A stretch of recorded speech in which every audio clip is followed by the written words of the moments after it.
the Spa 24 Hours right here. My name is Somal Aurora, joined for this stint by Lorenzo Bonda. Of course, you all heard David Haynes, Ryan O'Leary, and of course, Ewan O'Leary, and Ryan Walker right there on that previous stint. But this one, it's going to be Lorenzo and myself with the iRacing World Champion Hugo Luis in the director's seat.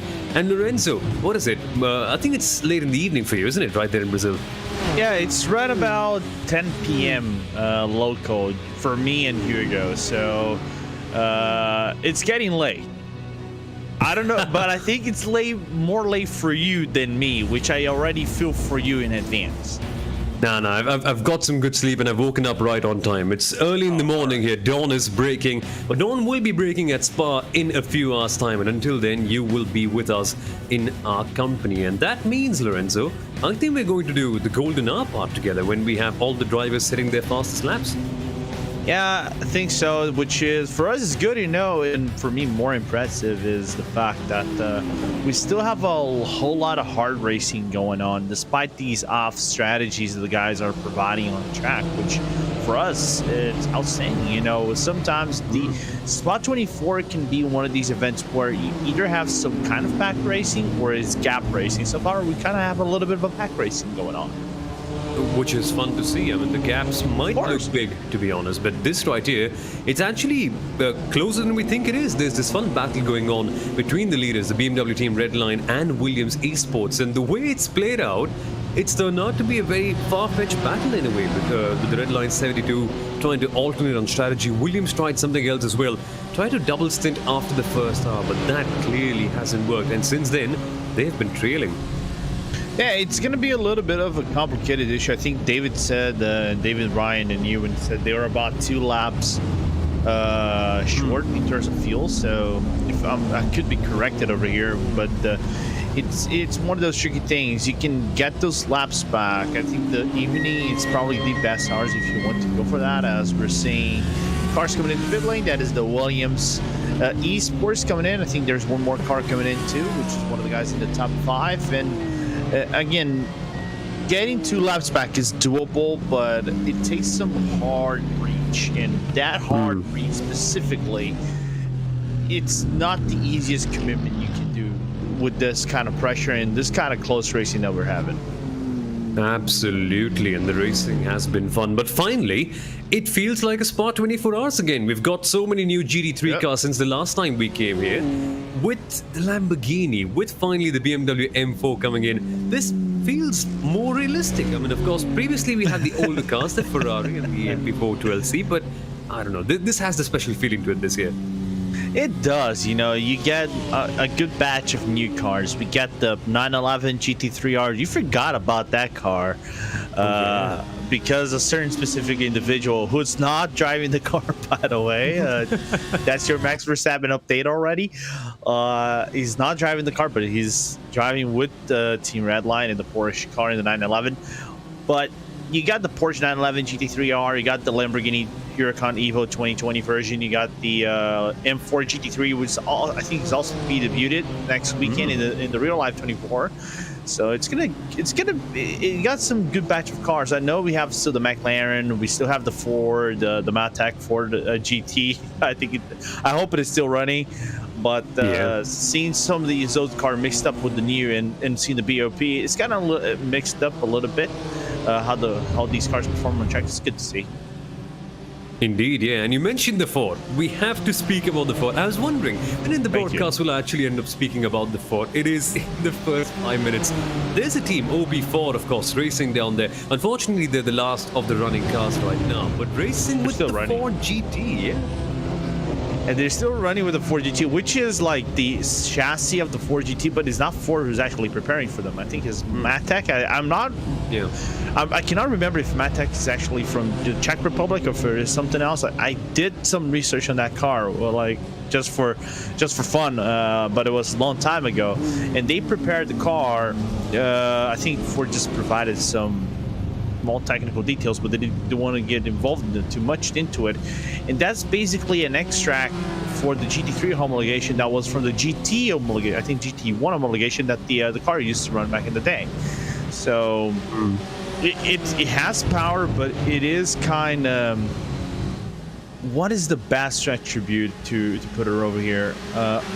Old. I don't want to say old, but very ancient in terms of ABS and TC control in comparison to what the BMW, the Lamborghini, and the 911 does.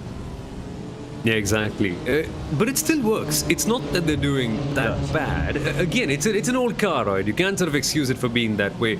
And many might wonder, how is the Ford actually a part of the race like this one? Well, because top split, basically, you get qualified on your iRating, not the car you choose. You get qualified and then you choose a car like that. So that's why they can still go on a Ford. It was, if you say it was something like a pre-qualifying, I don't think even split 3 would have been a good place for them. You say that, you say split 3. Split 4, I think the car, I'm on split 4, by the way. Yeah. For some reason, I'm somehow in split 4. I'm shocked as well. There's, I think in top, there's a Ford GT in the top 10. What?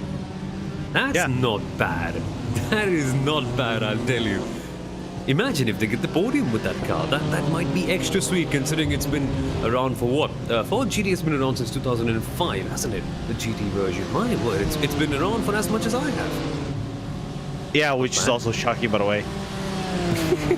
That's the less spoken about aspect right here on this broadcast. But no, generally amazing that we get to see the Ford as well. And I spoke about the diversity on the grid right now. We've got many BMWs. I think most of them, of course, are in the top 5. You see, all the first 4 cars being the BMW, extremely good and extremely consistent on the launch fence is this car.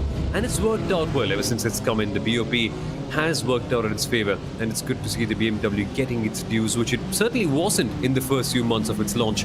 Good to see this right now. But then, of course, we have a few Porsches, a few Lamborghinis as well here and there on the grid. I think Simpson was one of them that got taken out in the Lamborghini as well. Mercedes is, of course, a couple. Ronan, of course, will always go for the Mercedes. We know them, we know the way they are, and they can eke out so much performance from that car.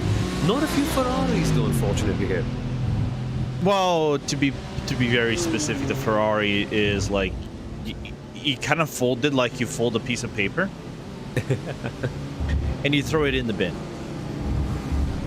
It's just been the case with them, right? This season, the Ferrari is just like that. Grab it, fold it, or like crush it like you do like a can of Coca-Cola or something like that, and throw it in the bin. Because the car is just that bad nowadays. It doesn't have top speed. It turns, but it doesn't turn as well as the other cars. It doesn't have good acceleration. The tires, the good thing is the tires are still the best thing about that car. That's the only thing. The rest is all garbage. But why has it become that way? Because let's be honest, only in a year or two, it wasn't that bad. I think it's just now recently with the new cars coming in, just seems a bit out of place in a way. And then you can't see them not just in the endurance series, but also in the sprint ones.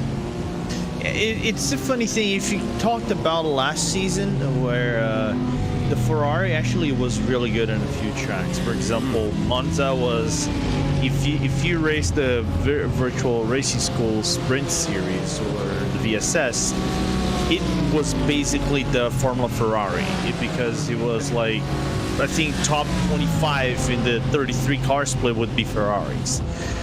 Nowadays, if you put Monza, I think there will be one courageous guy driving a Ferrari, and the rest might be BMWs or Lamborghinis, because the Lamborghini is just that good without the VOP.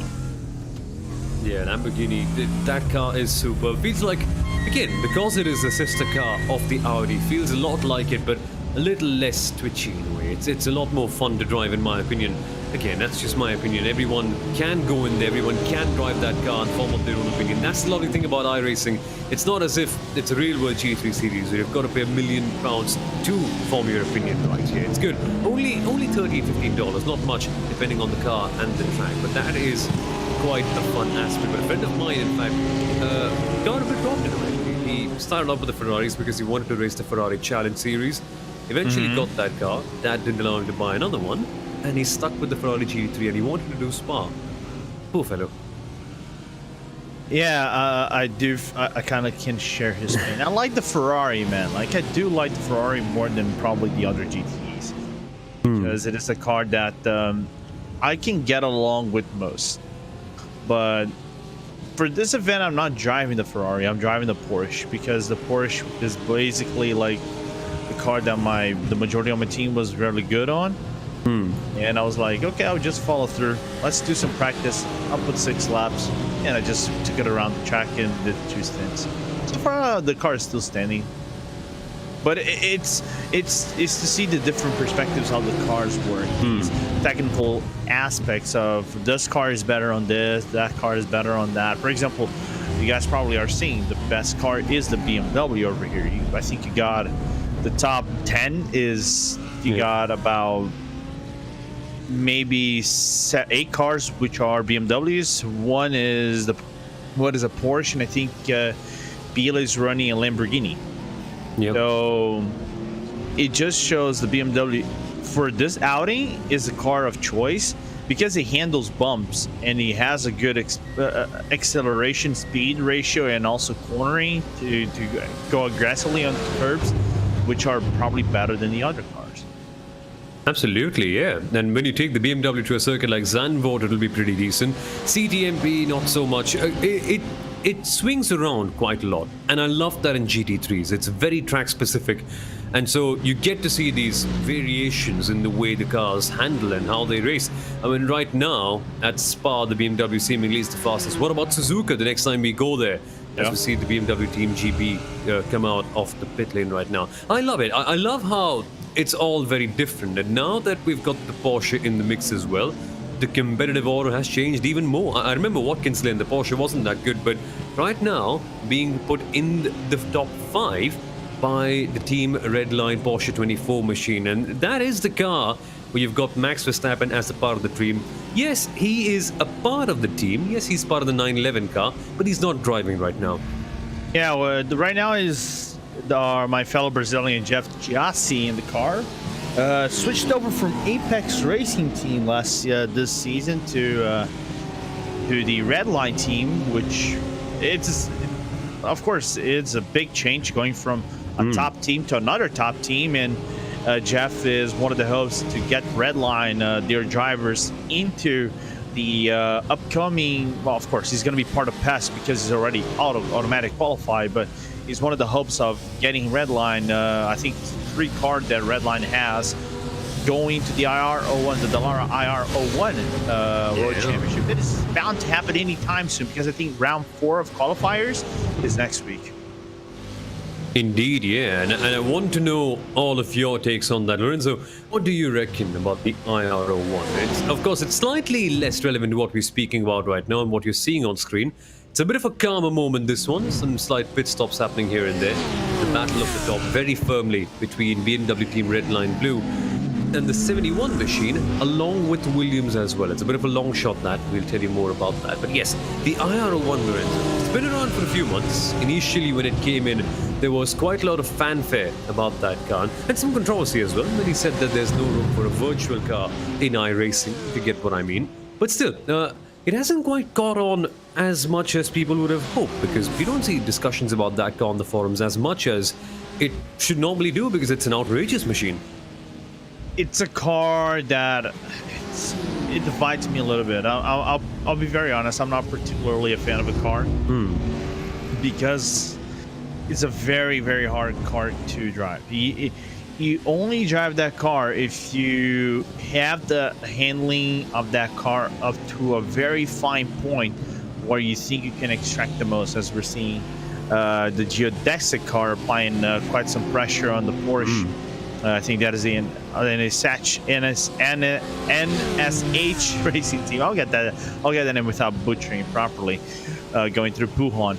But it's a very tricky car. You have to get your setup so fine up to the point that the Hockenheim race, I think, is the best example possible, because the car was counter steering going through the turns. Like, if you turn to the right, the car was actually turning left, and you have to be very, very patient on the wheel and on the throttle to not over rev the car. So if you can extract the most out of the car, congratulations, you are one of the probably few, I would say hundreds of drivers that drive that car, because it is not made for the guys for the major audience of iRacing. It's for the select few. Now, this current state, maybe in the future it might change, but for now it's a complicated car to grab popularity.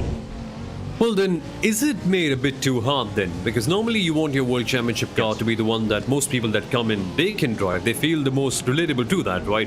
Because the World Championship broadcasts get the most views, see the top drivers there, top teams, so you want to get a piece of that. But that car is a proper hard one to drive. I think over 1,000 horsepower, V10 engine, it's so nimble, and as you mentioned, counter steers in the corners. Is that a bit too hard for the average newcomer to iRacing to drive on?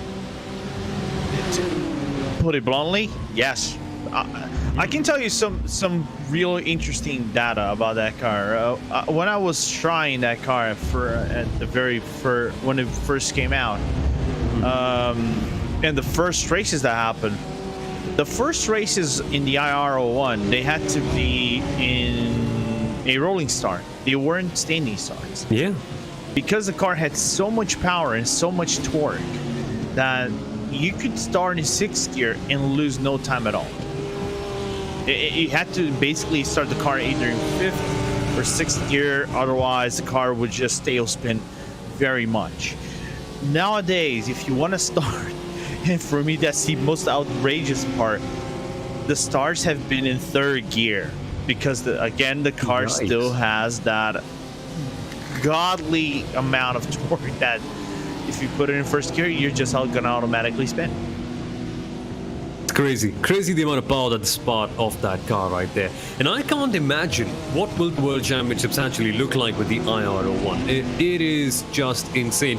What I can tell you though, a lot of the World Championship drivers that may be a part of that championship later on are a part of this race. All the top teams are racing right here. The Red Lines, the BS competitions, the Williams racing teams, Bealer racing team, Euronics, Maniti have done such a lovely job coming back. And on the screen right now you see John Bertefer for the Alpine Stars Geodesic racing team coming up to attack for P number 25 on that NSH team. Looks for a move on the inside and patiently waits. We're at that stage where strategy is quite the important part. And right now, when you are halfway through the race, Lorenzo, it's mostly about conserving, as odd as it may sound. Now, in the real world, many people say that endurance racing is not endurance racing anymore. It's just a collection of 45-minute sprints. But on the sim racing side, it gladly is pretty different in a way. It is. For me, it's a tale of two. It's two tales. Like it's basically two tales in one big major plot.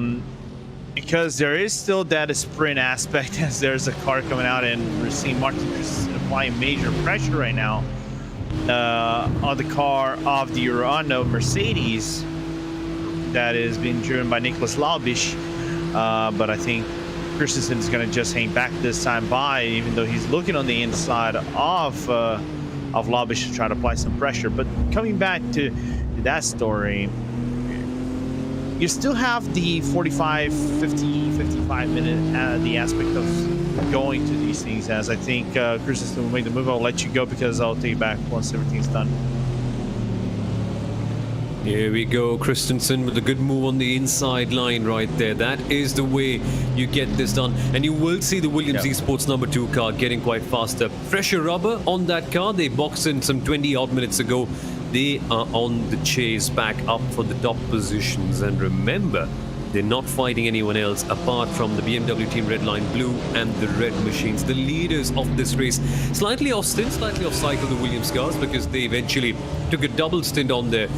They actually didn't go for a double stint. They went for fresher rubber on the second hour of the race, and that just did not work out for them and the Marla racing team. So that's why Marla are so lower down. You normally would see them in the top 10. That's the reason why. And Williams also on the comeback. I wonder where they will come back. Yeah, it's going to be an interesting one to see in the final maybe 4 hours, which kind of brings to my point with it's a very fun one, because I talk about the 45, 55 minute sprints because it still happens. They're still racing hard. They don't try to save fuel or anything of the nature. They're still here, still going for maximum effort and maximum speed every single lap, like doing 217s, 216s, where the averages right now are going to be the fastest because the point of the track, it's really cold right now. We're at 20 degrees Celsius.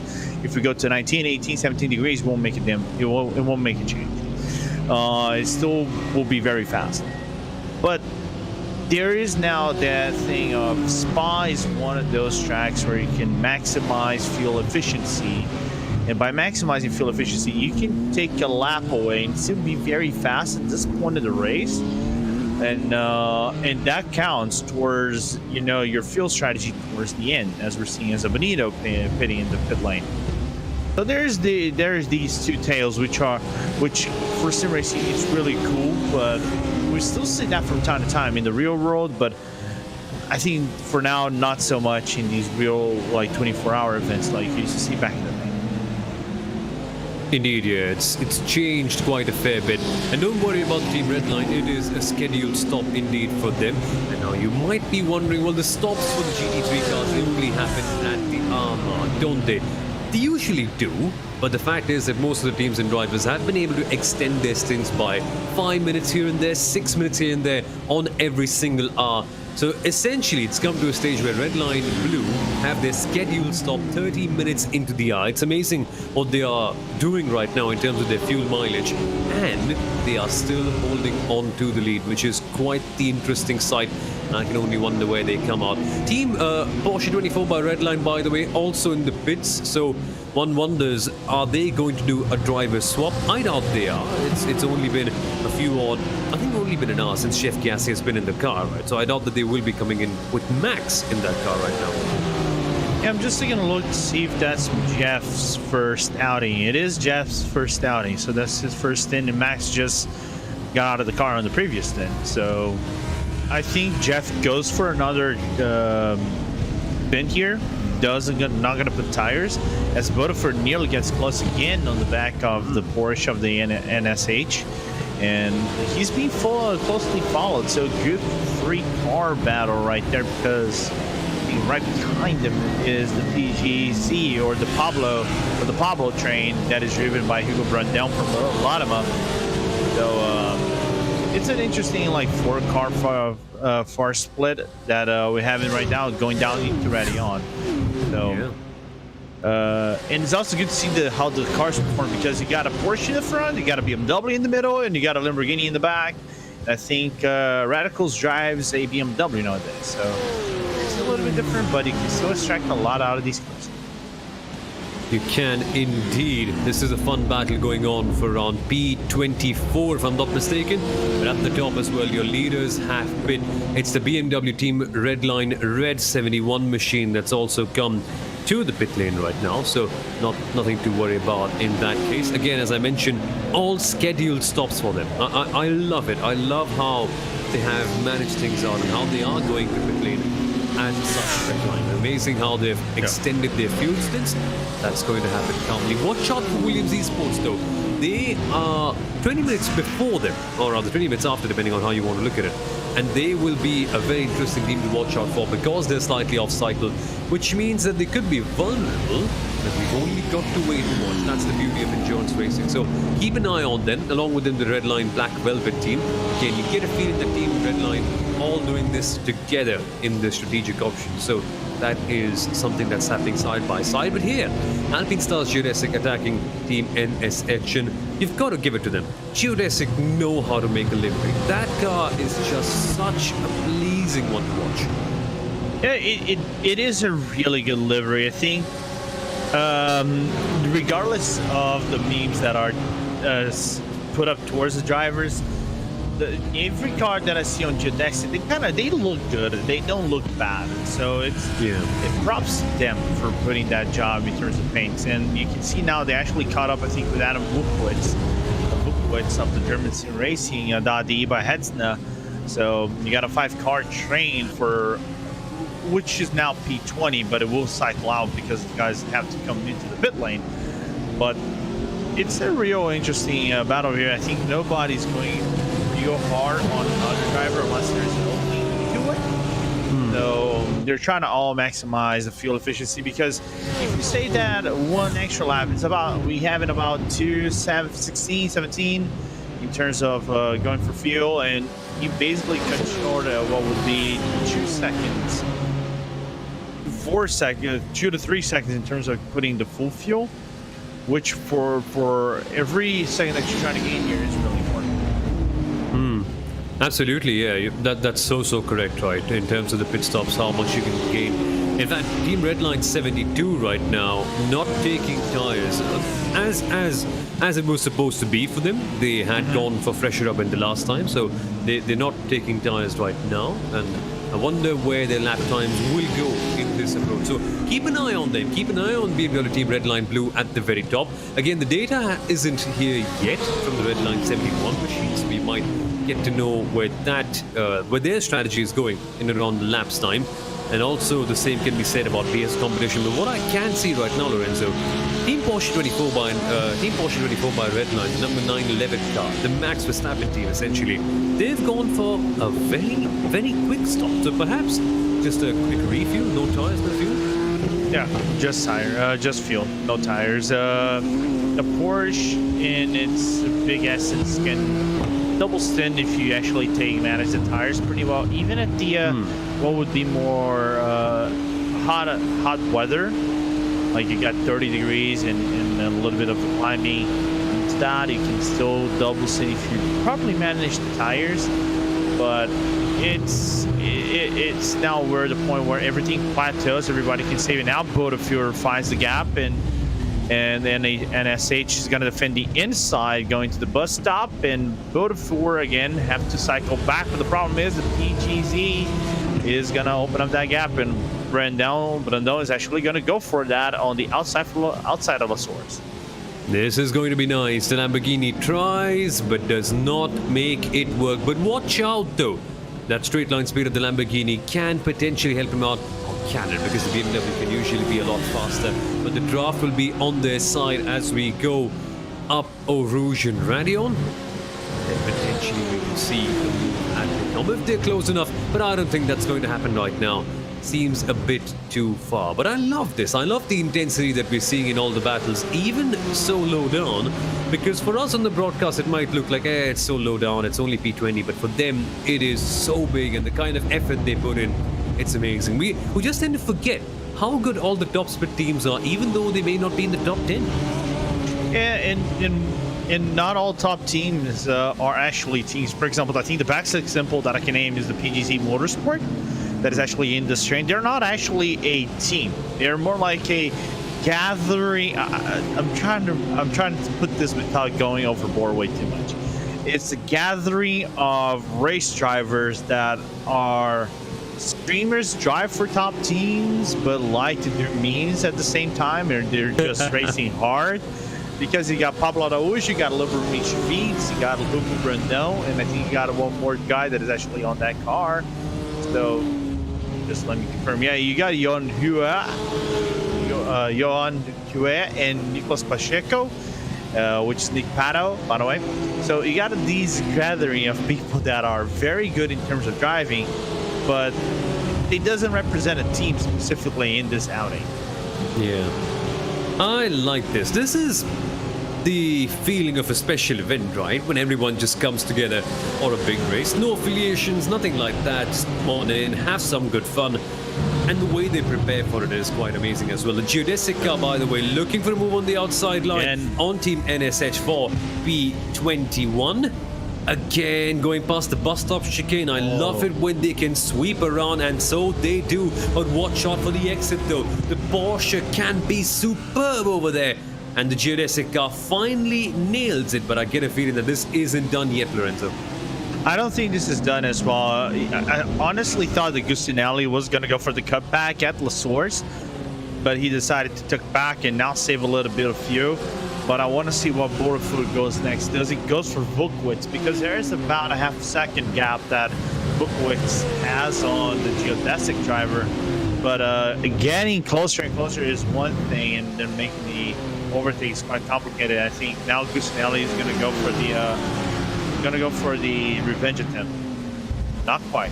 Not quite, yeah, they're backing off. Perhaps deciding that it's better to save some fuel right now, because only in some around 20 minutes we might see them come in the pits. Yeah, I don't think. Oh, a little bit of a wiggle though for that NSH car, which actually opens up a little bit the field right there. And Hugo had to jack the car a little bit, bring Steam Ledger closer. Steam is actually on. He's a back marker. He's P36, but the guy right behind him is the guy that matters, because Martin Christensen is actually on this train, and how Christensen negotiates this is kind of important right now. Indeed it is. Martin Christensen of the Williams esports team, the one you see in P number 3 right now, they are on a major fight back, as has been the case in every alternate hour essentially. What happens is that Williams now, they took fresher rubber and they have built up quite the gap, but now Redline also have fresher rubber. That's for the 71 car. The 72 does not have fresher rubber, so you might see Williams get slightly faster right now. I love this. I love this when strategies sort of converge amongst each other and you get to see these variations. And for Christensen right now, all he needs is a clean track and some space, because lap traffic won't just allow him to put in the laps that he wants to close up to the red line cars right now. So this is a critical juncture in the race for everybody, not just for the cars that you're seeing battling right now for P21, but also those that are coming by in. By the way, we have got more information on the stops that all the other red line cars did, and it's the same for Team Redline Red 2, Lorenzo. Only 41 seconds. No tires, just some fuel in. They're done stinting this time.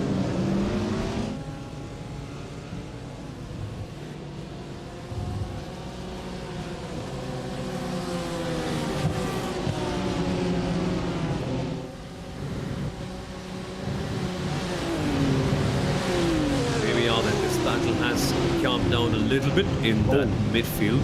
We are seeing Geodesic again. They have moved up quite a few positions. When we have seen them, I think Geodesic was somewhere around P25 up to P22 already, but they're under attack from the PGZ car. Yeah, I think that's not the PGZ. I think the PGZ just left by Martin right before the Lacuna section as they go through Malmedy now. I think that was Vukovic that was trying to go back for his previous position on Bodefour, but Bodefour, what a drive so far on his stint, McLaren everybody on that train, and now he has clear track to try to open up a gap on these cars and break away. Indeed, yeah. And watch out for this one. Watch out for this in the mid pack. Again, coming back to the point about top splits, there are so many splits of teams and drivers taking part, and what you might see on the broadcast, and you might scoff and say, P22, is this even a battle to worth watch? And in Formula 1, you might probably be right, but this isn't Formula 1. In sim racing, you just have got to understand the quality of these teams racing right here. So many big names, so many big teams are not even in the top split for that matter.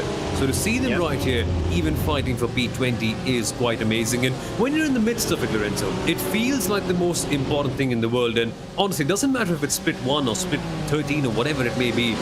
This race has just captivated so many people, and the kind of concentration, attention it requires, and even the preparation for that matter, just makes it that bit extra special.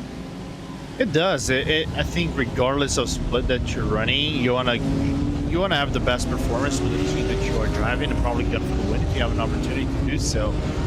In my case, when I'm driving with my team, we're trying to have most fun and try to get the enjoyment out of the cars. For example, we started dead last. We did no qualifier. We started from the box. 8 cars died in lap 1, so we're just grabbing bodies as we go, and the faster drivers are now in the car, and so let them do the job instead of me. I actually closed out the race, but every team has a focus going on in the race. If you have a shot and you think the pace is good, then you might climb for something higher. If everybody is on different levels of things, then you can say, probably gonna have some fun here. But every split that you go for, regardless of what it is, it's special regardless of how you drive it or what the goal that you're aiming towards the end. Indeed, yeah. Love it. Love to see it. And just by that, by the way, I'm sorry, also losing a position, they have fallen down a little bit. That's BGZ Motorsport.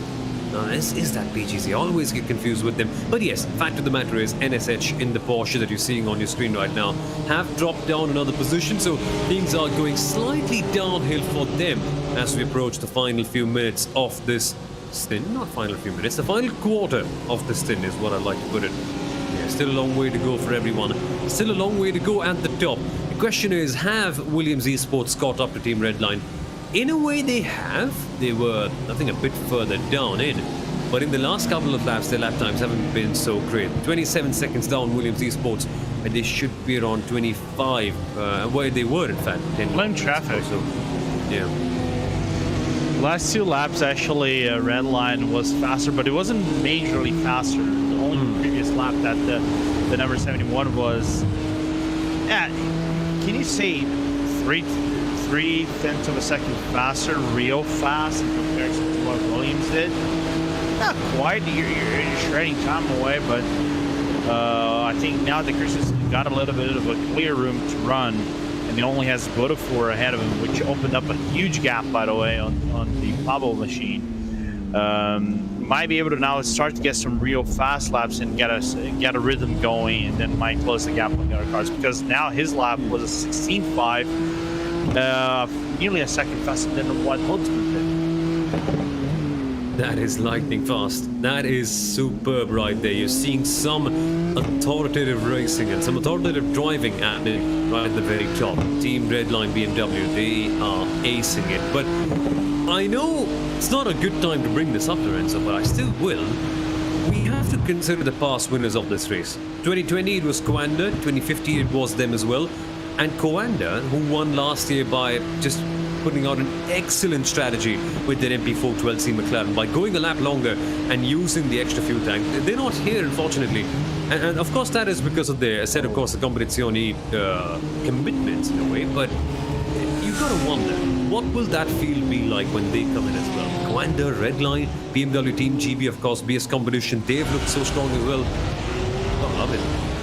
Yeah, it's gonna be interesting as we've seen problems for Labish. Oh no! What the? How did that happen right there? The bus stop chicane is a place where cars can collect each other, but perhaps it was Urano. Oh my, that's a broken drive shaft right there. That could be a big amount of time spent in the pit lane. That's race over. And Urano's both cars are now out of the race of sorts, because they had like Dylan Scrivens had an issue with the car earlier on in the race. He had a screen freeze going to Eau Rouge, but let's take a look at this and what Labish did. I think he got clear of one car, but all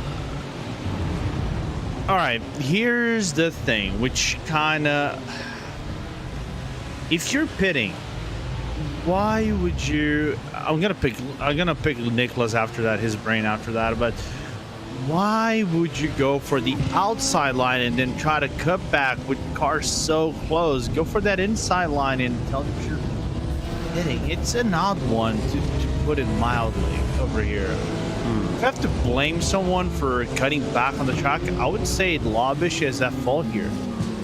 That's like self-inflicting of sorts. It is. And I completely agree with you. When you've got to enter the pit lane, you've got to go on the inside, and you've got to pre-commit to the corner. That one was a bit absurd. That one felt half-hearted in a way, which is why you eventually ended up seeing that car being collected by the other ones. And the troubles, you're right, for Urano Racing, they're just building up. Both their cars haven't been able to do something good. And I wonder when we will see Urano, of course, back doing what they can do. I think in the last few races, things haven't quite been so well for them in this or the sprint championships that I've seen as well. So I hope there's more to come for them, but that was really just bizarre in a way. And that takes away so much time, so much damage and everything. I think the chat is right when they say RIP Urano. That's Shunya Michimi, by the way. And yeah, love to see him in the chat as well. But yes, things not going well for them. Meanwhile, riding on board was Ronan Simsport and the Mercedes. And Lorenzo, how often do we see Ronan go for any other car apart from the Mercedes, to be honest? That's a great question. We saw them on what? Curventic Endurance Series? Yeah. Lamborghini. Yeah, I forgot. But that's the Academy team, though. Exactly. That's not the Sim Sport. The Academy goes with the Lamborghini because Yuki Furuya and the boys there, they're really fast in that car specifically. But the Ronin Sim Sport, I saw them on Creventic here. I want to say probably a few other events that I've seen in terms of GT3s. I don't know if they are on SCO though. And SCO, I don't think they are because there is some other cars that are using the AMG, but it's. I'll be very honest. For this outing, the AMG actually is a really good, solid choice. The only problem with the AMG is a little bit livid on the bumps, and it does waste. Historically, it did waste more tires than the other cars usually did. But I really don't know how it is today in terms of the BOP and how the car handles it with the new tire model. But it's a car that it demands some precision driving in comparison to the other cars where it can be a little bit more brutal and aggressive. Well, which is a bit odd to say, isn't it? Because the Mercedes is always known for being the easiest on the bumps, the most comfortable. But again, it's been made slightly better with the new upgrades. A bit more slippery in a way, but it can work out quite well on the pace. And we saw that in the 24H Esports Series as well. Team Ronin SimSport were actually able to eke out a win from the Mercedes in a series that was dominated by Audis all the way through. They actually got that done at Sebring, which is a bit bizarre the way they won. They just executed strategy to perfection, but that's just been the case. The Mercedes for years, not for years I think, but for around half a year has just not been on it on the BOP case, and it's still good to see teams selecting it though. It's not like it's completely gone away like the Ferrari, which is a big plus. Yeah, but in hindsight, it's a car that last season wasn't the best as well. I think it was even worse than the Ferrari in a whole lot of areas. So I think the BOP this season, in season 3, has benefited quite a lot the Mercedes in comparison to the Ferrari. I think the Ferrari got nerfed in terms of downforce. If you guys don't know what nerf is, just like made the car worse. So it made the car worse and downforce a little bit of engine power. So I was confused. If I recall, it's a little bit confusing because the Mercedes, I think, got some engine power, and it was actually down at power in the last season. But the only track that actually was really good in comparison to the other cars was the Nordschleife. That's the only track that actually did as well as the other cars in the top running, even though in the 24, the best car was by a long shot the BMW. And the road version of this car as well, the Mercedes AMG GT3, built at the Nordschleife, not built at the Nordschleife, but tested extensively at the Nordschleife. They usually say, oh, the car is made at the Nordschleife. It is, and it's just tested right there so that they can get some good data and make that car pretty extreme. But yes, you're absolutely right, but still this year at the Nürburgring, still it was BMWs dominating all the way through the 24 hours. It was not like you had a single moment of any other car coming in and giving them a shot. It was BMWs all the way. I am intrigued, to say the least. It's still interesting to see some sort of diversity at the top. But yes, let's talk a little bit about Porsches for a second. They've finally come into iRacing. Long time coming, isn't it, Lorenzo? We've been waiting for the 911 GT3 R for years now. 2 years. Finally, that it is in, yeah. 2 years at least. And it is insane. That car is just such a fun one to drive. It's really good. I think I had when I first drove this car when it was released. What I like to do as a commentator is get the hands on the cars to see what I'm driving with, right? So when I got my hands on that car, it was so smooth to drive. The clunkiest thing was the braking at the very first thing, but braking is probably if there's an aspect you want to tweak and make it easier for you, it is braking. So you can adjust your own your own liking. But how the car handles today, I think in the current status in the season, is easily one of the 3 best cars for you to actually run. Because if you see splits, it's either Porsche or Lamborghini or or probably a BMW depending on the track. So it's a car that gives you, if you know how to extract the car, there's just some tweaks that you need to make in the car. Maybe suspension might be a big issue right now, but it's a car that it's just a pleasure to drive in. I wish we could see more Porsche cars in the service, like the 925 or the 917 for classical stuff, but there's still time. iRacing partnership with Porsche is still going on really strong. Yeah, exactly. And I love it though, especially the sounds of it. I hope that somebody actually just puts out an hour-long clip of them driving at the Nordschleife for just the onboard version, so that we can just sit back, close our eyes, and listen to that glorious V6 just driving around there. I love it. But Lorenzo, quick question: onboard clips, listening to them, which one do you love the most? I can't go beyond the R8, even though we have the GT3 R now. Still listening to the Lambo? R8 onboard, just same thing more or less. Same engine, so Same engine. But all right, you got me in a pinch here, man. That is a really good question, dude. Man, I don't know. I really don't know. If I have to say best sounding car today, I'm probably gonna give it still to the Audi. The Porsche, it's really accurate, but I think it has some off sounding to me. It doesn't. I like to listen, but if I have to pick a preference, I love V10s, and the Audi, Lamborghini, Volkswagen, whatever you guys prefer, is still a V10. So V10 over V6s and mid-engine and flat six. Sorry, might be offending a few people when we say that, yeah. I mean, many hardcore Porsche fans right there.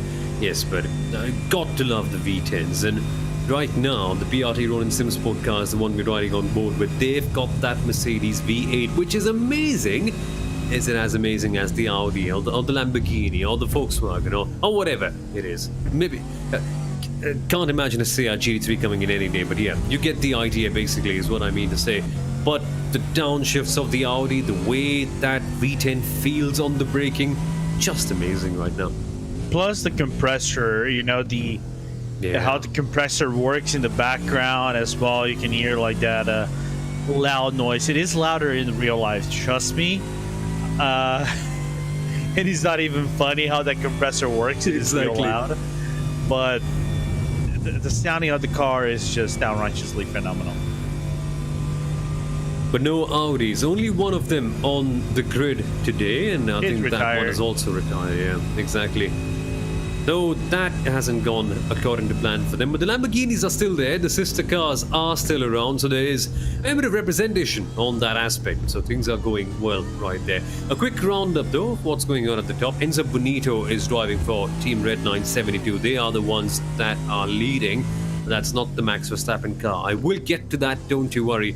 Patrick Holtzman, second, of course, for Redline again. Both of them on a very similar strategy. The 71, I think, a couple of minutes later than the 72. That's when they box. So I think 72 is more ideal on that strategy per se. But again, we've got to wait and watch about how things may work out.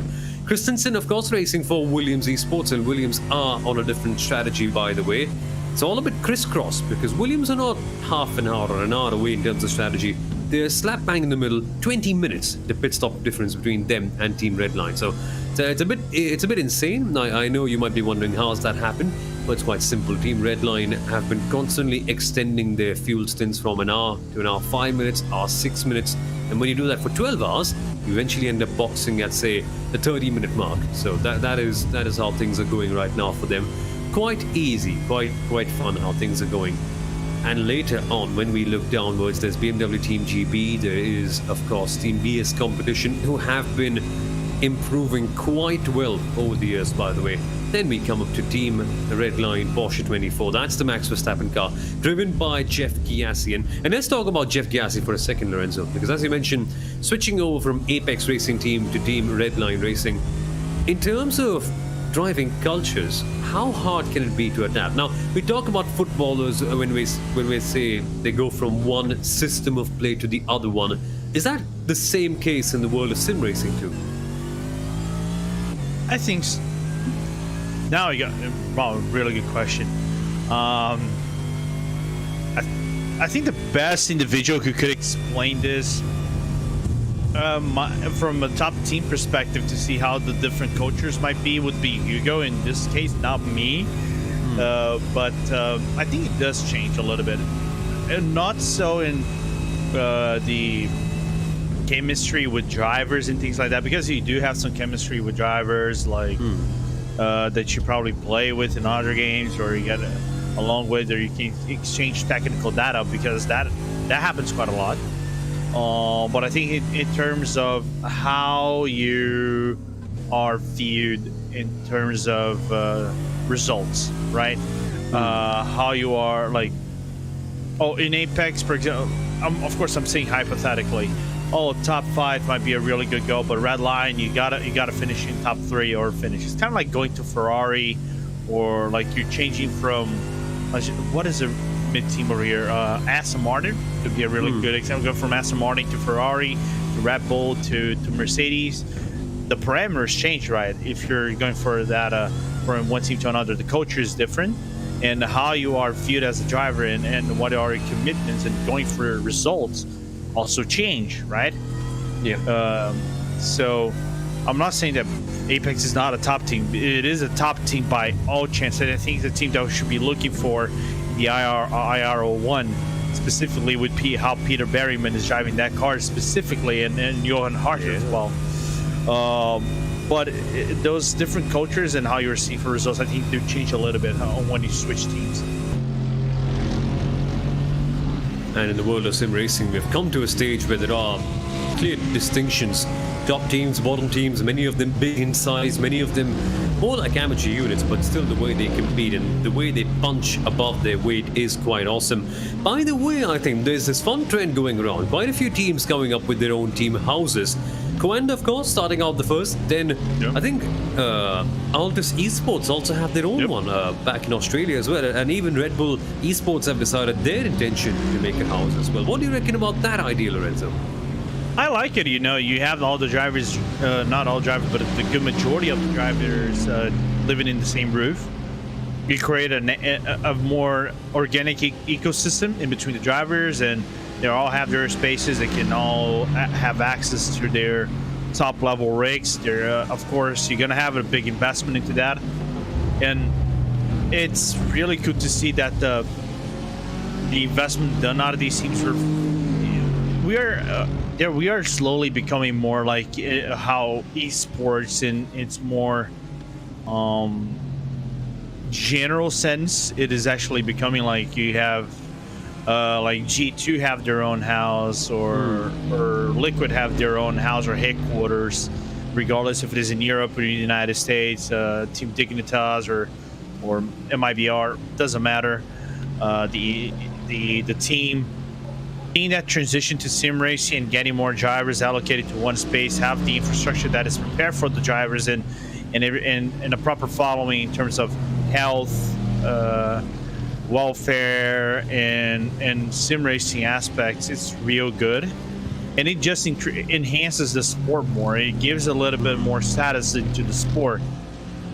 So seeing these guys, and I did follow a little bit what Simon Feigl, which is Alta's manager, did for the housing, and now bringing the drivers, which I think the first one was actually our fellow commentator Bo Albert, into the house. It's good to see, you know, to see the investment out of the teams and the trust out of these teams to get those drivers in and getting them acquainted and then build again the ecosystem that for them it would work best and build what would be confidence going to the races specifically. I love it. And I wonder how many more teams will follow suit. We've already seen Altus, Coanda there, Red Bull Racing Esports. Who is next? But what it tells us, Lorenzo, it shows that some teams genuinely have elevated themselves, where they've got the budgets to make their own house.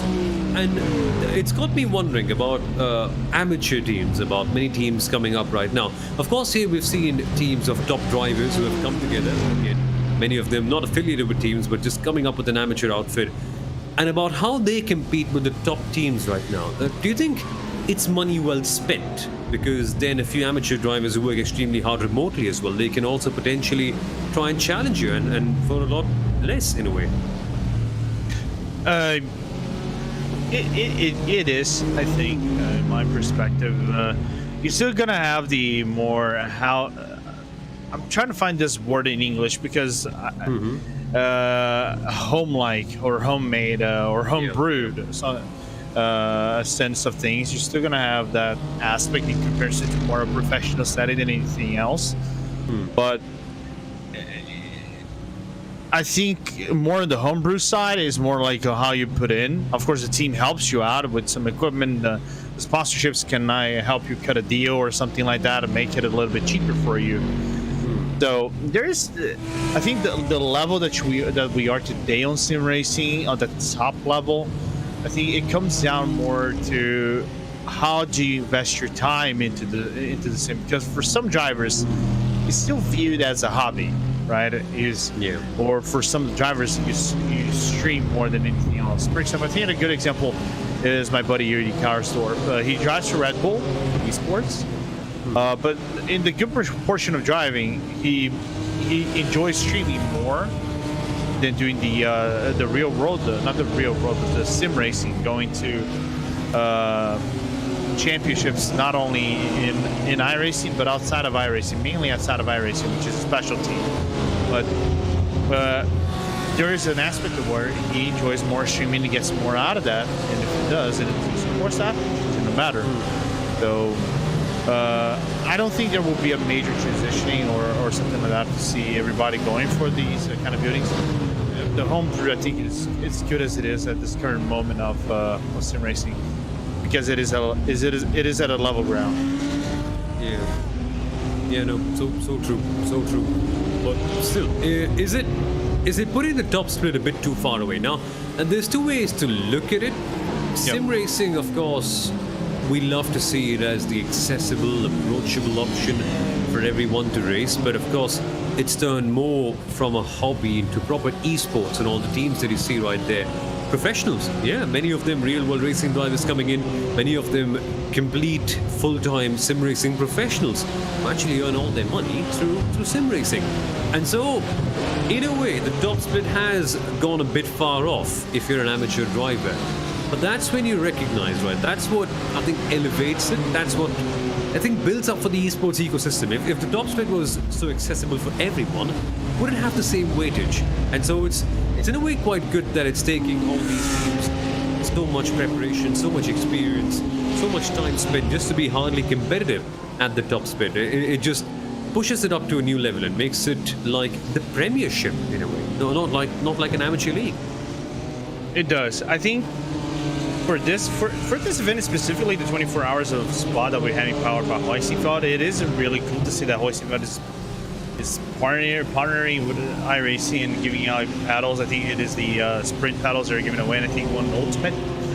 But I think more in detail, what is happening is that one big thing that is giving those big teams the power, and I think that is basically distancing themselves away from the other teams and building this, what you can say, big gap of sorts in terms of driver skills or how you get the performance out of the track, is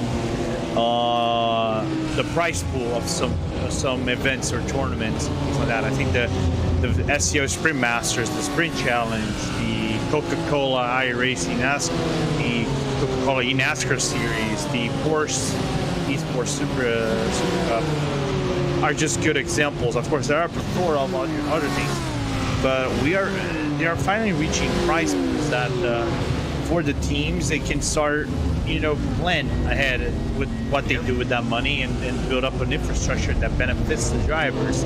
For example, next week we're gonna have another race at Spa. We have the SCO 24 hours of Spa, which is worth for $10,000.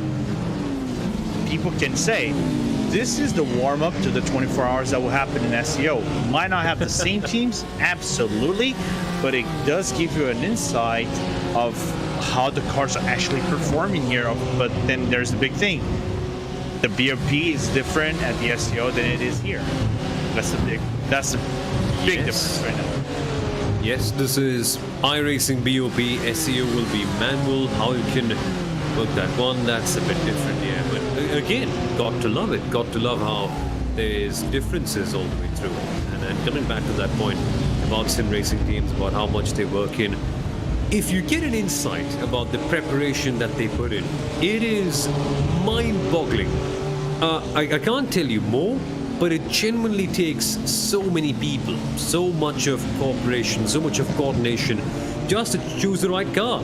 Then there is working on the setups, then there's working on the right downforce that you need on the car, the right tire pressures that you must have for that stint. It is jaw-dropping how well each team and each driver prepares for a special event like the iRacing VCO Grand Slam events. But again, on screen it may look just effortless. They just make it look so easy. But there's so many hard hours of preparation that goes in. I just love it. Right now, ARX's Able Esports are trying to attack for P number 20, in this case, to Radicals Online in that BMW. It's turning out to be a fun battle. And each and every team, Lorenzo, all of their drivers, all of their strategists, managers, coming in together, preparing for the last 2-3 odd weeks. This event has been in the making for such a long time, and just the way they work out their setups is mind-boggling as well. Yeah, it is insane. No doubt about it. Oh, that is a good move. That is a bold move by ASR X Able Esports. That is one for the show reel later on. What a well-executed one. Down the inside of Blanchimon. Rarely ever works, and it hasn't quite done so far today as well. We saw a major accident there, I think some 8-9 hours ago. But that is superbly done. That is superbly done. That was risky, to put it mildly. What Guillaume Levesque actually did on Rowan Gill, but you can even see Rowan actually blade the car in a little bit of frustration. Don't do that move over here. You could have killed us. So, but if you have better tires and you really don't want to lose time for the competition, you are 3 seconds away from the PGZ Motorsport, and you can actually catch them up on the rubber. Go right ahead. Don't be shy about it. Go for that move, Dave. Exactly, and sometimes the endurance racing teams end up becoming too shy, end up focusing too much on saving. It's just that balance, right? You've got to know when to pick your battles, and this one was where they had to, and they did it well. They picked their moment. I love that. They spent a couple of laps behind them, watched where the Radicals Online car didn't have as much of a good run. They picked their spot. So Blanchimon it was, and Adam Wilkowitz will have to find out the right moment as well. Driving, of course, in the Porsche. Listen in that background, that beautiful V6 screaming all the way through. Again, what do you reckon? Another one at Blanchimon? Yeah, another one going in at downhill. The thing is, now I think Volkowicz has a little bit more desperation. I think he saw there's a little bit of an opening right going before Blanchimon as they get out of the Tour Pro Frere, but they're now onto the pit path. But it's going to be an interesting one how Volkowicz now is patient, because you can see that Levesque is actually distancing himself away and going for guys that are on the same tires. I don't think that German Sim Racing will be patient over here. I think once they has an opening, he might go for it, but I don't think he's going to be right before Blanchimon. Again, Blanchimon is coming up. Is the German Sim Racing car going to try? Not this time. Bit of a smart one, I would say. That place is a bit too risky. So, watch out then for Lecom. Ideally, that could be the best place possible. I don't think they've got the best run possible for La Source. And it's turned out in a way, Lorenzo, in all these endurance races, that La Source is the worst place to pass, because then you could just get passed up at Lecom again. So, in a way, it's lost its value as an overtaking spot over the years. It did, but for GT3s, if you make the overtake right before the Blanchimon, the only big thing is that you can actually solidify your run on the Blanchimon. As we've seen, the Williams for its car going in for the final service of Christensen. So eventually, I think who's due to take over that car? La Fuente maybe, or Canapin, or La Sepa? They got a solid lineup. Josh Thompson, doesn't matter who actually goes into that car, there's going to be fast anyway. But I think Christensen. Oh, actually, Christensen is done with his first stint, so he's going to be just fuel over here and carry on through. Indeed, yep. Just fuel for Williams. German Sim Racing, by the way, have made that move stick, so that is turning out to be quite well for them. Beeler Racing Team Euronics, by the way, have also stopped along with Williams, so keep a keen eye on them. And I want to speak about them at length maybe later on, if and when things calm down. So yeah, that'll be a fun topic. In fact, here they are. Here's Beeler Racing. Yeah, right. I think Mivano crashed, but not crashed in the track, but I think technical issues for Dion Fialo though. Interesting. Yeah, he's out of it. He's out. So they're going to be cycled back, maybe lose one lap or two. But I think there's a guy ready to go in that car. Maybe Scott Michaels will take from Dion Fialo in the meanwhile. And that just absolutely sucks. It's like in the real world when you blow out a piston, or perhaps damage the engine of your car, maybe blow out an exhaust, something like that. Some technical issues happen and your race gets compromised through no fault of your own. In sim racing, can just be the internet, can just be so many other things. So a bit of a shame to see that happening right now for Mivano, because we always see Mivano compete quite hard.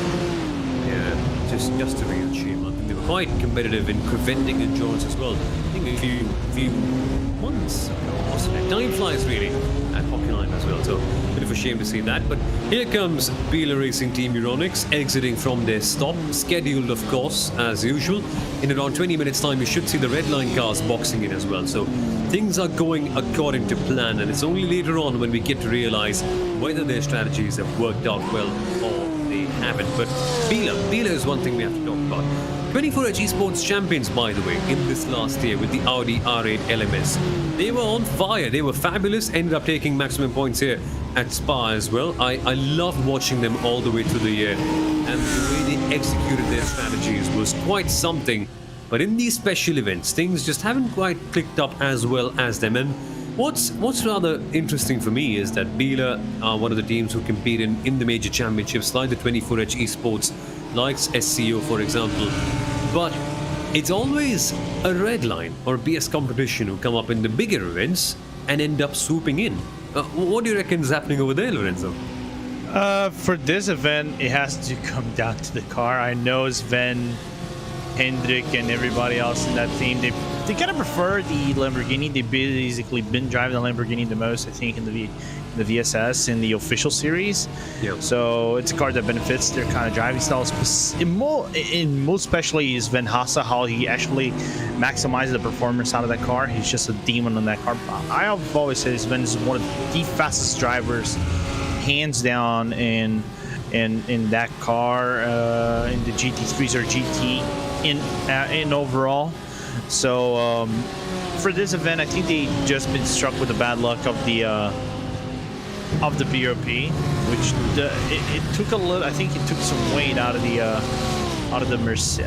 Lamborghini, and I think there is some power taken away from the car as well. I'm just going to confirm this. And it's a very interesting one. But how they're extracting the car is still very, very impressive nevertheless. Getting a top 10.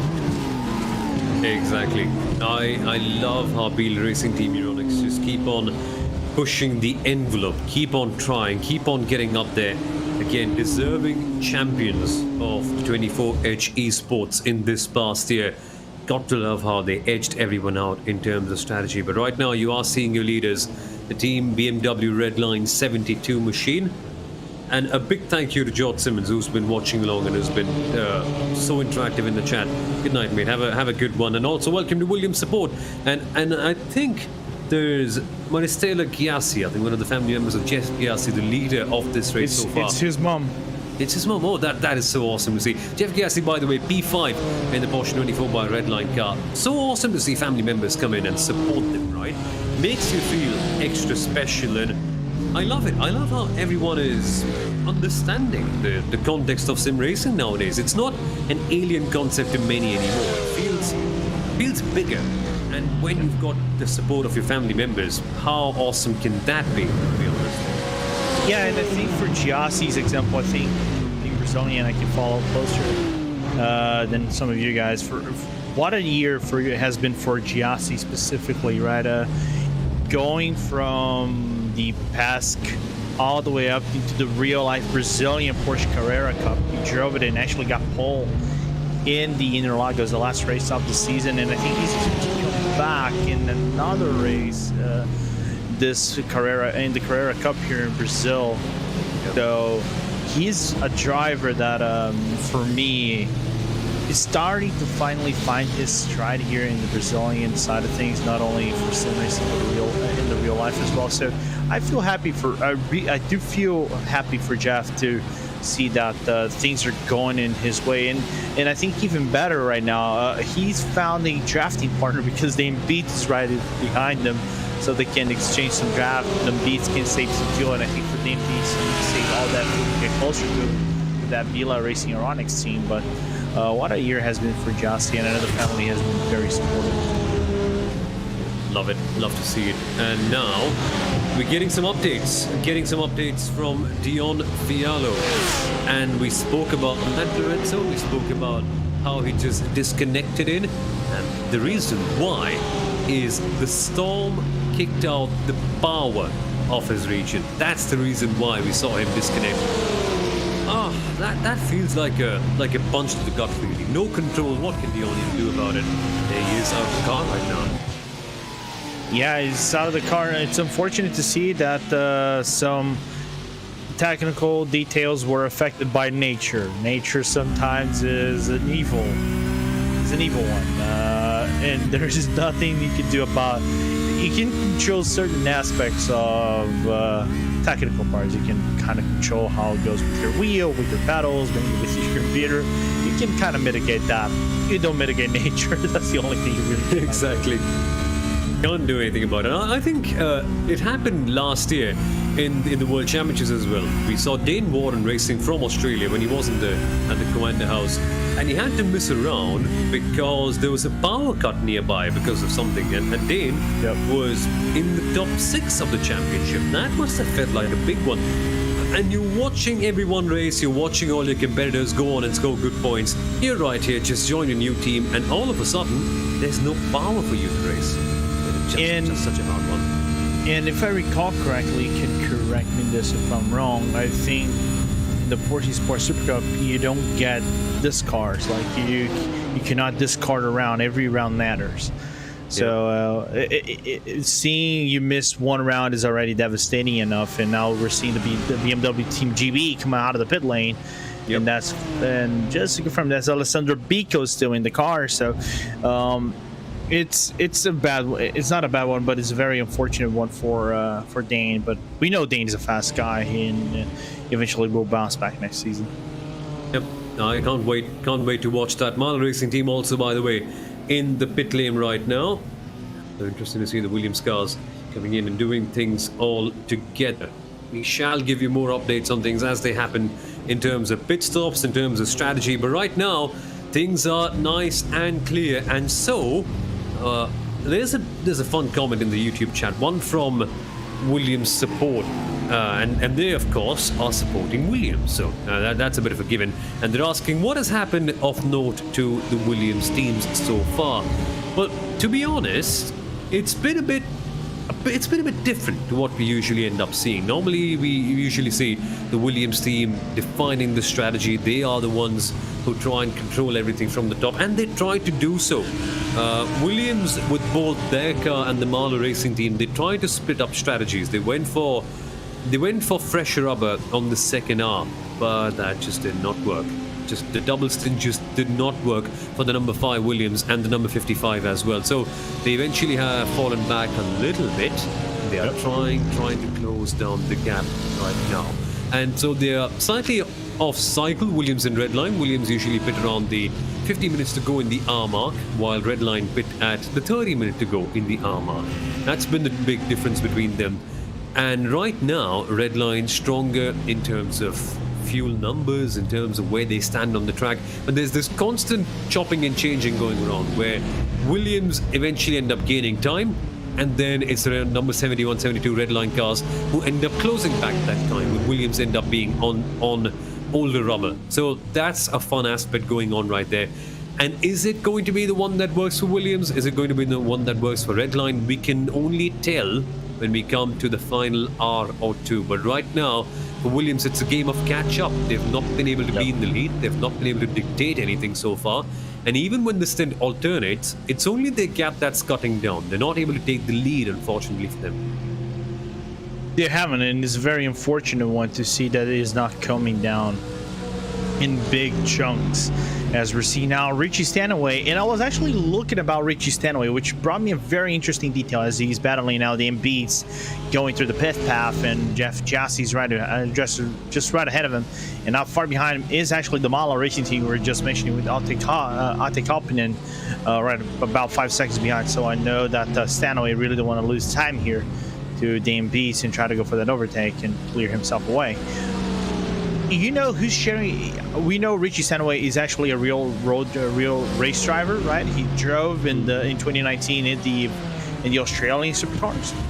Yep. And actually, I think he got the best season he ever had. I think it was 24th in the season, but didn't get. I think the best round he actually had was a Pukekohe, where he got a top 10 in the second race. You know who's he's sharing the car with in the 24 hours of Bathurst? No, not sure. Just one legendary driver from Australia named Greg Murphy. Whoa, oh my word. My word. Talk about having the experience of a lifetime. Yeah, I think one of the fastest drivers ever in Bathurst 1000 history, and he gets to share the car with them. I don't even know what to say. That's a good pairing, to say the least. That's a good pairing, indeed. Yeah. Love it when sim racing can open doors like this one. Huh? Yeah. Yikes! I don't even know what to say. That is a lifetime memory etched right there. Man, this is awesome. This is awesome. I don't even know what to say in this case. And I hope we get to see more things like that happen. There are many of them, of course, right here. Real world drivers coming up to the sim. But how long do you reckon? Lorenzo, until we actually see a sim driver going out there and competing in a competitive real world series? We saw the Jensen Button racing team, Dean, isn't it? They tried out with one of their drivers for this year's British GP Championship, but you reckon it'll happen more on a greater scale in the next few odd years? It's interesting. We do have a few examples, though. We have, for example, Lauren Heinrich, which is a really good example. Drives, I think, the Carrera Cup Deutschland and the GT4s as well. Real good driver. I think he even was rookie of the year last season in the Carrera Cup Deutschland. Yep. Really Van Buren. If we're to count coming from the real to the virtual side, Ayanchen Guven, perfect for me, the best example. Of course, Max Verstappen doesn't even count in my wholesome opinion. Exactly. But what else? If we have to pick a driver that could come from the sim going to the real world, that is a really good question. I think nowadays, Jeff was a really good example for me. I knew that James Baldwin might be the best example, but there are a few other guys that, if we're to pick over here, that could be guys that could contend for. One of the guys there is not even in this race, in my opinion, that should be given a real world opportunity. Sebastian Job. Yes. Job used to drive karts back in the day in England, but they could have moved, I think, to F4 or I think F3 back in the day because he had no of course, he had no professional backing or major support or something like that. Because motorsports is expensive, and he found his stride in sim racing. But having Red Bull being part of it, I think could give him an opportunity maybe in the future. And he's a driver that is in top shape, real top shape. And I wouldn't be surprised if they wanted to put him like in an F3 or in a GT4 car or a pretty brick car like they did with Jimmy Broadbent. Could be a guy, or even Gordy Much. I forgot about Gordy Much. Gordy Much, could become a driver to look for in if he goes like Prague or something like that whenever he races. And again, William Sabot coming up in the chat and reminding us, Samuel Trogan, who's driving, not right now, but who is a part of the 55 team. Again, he races in the NLS series in the real world. I want to see a lot of the GT3. I forgot about Moritz Lona as well. Lona as well. Yes, exactly. I love it. Love it. It is amazing. And what I actually love to see is some of these GT3 specialists coming up right there and transitioning out to the real world. Imagine if we see, say, someone like Svenola Haase racing in real life, right? He's so good on those GT3 cars here in iRacing. What if we saw him in a real world championship like that one? And what if we saw Sebastian Job racing in Carrera Cup Deutschland? Who knows? Yeah, or even in England, because they have Carrera or GTC or whatever. And for Sven, I think Sven is on YouTube. You correct me. I know he's probably under 23, so he's right at the age where you can actually extract the max out of your physical performance and go for these things. And he only has the backing of a certain Frank Vila. As part of the team, and of course, Euronics out, and the Euronics team has a real big outing as well. So if they wanted to provide a car like that, it's a really good example. Another good example, but they're not driving on top split, is the Butler Powell Motorsport. Yes. Which is basically composed of guys that are either race drivers or engineers, and they participate in the NLS whenever they are actually driving the car. I cannot remember what car they drive though, but if anybody from the Butler Powell, you guys, if you do know your car, and I think you do, let me know. I know Florian actually did the drive for that car for a specific year. He's in the P. He's actually driving in the top split. I forgot about Florian. He was actually part of the team. I am such an admirer of things like that. Butler Powell brings such experience in, because they're not racing in the top split. And think of it, if Butler Powell Motorsport aren't racing in the top split, how good are the teams right here? Dude, that is amazing. Just wonder about the quality of those teams right now. Outstanding stuff. By the way, also a word on Team Maniti Racing. They've had a long day so far. Maniti Racing, of course, early on had an incident on the very first, not the very first lap, but in the very first hour. The 178 was down 6 positions, had a spin or two here and there. Now they've clawed their way back up to be number 11, so it's good to see them carrying on. And sometimes, Lorenzo, in the middle of such a big endurance race, even though it may be a top split, there is a feeling of trying to throw in the towel if you have a crash early on. Like, come on, how do I catch up now? And it would be partially justified, because you might not get lots of incidents happening on track, because these teams are so efficient in their running programs. They're so good, they rarely ever make mistakes. So it can be hard to catch up and get a good result in a top split. But many teams have still stayed on. Many teams have still shown that endurance racing spirit in a way. And I love to see the fight back. Even Maniti, Mahler is still fighting. Simasi also thereabout.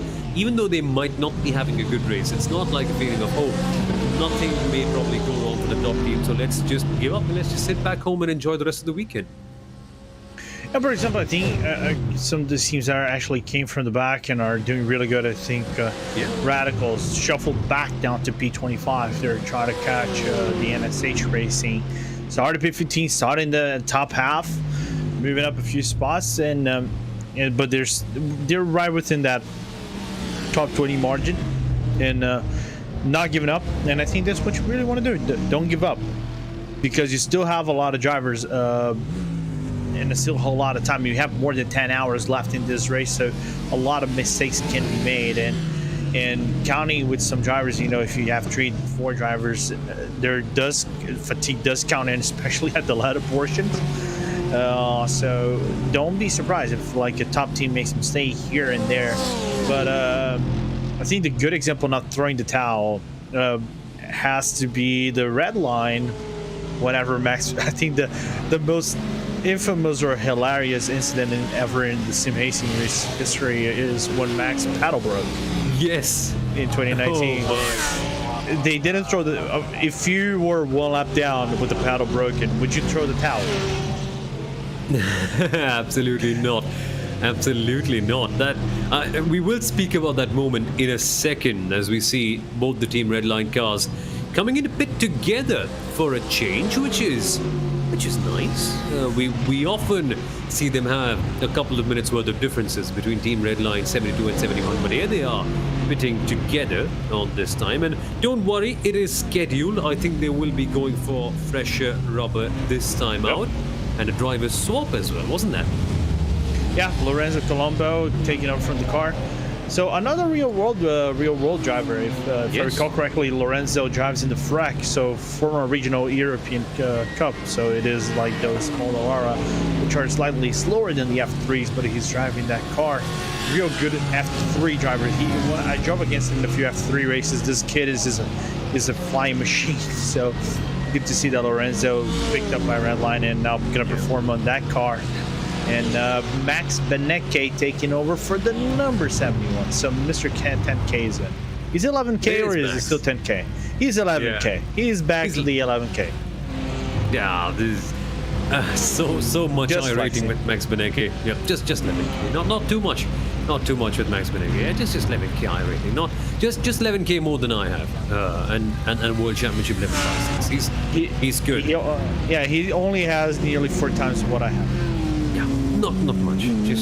Just one of the best on the iRacing service. But again, one of the best, and he's had amazing battles as well.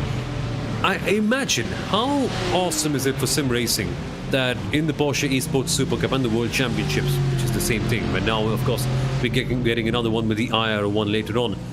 Last year, when we saw Rogers versus Benecke, when we saw Rogers versus Job, when we saw Benecke competing with them, creating controversies. Again, I don't even have to go to speak about what happened with them. You all know what happened at Spa. You all know what happened at the Nürburgring. But controversies got many eyes into the Tiger Esports Super Cup. I saw a few friends of mine who saw those incidents and said, okay, I want to watch more of this stuff. I want to see more of where this battle progresses. Of course, we can't have a drive to survive for sim racing, unfortunately, at least at this stage. I hope somebody does it someday. But creating these characters and to see that Benecke has a character, to see that Rogers and Job, they bring a certain character to the table, I think it adds so much to the world of sim racing that we have people who you can cheer for, boo for in the way. Yeah, it does. You know, it's real fun to see that that we're having this larger scope and we're building the stories. I think last season probably was one of the biggest ones we probably had in the past history, in the Porsche Esports Super Cup history, with these dramas between the drivers. It did happen in, I think, 2019 as well, but it wasn't as big as it was 2018. My apologies, but I think it isn't as big, or it was as big as it was this year. But seeing the coming out of these drivers and now it built up what is probably we can make a transition to what F1 is nowadays. I think we reached a point where the drama we have now in F1 can be related to what we had in the last season and can actually go to the next season. It's going to be an interesting one to see how aggressive would the Rogers, Benecke, Job, can I even put Zach Campbell, Charlie Collins will be, because now I think with the new season you don't have 3 drivers. I think you have now about 8 drivers that can contend for the championship, to put it mildly, over there. Put it mildly. Okay, let's throw a curveball in there as we see BMW Team BS Competition go for their pit stop right now. Again, scheduled as usual. And you might also see the 911 red line come in too, so watch out for them as well. But yes, let's throw a curveball. What if we see Coanda and Red Bull Racing Esports compete more often in the top split events, like the special events, like the VCO Grand Slam? What if both of them can make their way for the Suzuka 10Rs later on in the years? Imagine how intense that'll be. Williams versus Redline versus Red Bull versus Quanda versus, I don't know, throw Mivano in there, Maniti too. What else? This is too exciting. I already have goosebumps speaking about this. If, of course, we can have something like that happening, it'll be mind-blowing. And Bela Racing Team Ronix to add to the mix as well, if that wasn't enough. One thing I can actually promise is that the Suzuka race will I think we'll have the triple the attrition that we probably have over here. Yes. Because of three factors. One, Suzuka is only a 10-hour race, so it isn't 12 hours like we have in Sebring. It isn't 24 like we have here in Spa. So it wasn't 6 like we had in the Glen. Of course, in the Glen, it was a multi-class race, but this is GT3 only. But who cares who's counting? Exactly. Secondly, it is Suzuka. I love Suzuka no matter what car you put in that track. It's one of my favorite tracks, period. But lastly, it will become a race of conserving tires. If you can conserve your tires and survive the abrasion that the Japanese track offer on the cars, because you have so many transitions, not only in elevation but in radius of corners, and going from high speed to low speed, transitioning back to medium to high speed, it does bring a stress out of the cars in a preparation that I think it is more critical than you get in Spa, in my honest opinion. That I think the teams could be like on their top shape going over that. And it kind of collides a little bit of what Petit Le Mans, which is a race that kind of gives you a good preparation, because even though it is multi-class, it is just as convoluted and it has nearly the same attrition as well. But which one do you think is more fun to drive, Petit Le Mans or Suzuka? Now, Road Atlanta. Suzuka, I'll tell you this because I hate Road Atlanta. Fight me, chat. I already said this. I'll explicitly say this. I hate Road Atlanta with the GT3s, LMP2s, and GTE cars. Not because I'm very bad at it. And I'm gonna see people talking about this in the chat and calling me out about this. If you put an F3 or something like that, I can drive it and have fun in it. But the multi-class in Road Atlanta, I don't like it. I hate it, and I'm very bad at it. It's a lovely circuit, though. Yeah, honestly, I wouldn't tell you to get off iRacing, but just try. No, what I mean to say is there's another car or a different sim that I enjoy driving at Road Atlanta as much, because the reason why I can't nail it on iRacing is I'm a bad driver. It makes me feel bad. I told you already, Somo. Come with us and we'll get you up there. Someday, yeah. Just got to make out time for some driving. Haven't touched the sim, unfortunately, for a quarter of a year so far. A bit of a shame, really, but it is what it is. To be honest, though, Road Atlanta in an MX-5, Road Atlanta in an F4 car, just superb. As we see Precision Racing making their way up to P29 as well. Yeah, Road Atlanta multi-class is quite a challenge, Darrigan, that is for sure. It can be a bit tricky, but honestly, when you put a nimble light car at Road Atlanta, the S's just feel like heaven, that's for sure. And I get the point with GT3s, they're not as quick to maneuver in, so I get it, yeah, they may not be as enjoyable as, say, a single-seater car, or even an MX-5 for that matter. It's a different, of course, it's a different beast, right? Yeah. So in terms of preference, what you talk most is about preference. So it's how you extract. Again, it's all talking about extracting the car. But for me, there's also a little bit of a mix of car combo that makes it the car work. For example, the MX-5 I think kind of makes it can go into any track whatsoever. It provides a very good, very dynamic race. I think one of the most fun races you can have, and it actually happens in real life, I just couldn't see in real person in 2019, was the Mazda race back at the Daytona track. They actually did this right before the Pilot Challenge, the IMSA Pilot Challenge. But it's such a fun race, and it's seeing like these Mazdas when people think, oh, that car is so slow, but it does provide some close racing, really good racing overall. As now we're seeing both redline cars chasing Williams Esports, because the gap is interesting. It's 2.3 seconds they're catching.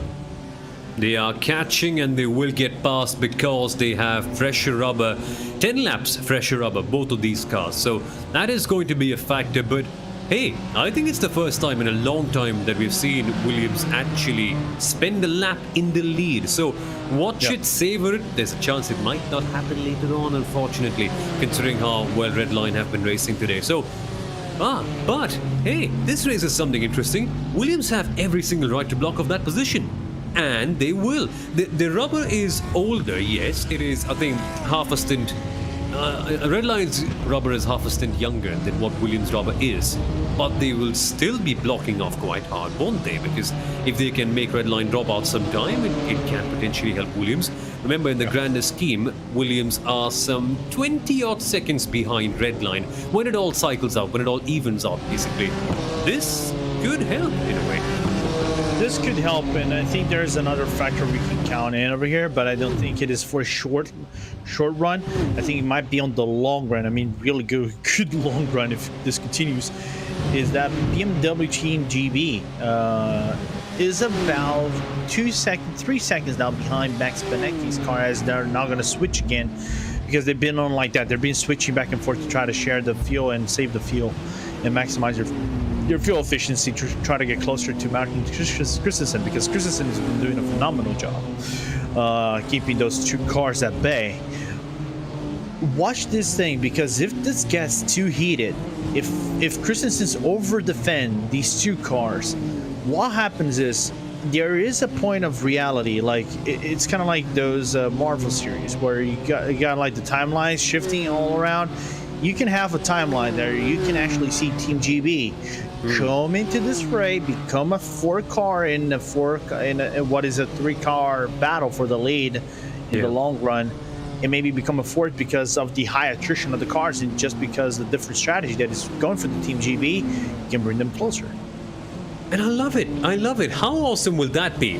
I think it's the first time in a long time that we're seeing all the cars together in a 5-second pack. Williams, Redline, BMW Team GB, all of them together.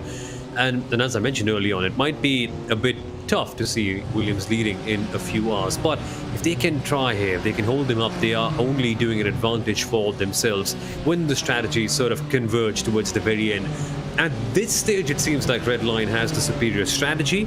But again, it's just at this stage. There can be shifts, there can be changes. Williams can try something special and maybe work things out. But yes, in the number 55 right now, well, I will quickly answer this question from Gringo Rima on the YouTube chat. Well, wish I could tell you, my timing screen's also frozen for a bit. It's Alessandro Bico in the 55. Alessandro Bico, nice.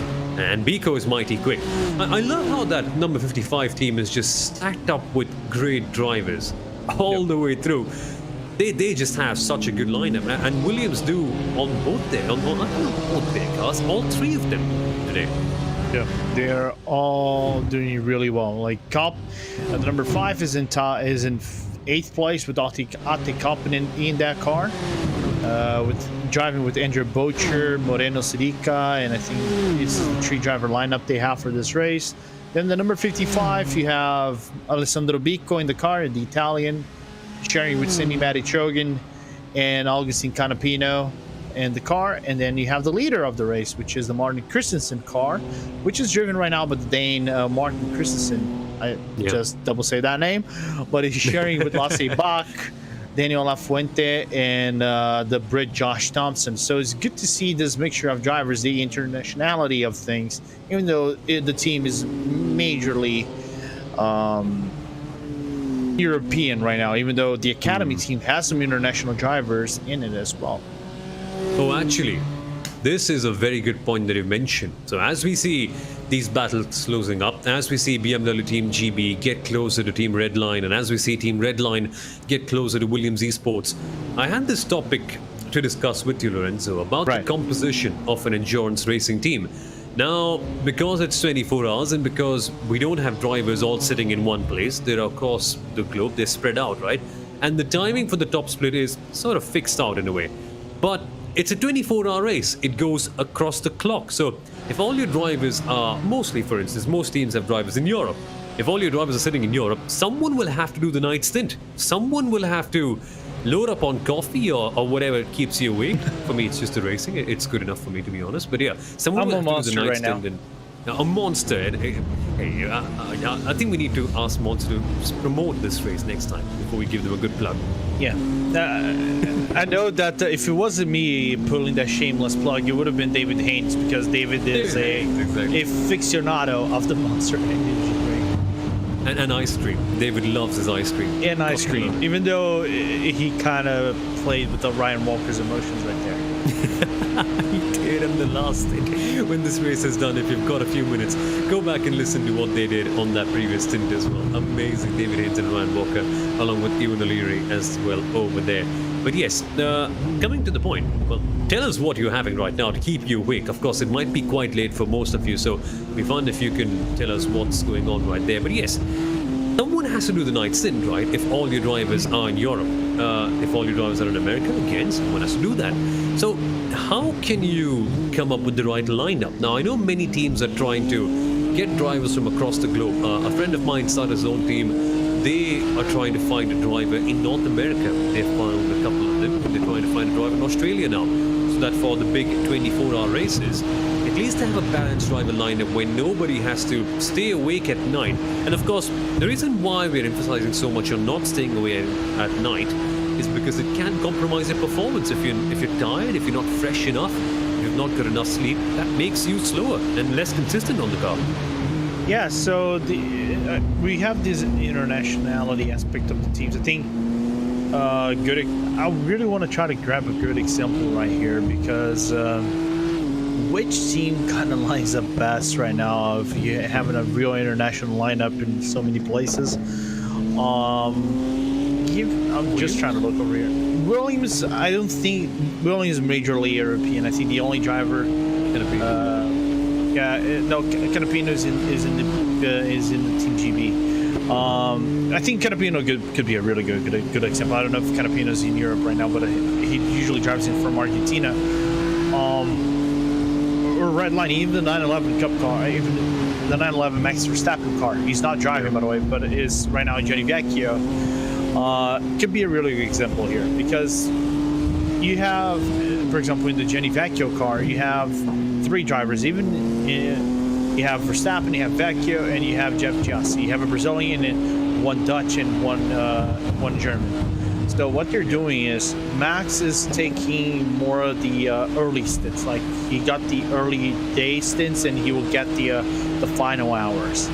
Yeah. Jeff and Johnny will actually shift in between the late stints, because for Jeff it's not late here in Brazil. We're nearly approaching midnight. Johnny's about 3 a.m. in Germany, approaching there. So even not 3 a.m., 5 a.m. So for Johnny, it gets a little bit tiring, but he started the car, so he gets a little bit more rest than what Max does. So it might become complicated for Johnny to push whenever he comes back into the car. But it's a really good example of how you try to strategize things. For a Brazilian team like me, you kind of have to cycle around who's tiring and who's not, and try to organize pre-race for you to get the maximum out of the drivers, as we're seeing now. Kevin Falk in P23, putting that pressure on Arturo Costas down the Eau Rouge. So here they come, Phoenix Racing Esports. And they are going to get the draft on that BMW there. Remember, the BMW marginally faster on the straight line, but with the draft, it does not matter. Phoenix Racing Esports sweep their way past. They get to be number 23.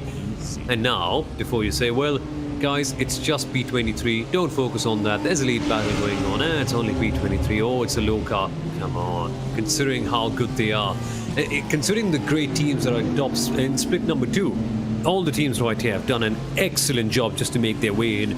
And it's if there's one thing I've learned from the bit of sim racing that I've done, no battle is small. Even though you're in P20 or P40 for that matter, if that position still is existing right now, it is a big one for you. You've got to focus on it as much as you would if you are in P number 1. So yeah, good move by Phoenix Racing right there.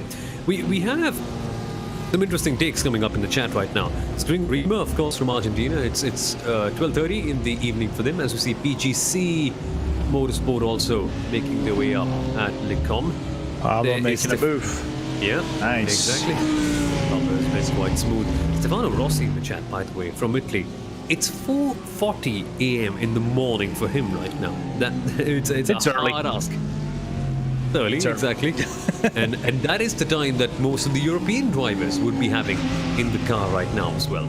So think about that. Think about racing in a top split endurance race at nearly around 4 o'clock in the morning. Staying awake is one thing. Racing right there and putting in consistent lap times, that is another. Just gotta love how to do it. By the way, Lorenzo, when's the next time that you're getting in your car? I actually, this is the thing. Now, if I open up my mouth, you probably know this, Aurora, because I've been on the street lately. If I open up my mouth and talk about the drivers and things like that, I usually gonna kill that driver on track. I did that in ISLWC, and I did this in, I think, in a few other events that I covered on here on RaceSpot. So, I take over for my car if the gods of sim racing allow me in the final 2 hours of the race. And I do say if the gods sim racing help me, because if I kill that car, it's going to be bad first, and we're at 91 instants out of 100. Watch out, my man. Yeah, we know we're probably gonna get a drive through. How we're gonna maintain 9 instants from getting a drive through with 9 hours to go? Don't ask me how we'll do it. Reminds me, track limits at Spa. We will come to that a little bit. It has changed, by the way, so we can't keep on distributing 1Xs here and there.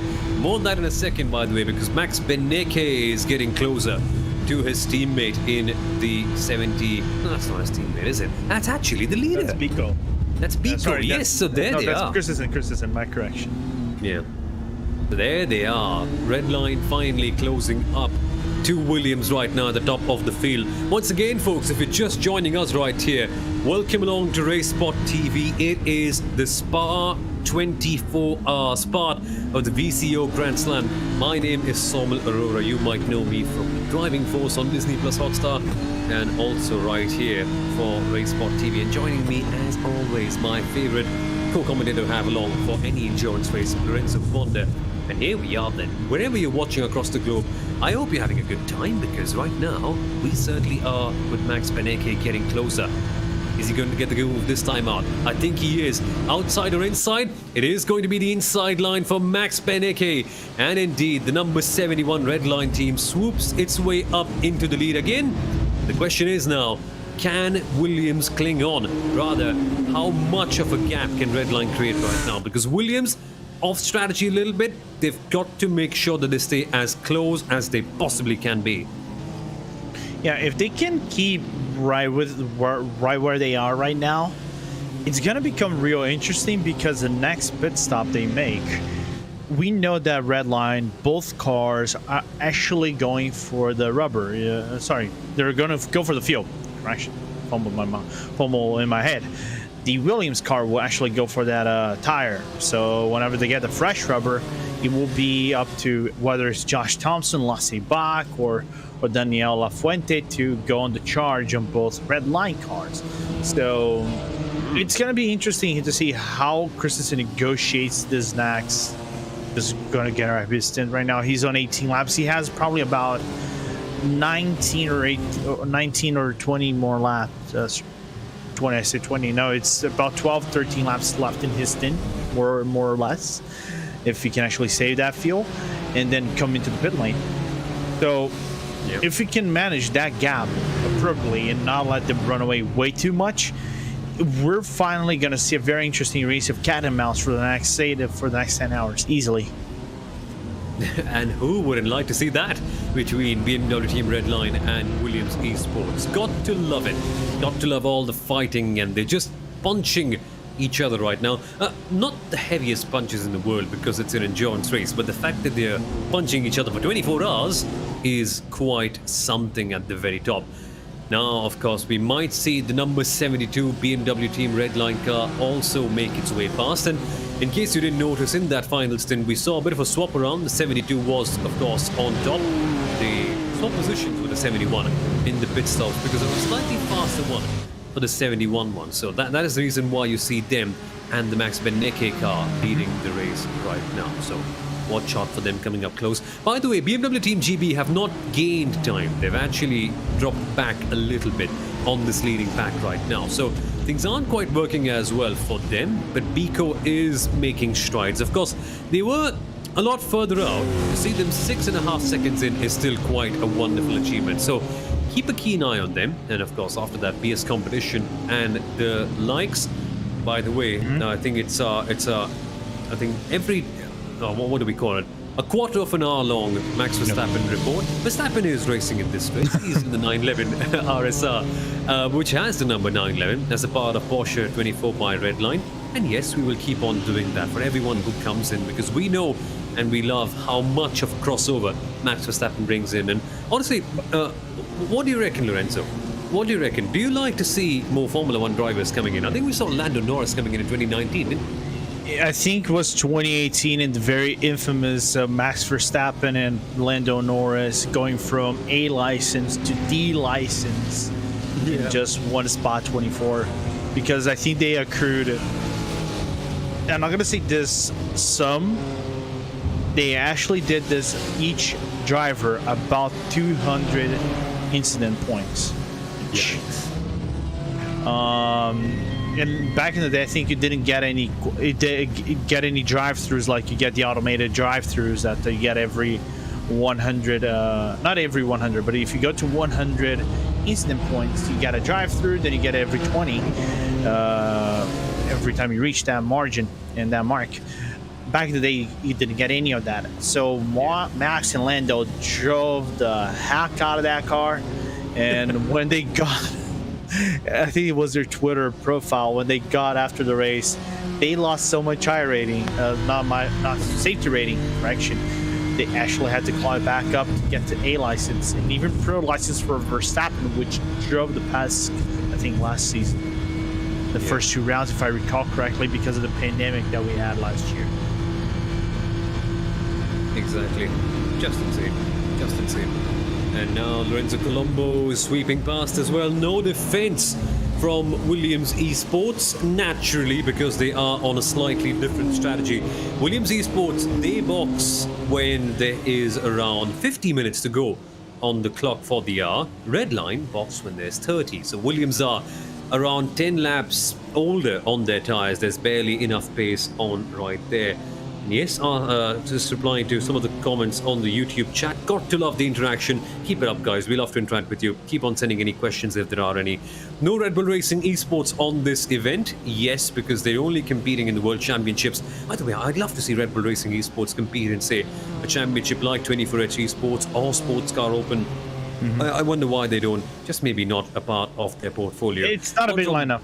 It's not a big lineup. It's not a big lineup as well.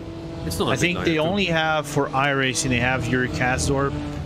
They did it for the race up for the flood, though. They did participate for the race for the flood, but I don't think they have a driver lineup that could go and come to the 6 hours. Because back in the day, they had Holtzman, Graham Carroll, but now Holtzman in the red line. Graham Carroll is still with the team.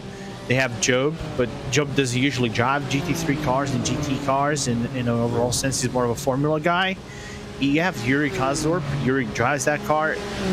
And who else? You got Joni Tormala, but Tormala doesn't participate way too much in iRacing.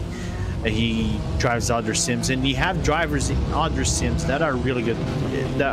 If you have to say, Red Bull on other sims are one of the top teams. They're probably the team to beat.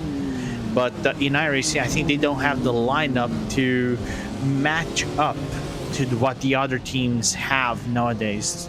But I think they're probably looking for talent. It's just a matter maybe of when they come back instead of if they come back. Exactly. I would be amazed, as I mentioned only a few odd minutes ago. Imagine the sight of a Red Bull versus a Redline versus a Quanda versus a Williams versus a BS competition. Add Maniti, add who else? Beeler Racing Team, Euronics, all the teams you see right there. That would be quite incredible. But yes, at the lead right now, Team Redline Red and Team Redline Blue dominating at the top. But I like the fact that Williams Esports are clinging on and they are getting closer not dropping off that much. They, of course, are scheduled for a stop in the next 10 minutes. So that is the way things are going right now. Again, yes, we're not the same commentators. Thankfully, we can't do 24-hour races, so we've got a crew of... Yeah, we're not Martin Haven. I apologize. We apologize in advance. Yeah, exactly. Martin Haven, just a legend, just stays on for so long. We can't, unfortunately, so we've got a crew of 4 teams, for 6 hours each of us stay right in there. Again, you can see how much fun it is for all of us coming in different parts of the race and just picking it up from there and watching all of it. But there's a lot of following along that comes along with it. So just watching it right from the very start, keeping up to it. And it's been fun. It's been going on since, what, more than, how many hours has it been? My maths has gone for a toss. More than 14 hours, isn't it? More on this race? Yeah, 14 hours, isn't it? Yeah, we're actually we're with less than 10 to go. We're just past the 10-hour mark. We didn't even mention that. So we've been for about 14 hours, yeah. 14 hours, yeah. And from the last 14 hours, almost everyone in the RaceSpotTV team has been tracking along with the Spa 24 hours. Everyone watching, everyone's so passionate about this event. Even though they might be commentating or not, they might be racing or not, everyone keeps a keen eye on these big racing special events. Oh yeah, people, we forgot to mention, it's sunrise in Spa, people. Yeah, absolutely. And knowing how good iRacing is with its weather simulation, this will be poking you in the eye. This might be golden hour where the lap times are pretty quick. At least it does feel like it in the real world, where visibility becomes better. You start to see apexes a lot more of a clear track, and temperatures are pretty cool. But here, Lorenzo, the sun also comes in your eye, and thank you, Hugo. Let's go. That's quality. And Spa is probably one of these races where the sun actually, it does become a little bit of a factor, I think, believe it or not, because I think the sun gets pointed out going towards Blanchimon and the exit of Cour Profrère and into the bus stop, where you can actually, I believe it or not, I did see even in real life, it does mess up your braking because the bright, like, I'm trying to remember, the flare that goes into your eyes, it can become a little bit annoying, and it can actually set you off in terms of going to the brake or going to the corner entry, and you might get an off track or you might get a cut. So that sun actually does play out like sometimes it does in real life. It does. And imagine if you're racing with a VR, it just sticks out in your eye. It is so irritating, but it's a simulation. It will happen in the real world as well. All you've got to do is keep your head down and deal with it. And so that is what all of our teams and drivers are doing right now.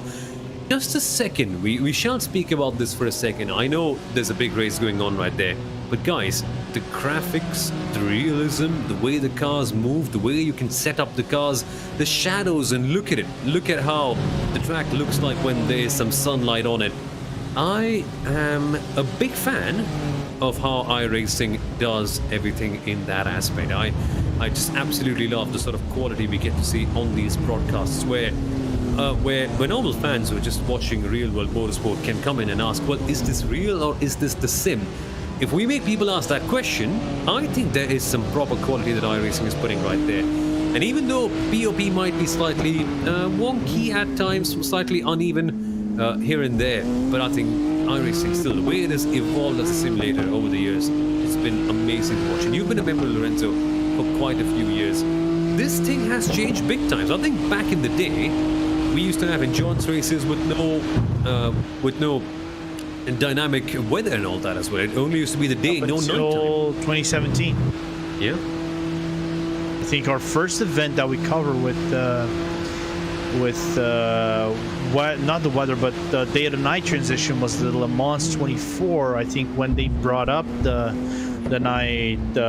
day night transition, because the Le Mans, if I recall correctly, came in 2016, and sorry, it might be 2018, 2017. No, it was 2018. It was 2018. I remember this much because 2017 I did some, since I think it was still back in the day, and 2018 was the first year I think I commentated on this, on the day to night transition was my first event. So if I recall, like, it was either 2017 or 2018. If I did get it wrong, I know I missed by a year or something like like that, but it wasn't 2016. It wasn't. And you've got to watch the clips of those old races in case you haven't already. No changing from day to night, so it feels like you're stuck in a time capsule in a way. You're just watching the sunlight for 24 hours.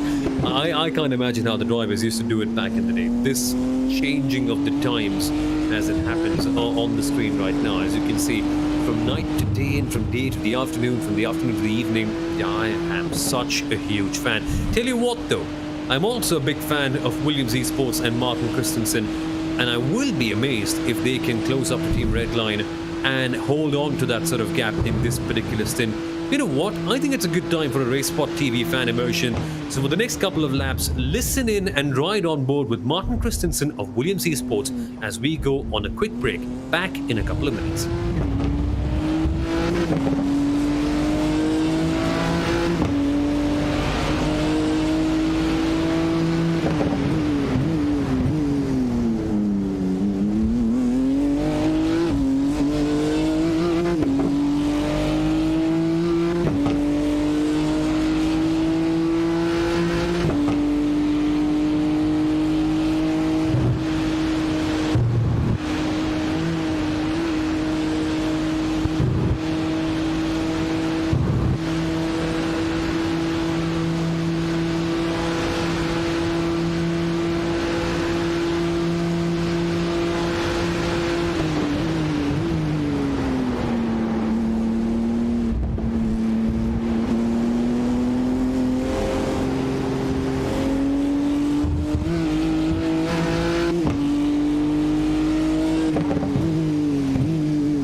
that is quite the end to our RaceSpotTV fan immersion. Martin Christensen going to the pit lane for a scheduled stop. Welcome back in, folks, to RaceSpotTV for the Spa 24 hours. My name is Somil Arora, joined, as always, for these endurance races by Lorenzo Ponda, and I'm so glad to have him here. Always a good time when Lorenzo is around in an endurance racing commentary booth.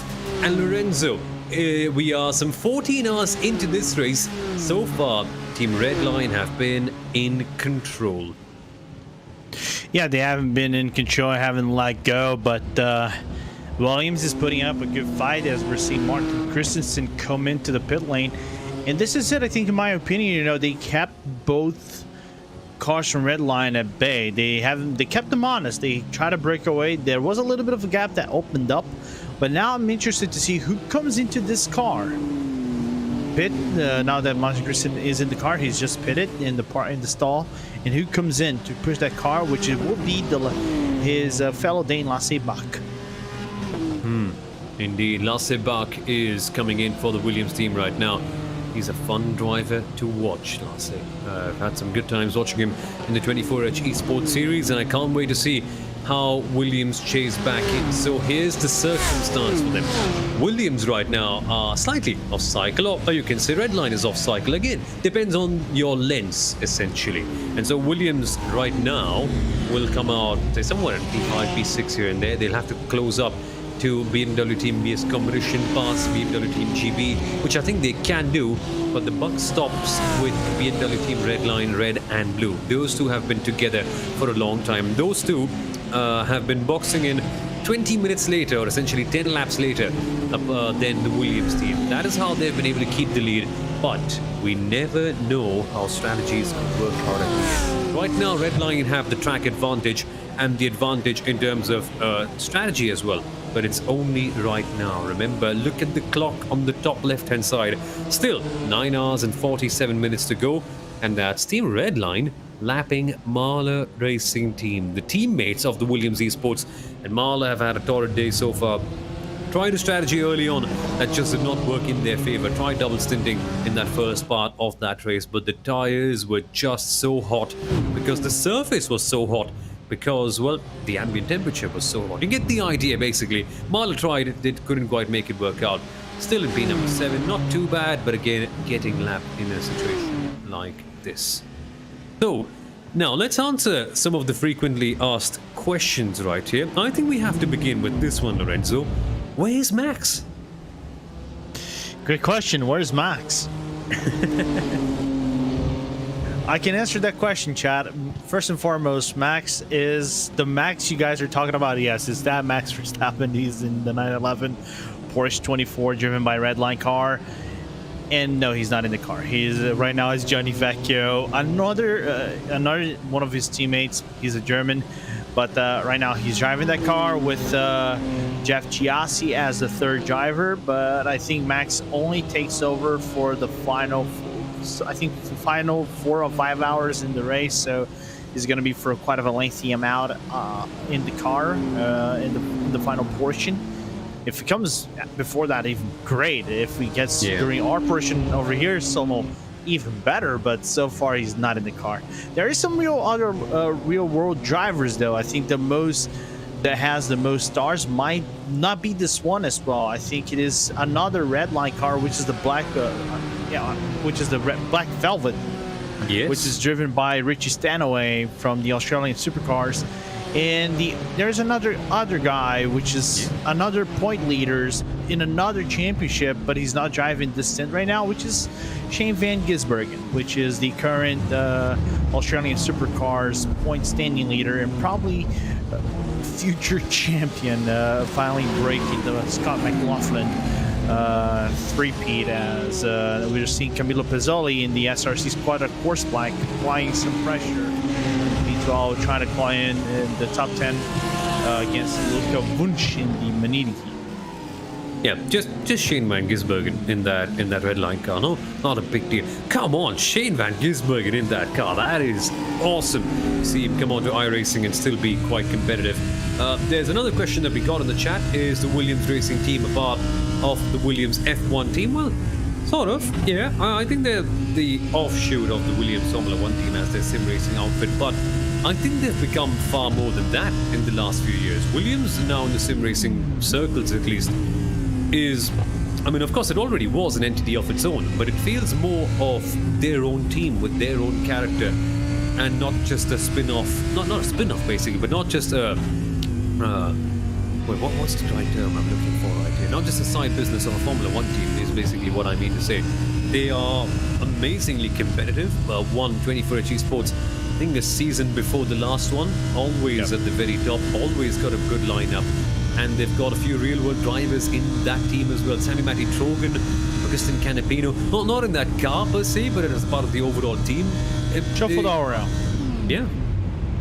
Yeah, it's good to see that the Williams found its striding in racing. Their lineup is probably we're talking about lineups with the Red Bull, right?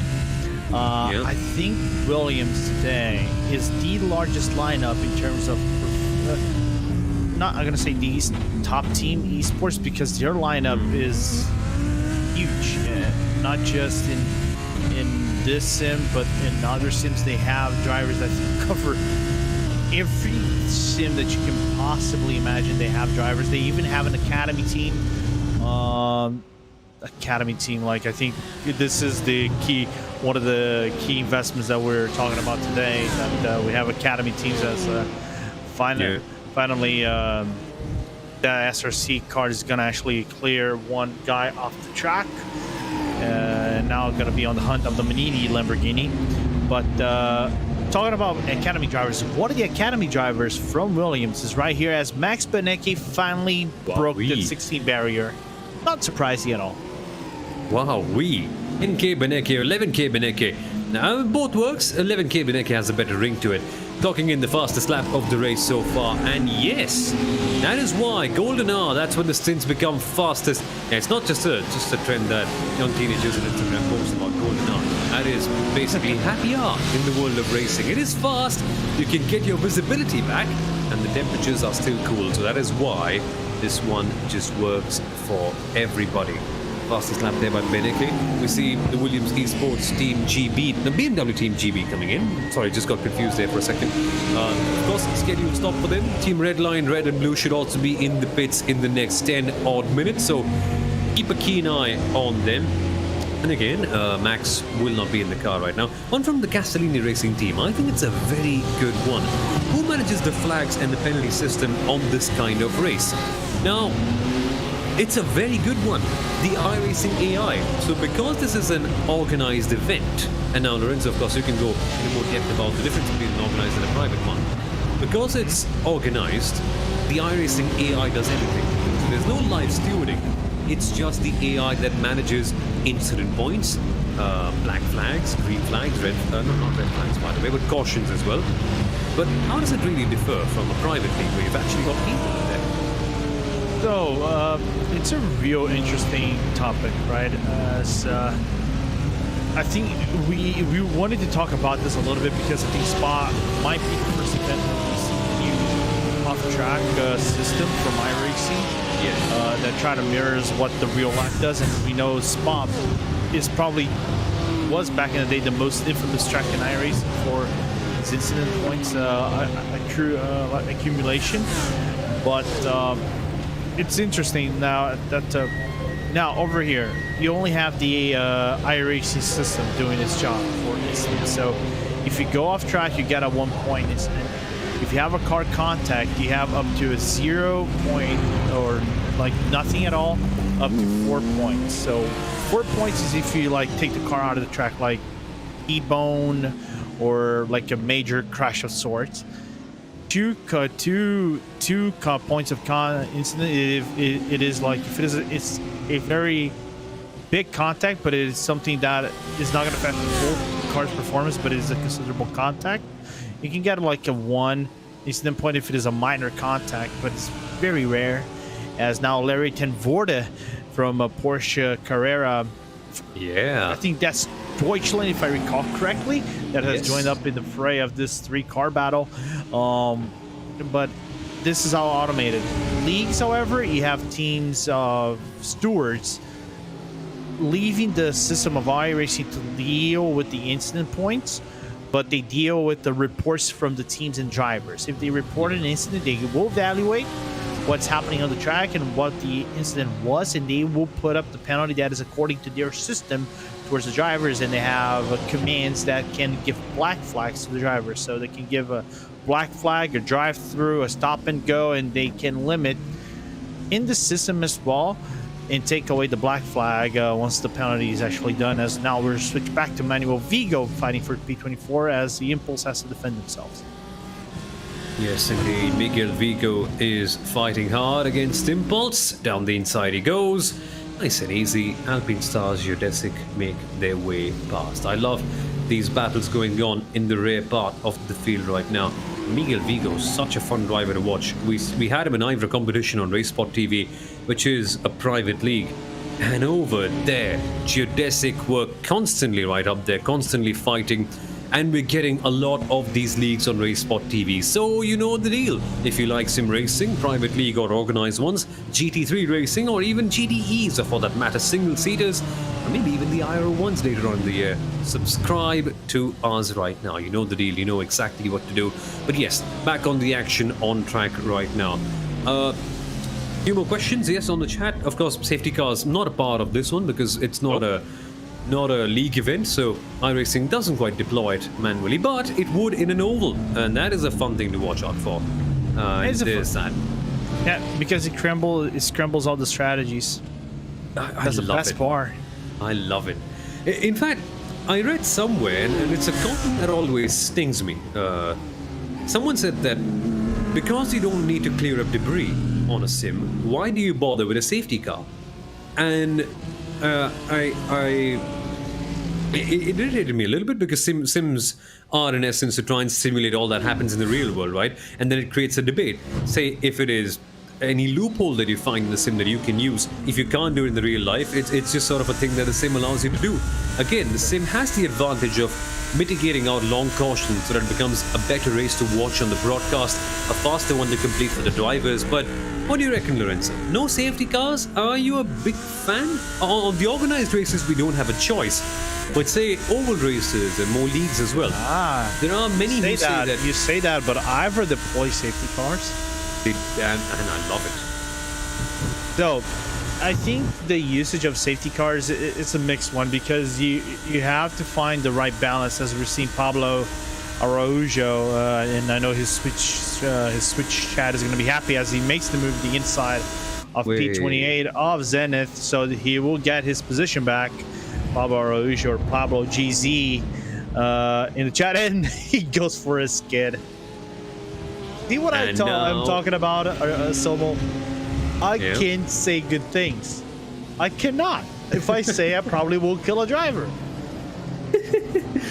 Hold on to that tongue right there. Just be very cautious with it. Knock on some wood. I think that's worked quite well at RaceSpotTV. I tried. It's not working. Oh, what are those things that they have for good luck right there? A rabbit's foot or something? I don't know. I think give me a pack of 4 leaf clovers. Well, luck just isn't on your side, unfortunately, right now, yeah. But yes, the car that you see right now, it's not the Max Verstappen car. That's not the number 911 for everyone coming in and asking. Verstappen is in the Porsche 24 by Team Redline car, but number 911, Leighton Ward, who races in Carrera Cup Deutschland, is right now behind the wheel of this number 10 machine. And it's fun. Leighton Ward gets to race with the likes of Einchan Guven, gets to race with Lauren Heinrich as well in Carrera Cup Deutschland. I loved it. Just the other day, I was watching a race right there. After dinner, getting bored, nothing to do. I said, okay, let's turn on YouTube and saw the live stream of the Carrera Cup Deutschland broadcast as we see Leighton Ward make a move for P number 9. And on that list right there, we saw these 3 top drivers in sim racing, Guven, Ten Voort and Heinrich. And I almost for a second thought it was the sim until I realized that we don't have the latest edition of the 911 GT3 Cup car. But there's a feeling that that car can be coming in as well, Lorenzo, sometime soon. Are you, like, low-key announcing the new GT3 Cup car? Yes. Okay. If iRacing sends the new... We need it. Yeah, we need it. But if iRacing sends an email, an angry email saying, "Why did you announce the car?" Don't put it on me. So I'll put it on you. But yeah, I know the new car. The new car for me is really tantalizing. You know, it's the car that I think I saw some of the drivers comment about this. I think Larry might have been one of these drivers. That is a very different car from the previous one. Because it's a car that is harder to overtake. Because of the aero package makes it a little bit harder for you to overtake. Of course, you can make a few changes still in the car, like you can change the wing and maybe some other aspects of the suspension and things like that. But the car is pretty much dead set. You don't have much to configure. But the current package of how the car drives and how the car is actually going on track, it gives you a sense of pack racing, but you have to rely on the other driver to make the mistake for you to overtake than what you did in the previous one, where you can rely on skills and go for it. You can rely also on draft to close on the car and go for that. But I think the new one produces downforce way too much up to the point that you cannot overtake. So I think where you start is basically where you finish, unless you make mistakes. Yeah. But as a car, how it is built and the technical aspects of the car for me are very tantalizing, because it is a car with ABS. It is a more powerful car. It has better downforce and some better mechanics into it, and how it is produced is much better than the old generation, the Gen 2. So it's a very interesting car, and I don't doubt for a moment that I think it might come to the service. But it's a matter of when, not if, but how long it will take. We'll never. Yeah. But honest question though, I saw the Carrera Cup races, Super Cup and the Carrera Cup Deutschland. That car is fast. That car is only, I think, a couple of seconds off from these hardcore GT3s and is around half the price. So let that sink in. I'm not a salesman for Porsche, but that's just proper quality right there. But is it too fast, Lorenzo? Because as you rightly mentioned, it's a very hard car to pass on. And so the racing that I saw in the Carrera Cup Deutschland at least was seemingly slightly dull. So what do you reckon? Is the new 911 GT3 Cup car a bit too fast for its liking? It may.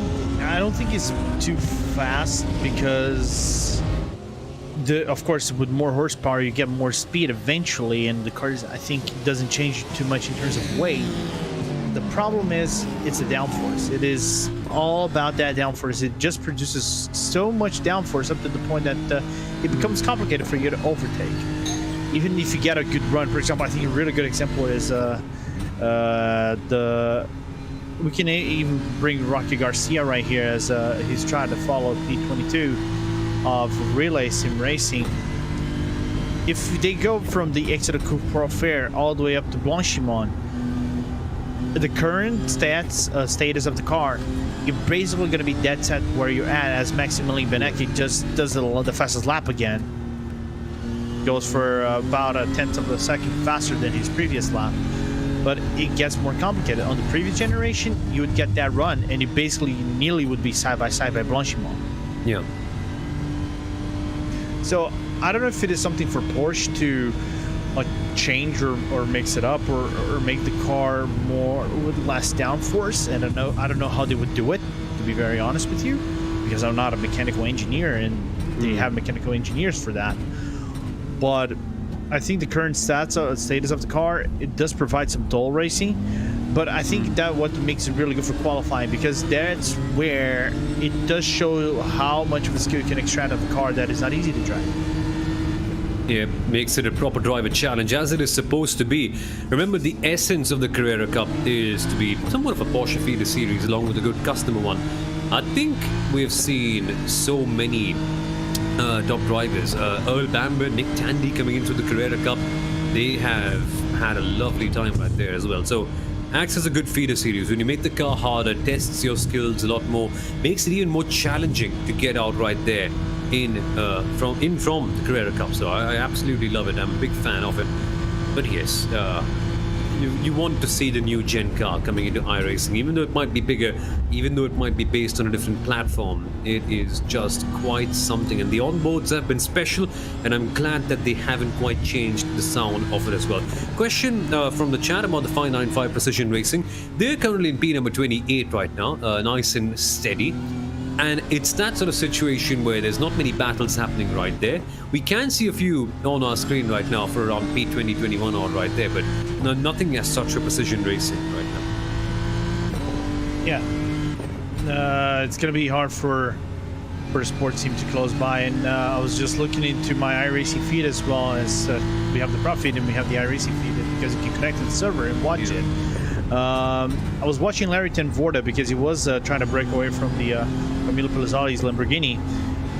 He made a mistake on the bus stop that actually cost him a real lot of time. Nearly got a cut, and that actually reignited the fight for P10, P9 specifically, because now Pellizzoli is on his back. That is going to be fun to watch for when we get it on, and so this will be an interesting battle for the 912. How can they manage it out in that mid-pack? It's a tricky mid-pack. They've got a teammate right there with Redline Velvet Black in the Mercedes. But SRC Quadricorsa Black have also been super quick here today.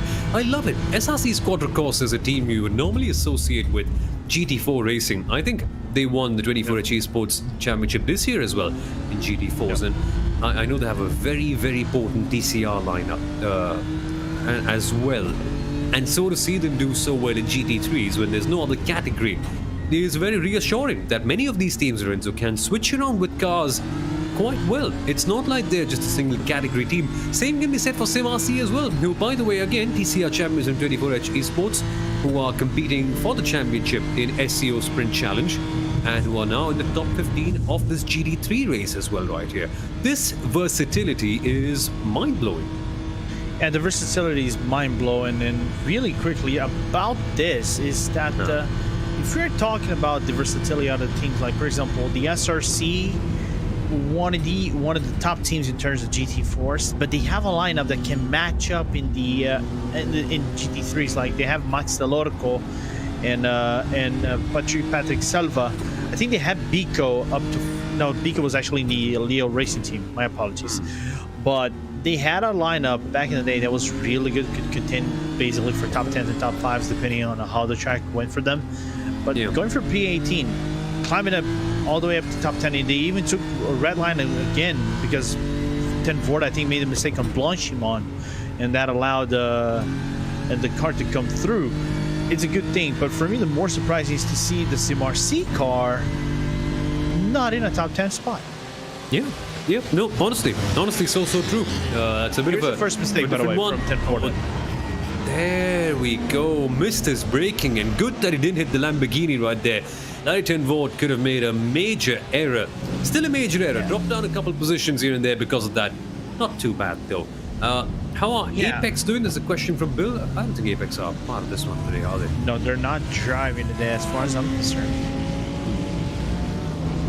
Because of, I think there's a really good drivers in the GT3 field for Apex. They have Jamie Fluke, Kevin Ellis Jr., Johan Hart, but I think their main focus is try to drive past some other leagues, like you mentioned, SEO, but their main focus right now is PASC and IR1 because your lineup is stacked right there. I think Peter Berryman and Johan Hart are in the top 10. They're due to make the IR1. Kevin Ellis Jr., Johan Hart, Jamie Fluker are due to be back in the next season for PASC. So I think that's their main focus right now. And that'll be fun to watch. Meanwhile, fun things happening right there in the midfield. Some slight position swapping as we see the pit stops right on cue. Are they though? It is right on cue for both red lines. It is right on cue. I think 4 minutes later than what they usually do. They usually box at 29, so I think they've extracted some good fuel from this particular stint. Larry Tenvorda, by the way, sends it down the inside. That was a fun battle with SRC Quadricorsa Black. And SRC Quadricorsa Black go in the pits right now. By the way, yes, Team Redline, they have been able to extract, I think, a couple of laps worth of fuel more in this stint. we heard their onboards, we saw that they were fuel saving a little bit, holding their clutch off and lifting and coasting properly. But yes, here they are right now, leading in, and this just puts the pressure back on Williams. How much time can they extract now? The gap has come down to around 19 odd seconds, 17. That will come down to 15, which has gone down very quickly. They are getting closer. I like this. I am intrigued by this. Williams Esports are now closer than ever to Team Redline right now on a base stint. Can they get past? Can they make something special happen right now? Meanwhile, it's interesting. It will be interesting because Lasse is right about 35 seconds away from the first red line car. Yeah. Exactly. There's a problem though. There's a real problem in that though. Is that he's 10 laps in, so he got about 20 laps left. Yeah. How does Lasse extract time enough to get closer to both cars and then try to contend for overtakes? Because yeah, that's the question that I have to ask now. Because it's that cat and mouse we've been talking about. True. So are they stuck in a way right here? Now, we do say that it's a long race, there's a lot to do, but sometimes, sometimes teams are so efficient on their strategies that breaking that mold can be quite hard.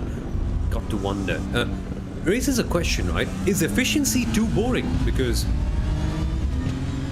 excuse me, sorry, I'm having a bit of a tough time. Yeah. You're saying, Lorenzo? No, I was watching something real quick, and I think I saw the Carbon Sim Sport down in P31, the 473, have a massive crash. I think that is right the exit of Puhan. Okay, that'll be fun to watch when we get to see it. Redline Black Velvet are in the pits, by the way. But yes, there's Carbon Sim Sport on the RaceSpotTV replay. Oh my word. Oh my word. That is a big shunt for Carbon Sim Sport. Going off the track, hitting that bump right there, and the wall says, hello there. That is a lot of time lost, and I'll be surprised if their drive shaft and their steering column is okay. Somehow they hit, like, there's a tire barrier. I'm surprised. You know what surprises me the most? They are down on speed, though. They are about 10 kilometers down on speed. That's for sure. The front of the car looks intact. But they have to tow back to the pits of source as they make it back. We're back now with Roque Garcia trying to challenge for P22. So good to see Roque doing fine over here. This is basically a South American team of sorts. Yeah. And they are right in the midst of it. I'll be honest, I haven't quite seen Sport Team and Rincon Racing in the top split ever, unfortunately. But now that they're here, such a big achievement, and the fact that they're competing and still running and still racing hard for positions is quite good. Again, there's a question in the chat, Lorenzo, that I'd love to know your opinion on.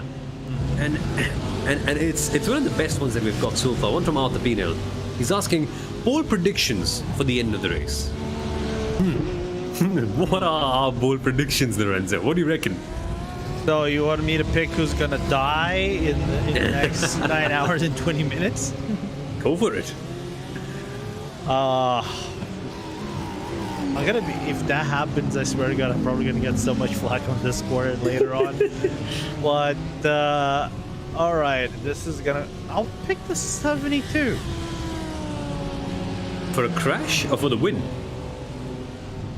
I'll pick the 72. I'm not gonna say what. Because if I say for the win, it will be a crash. Yeah, a bit of a grey area right here, yeah. And what are your bold predictions, guys? Let us know in the YouTube chat. It's been amazing to see that you've been so interactive here today. Let's take things one step further and let's ask that question. What is your bold prediction? Yes, of course, our quarter hourly Max Verstappen reminder. He's in the number 911 car, the Porsche 24 by Team Redline. Not in the car right now, but he will be back again in a few hours.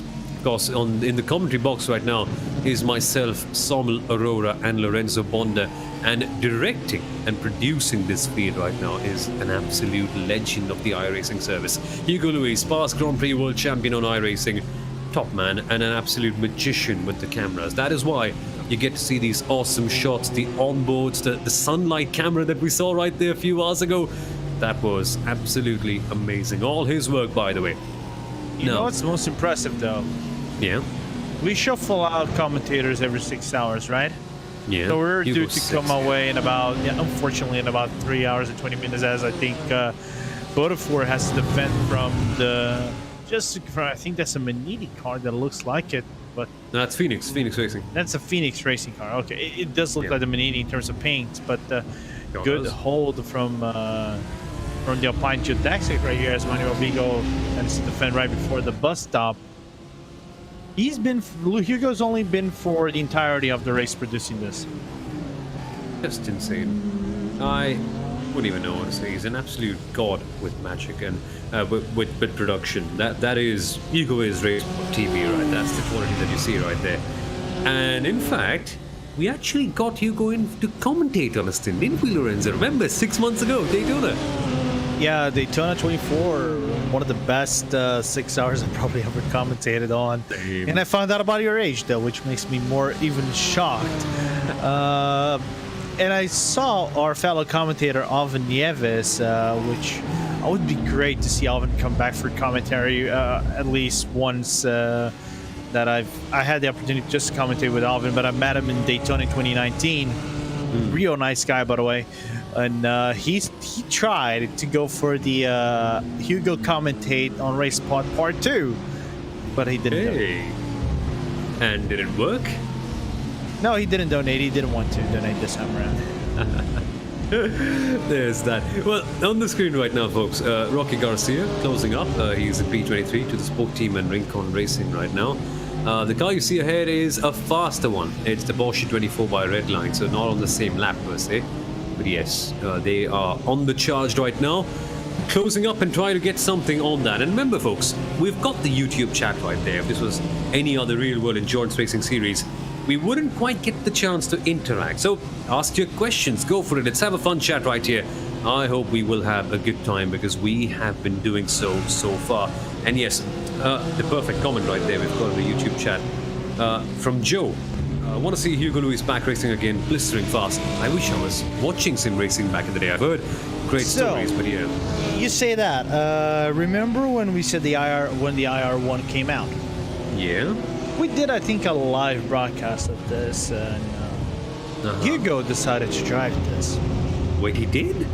He drove the IR1 just for fun and to try out the car. I think me, Connery, Arjuna, we put up a server, and some other guys came in. Connery, and that made me, Arjuna, and Connery so sad because like we were trying the car. It was a hard car to drive. And we did like some respectable times, and Arjuna did some respectable time because Arjuna is a fast boy as well. Hugo decided to blast everyone by a second and a half with a G27. and just so you know, Arjuna and the likes do have quite a good wheel. So no, he not only he has a really good wheel. The best setup I've seen, in RaceSpotTV at least. It's downrightly insane the gear that Arjuna has, and still got slapped by Hugo. Quality in the broadcast team all the way through. Just shows you've got this absolute scale, right? World Championship driver producing, driver in the top split, in the split number 4 commentating with me, and then there's me. So yeah. Let's focus on the racing ahead, is what I mean to say. Quickly moving away to speak more about the action in front rather than on myself. Question from OK, and that's a lovely profile picture, by the way, mate. Is it possible to see fuel and tire levels for each car? I would like to see that feature on the stream. I wish, but iRacing doesn't quite allow that. As we see AXRX Able Esports move in and move out once again at Piff Paff. Well executed right there. But no, can't quite tell that right now. Again, we could go full AWS and try and predict the tire condition in this thing, but we can't do that, unfortunately. Yep. But the best part is, so can't the teams, which means that the data is hidden, which means that we get to see volatility and unpredictability in the strategy battles, which is what we all love to watch. So I think it's for the better. It adds some uncertainty. I might go for a rant right here about data and sort of all the access that we get from racing, but in a way, it's a bit too much because then it sort of takes out the unpredictability. If you can constantly see the charge in, it makes you less surprised. And being less surprised makes you less emotive about the race. And isn't that what we're here for? To channel our emotions, to have a good time, to enjoy a little bit more. I sort of enjoy going the more manual way, not tracking the data a lot too much, just watching things as they come. Makes you enjoy the race a little bit more. But what's your take on that, Lorenzo? You, of course, race, you compete. It also makes me ask, how's your team doing so far in the race? Now you actually said my curiosity. We are at P19 at this current moment in Split 4. Yes, I do drive people, and yes, I am on Split 4 with my team, which is shocking, by the way. We just gained a position, but the problem is we are at 95 instants out of 100. And I drive the last 2 hours. If that stays at 95, I will be genuinely concerned how this will go to be. I am not joking. As we're saying, Jeremy Lenier in the NSH racing team trying to catch the Zenith. It's a 3-car train that we have. The one leading is Pablo Araujo right in front, and now Lenier with a really good run, so I don't think that the BMW will be able to fend off at the long run at Kemmel Straight. But it got so close right there. They almost made contact. The NSH car sweeps past, as they should, because they've got more advantage on the pace. Nice and easy. Well done. I like this. Yeah. Now it's going to be on Pablo to try to defend, and knowing that Pablo likes his car really understeery, this is one of the memes that in the community that everybody try to go for setups that are very, very, loose on the rear and things like that. Pablo, however, is the god of understeer. For some reason, he likes that car understeery. Bit, so it's going to be interesting how to defend a car that is understeery, and he can actually extract the max out of that car against a car that has better rubber in Jeremy Lenier's car. Yeah, exactly. And he's closing up, and he could have a chance. So watch out for the next couple of laps. We'll be keeping a keen eye on them. This is the battle to watch out for these top positions. So NSH, can they move further? Can they get something on and maybe get in the top 25? Good racing all the way through. I like that there's battles going on every single place, be it at the top, be it at the bottom. There's a comment from Williams Esports. Williams Esports and Team GB, 3rd and 4th against Redline. Sort of happy with that, but still 9 hours to go. It's reminding me of a good point. Strategy now. This is a bit interesting. There's also a comment from Siddharth Mediratha. Of course, I've commented on Siddharth before. He has raced in Indian motorsport in the Volkswagen EVO Cup. Lovely. He's a very fun driver, very aggressive on the starts, from what I remember. A part of the Ronin Academy team. And he's asking, what happened to the second Williams car? For Mahler, they tried a different thing. They tried a double stint early on in the race when the track temperatures were very hot. And it just didn't work out. And they had to do a panic stop midway in through the second stint because they realized that the drop-off is insanely huge. And that's why Mahler Racing are not where we think they should be. That's why Mahler are in P number 8 right now. Good to see you right here, Siddharth. Glad you're coming along to watch this. Along with that as well, strategy now. Because, Lorenzo, the teams are so efficient with their strategy, because they've already got things pre-planned out, maybe it sort of removes that edge of going for an alternate strategy, because every single team and driver knows what the best way out is as Team NSH goes through the move. And so, because they're so efficient in their planning in terms of deciding when to box, how much fuel to take in, how much tire wear should they have at the end of the stint, maybe we get to see less of these outrageous alternate strategies, and that could potentially take a little bit out of the comeback of Williams. I know it's a bit anticlimactic to say it already, but still. Yeah, one of the things about planning is that on paper, you get something that could be easy to execute, but harder when you are on track because of so many variables. So if you follow the plan all the way down to the brim, it's the best thing that we can be talking about. But I think for top split, because there is some aggression out of the drivers, but they are mindful of what happens over the course of 24 hours. The variables kind of change. They are, and it's not an hourly change; it's lap by lap change. Of course, it happens in the lower splits as well. But I think because we have so much aggression on top splits, I think it is lap by lap or even sector by sector. It's going to be is one of those things that if you manage to execute on paper every single stint, it works out, and it does just in it for Mala. So putting the reset button, I think early on was the best choice for them, but cycling back, it's really complicated, especially when you have no help to work with, like you had in the early portions of the race. As now Pablo gets overtaken by the Zenith car of Jorge Garcia. Good move right there, getting past and getting clear. These battles in the midfield are turning out to be hectic. Is that the Volanti car that I spy right there? I think it is. So that's the simracinglove.com Volanti team right there. And quick word on them. I know it's not the most relevant thing in the world to speak about right now, but Volanti compete in Sports Car Open's Sprint Challenge Series in the BMW M4 GT3 car. And that car is just not treated well by BOP, let's put it that way. Only good in the straights, nowhere else. They eked out a podium from that car at Barcelona. Can you believe it? At Barcelona with an M4 GT4. Well, and in a field where there are more Porsches and McLarens, I don't know how. We can attribute two things here. I think the first is that the job that Dominic Engel, Ronald Grossman, and the boys back at Core Sim Racing do to try to level out the playing field is just phenomenal. So that's why the BMW doesn't get toasted like he usually is on the Pilot Challenge, because if you drive a BMW M4 in the Pilot Challenge nowadays, I feel for you. I salute you, because you are a courageous individual who probably is a masochist or a sadist. I don't know. You like to feel pain for some reason. I don't know why, but yeah, for what Volanti did in a track, of course it had. This is the thing as well.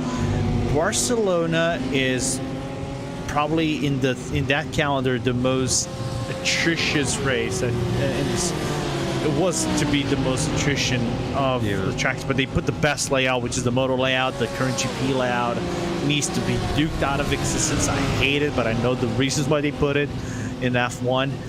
But then Zolder came to improve this run, right? Exactly. So, but getting a top 3 in a BMW M4, regardless of if it is BOP that worked to your favor or was attrition, it's a result that it needs to be commended, because getting fast with that car is complicated.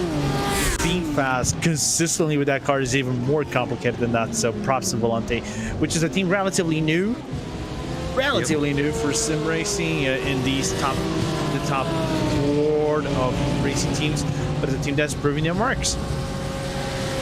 They are. Quite fun to see. Unless it's Monza, the M4 GT4 can be a bit tricky. So the question that we've got right here on the YouTube chat about incident points, about why we don't have access to it.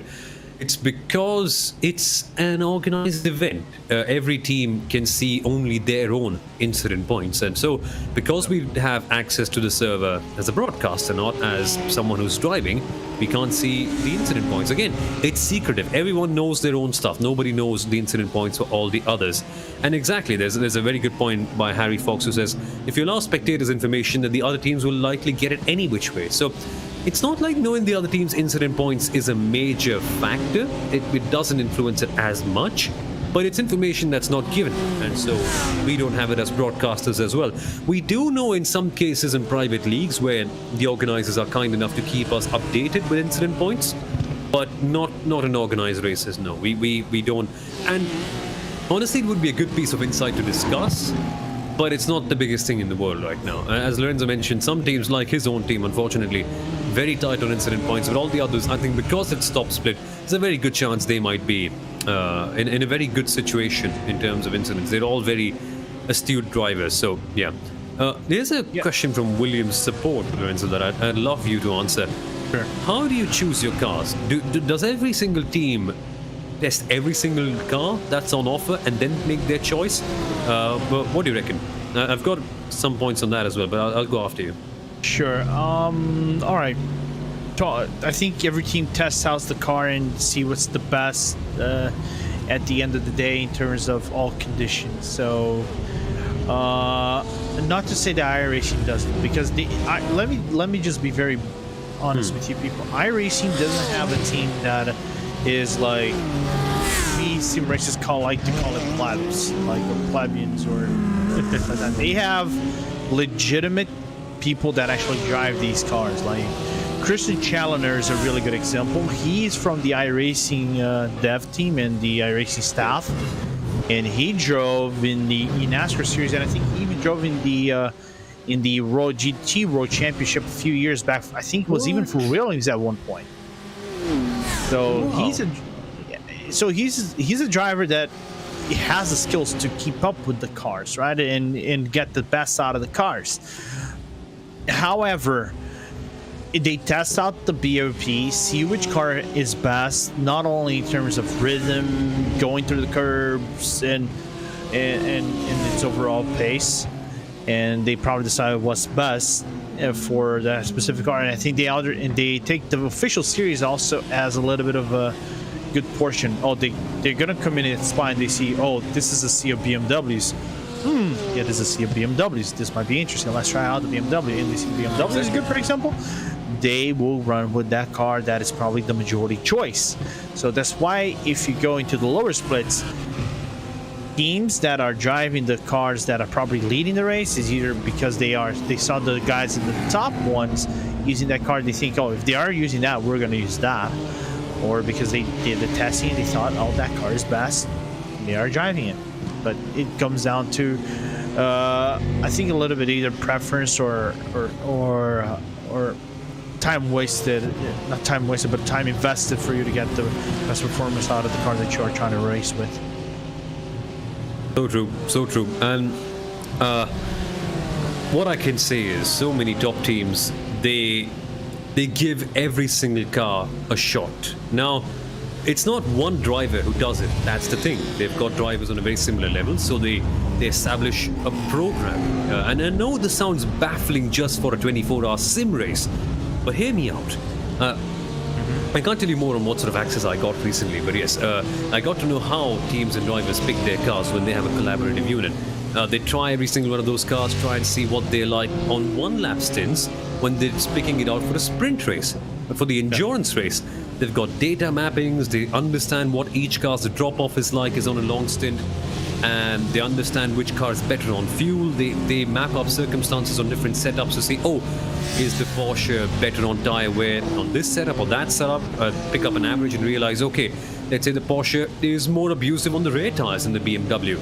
Do we need our rear tires towards the end? Yes, we do. So maybe a BMW would be a better option on that variable. So they pick out these variables, they map up all the data, like a Formula One team would do, by the way, and that's how they choose their cars. For many top teams, that's the way they do it. For other teams, it's a lot like, my friend only has the Mercedes, so let's just drive the Mercedes only. So there's a wide variety. There's two different approaches of doing this. You either map out the data, try every single car, understand the best and the worst aspects, and then choose. Or the others are like, I have a car, let's race on that only. I think if I have to go for that example of, oh, this is the car we had, I think we lined up two teams. For example, my team lined up two teams. We lined up a Porsche car, which was a car that one of the team bosses wanted to drive it. He felt more comfortable driving that car than everybody else. People might say, oh, why are you guys driving that car instead of the top car? Well, personal preference. Exactly. But and then also you might say, oh, but you guys are down a half a 10, like a half 0.5 on power. Sure, and having 12 kilos of ballast might affect your performance. Sure, it might, but if you look on the long run how the season is going, the Porsche has been one of the better cars. So getting that power nerf might be a little bit something to consider and put it up on the even playing field of the other cars, as we're seeing out of Buchwitz going for the B20. I was gonna say P20 on Radicals Online, which is good. I want to get to Radicals Online later on. Yeah. But the other car that we had was just because it was the only car they had, which was the AMG. Exactly. You've got to choose between them. I love how there's this difference, right? Some choose it on such a technical basis. Some say, right, it's the only car I have, so I'll go for it and I'll make it work. I love it. That just shows how sim racing is partly professional, partly amateur in its nature. But still, both of them can still come together, even the pro teams, even the amateur teams, and can put Also, up quite a show. There's a really good commentary here, and that Williams Sport actually brought it up. Some of the teams are actually linked to manufacturers. For example, BS Competition is basically the BMW Works team of sorts. They don't have the BMW Work drivers here because I think they're probably busy with the Spot 24 that is going to happen Spengler and the likes. Spengler and else, but Spengler and everybody else actually did drive some tops. I think they drove in the Bathurst earlier this year, as an example. However, I think a good examples here: Porsche by driven 24, Porsche 24 driven by Redline. Redline have some links with Porsche. VRS Coenda is not here, but VRS Coenda also is linked with Porsche as well. So, seeing if they were here, they probably would have been driving the Porsche. So it's some of the examples that some teams have connections with. I think Williams also is connected with BMW. So in the GT part of things, so it's like there are some connections. Yeah, good that you did. Good that the chat brought it up as well. Yeah, no, that was a good point. That really was. And I think that's why there was a certain urgency from iRacing to get the GT3 R as well. We did not have a Porsche GT3 homologated car there as well, so that was a bit of a problem. Now that we do, it is quite good. Again, comment from Nicholas Maz. Respect to the Ford runners. 100%. I just love it. I wish we could expand more on that, but other things to talk about. Yes, now there's a fun comment from Nicholas that we also have to discuss right now. Coanda, okay? Now I know there's going to be someone in the YouTube chat telling me, Sommel, don't speak too much about a team that isn't here, which is fair. I think we have to speak about them for a couple of minutes because last year's winners aren't here. And there's a reason for that. The reason why Coanda isn't racing right here is because they have commitments with Assetto Corsa Competizione, and they had that race yesterday. I think it went pretty decent for them all the way through, all things considered. But then there's this question, right? If you can race in ACC, why can't you race and prepare for Spa 24? I mean, you just have to get in the car and drive, right?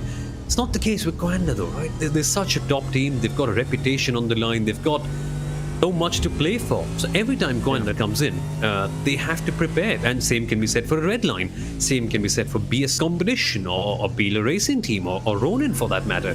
They can't just get in a session and drive. They've got to bring their A game, and that A game means collecting the data, analyzing everything, coming up with the best setups. Of course, remember, VRS are the guys that have most of the base setups for all the cars. So they really won't go into any event even partially unprepared. And that's why they aren't here. Not because they want too much. Yeah, because this is also really interesting for talking about last year as well.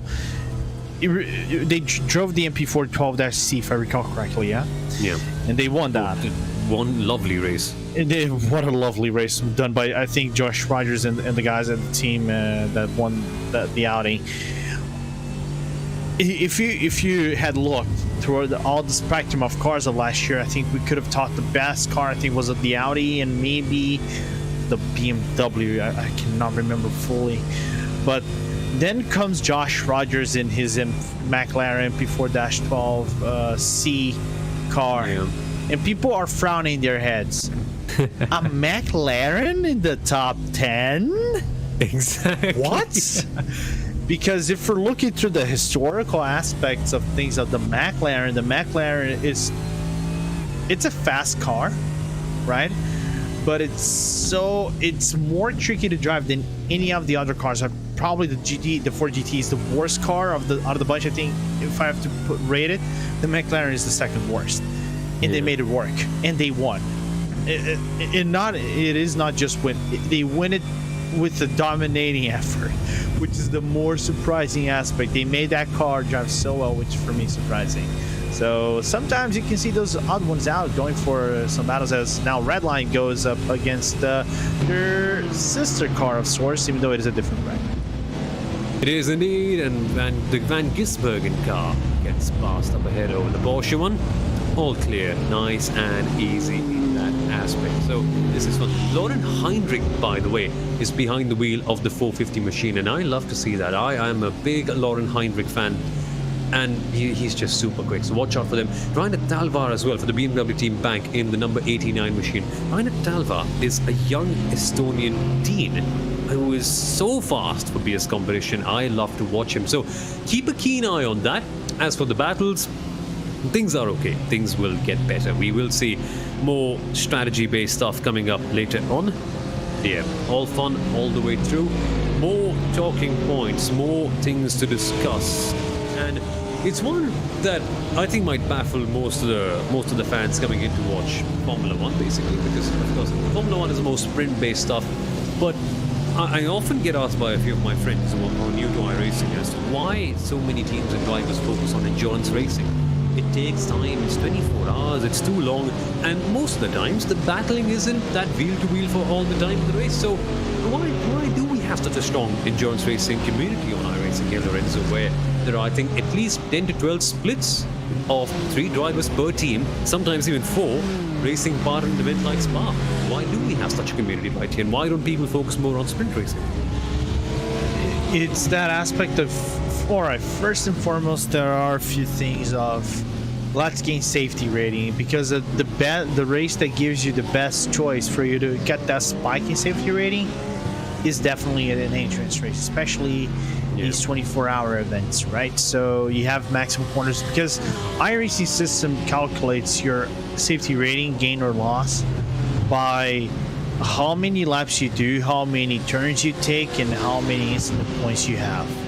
It's an odd calculation. If I don't have the formula right here, and now I will make that formula for you guys, because I'm not Neil deGrasse Tyson, and I'm not even a mathematician, even though I'm graduating computer science, and I'm supposed to know numbers, which I don't. So grabbing those factors, if you are clean for such a consistent amount of laps, you are due to get a massive spike in your safety rating. And for example, you're B licensed and you did B licensed races in the road courses. I think the VSS is a really good example, the sprint series.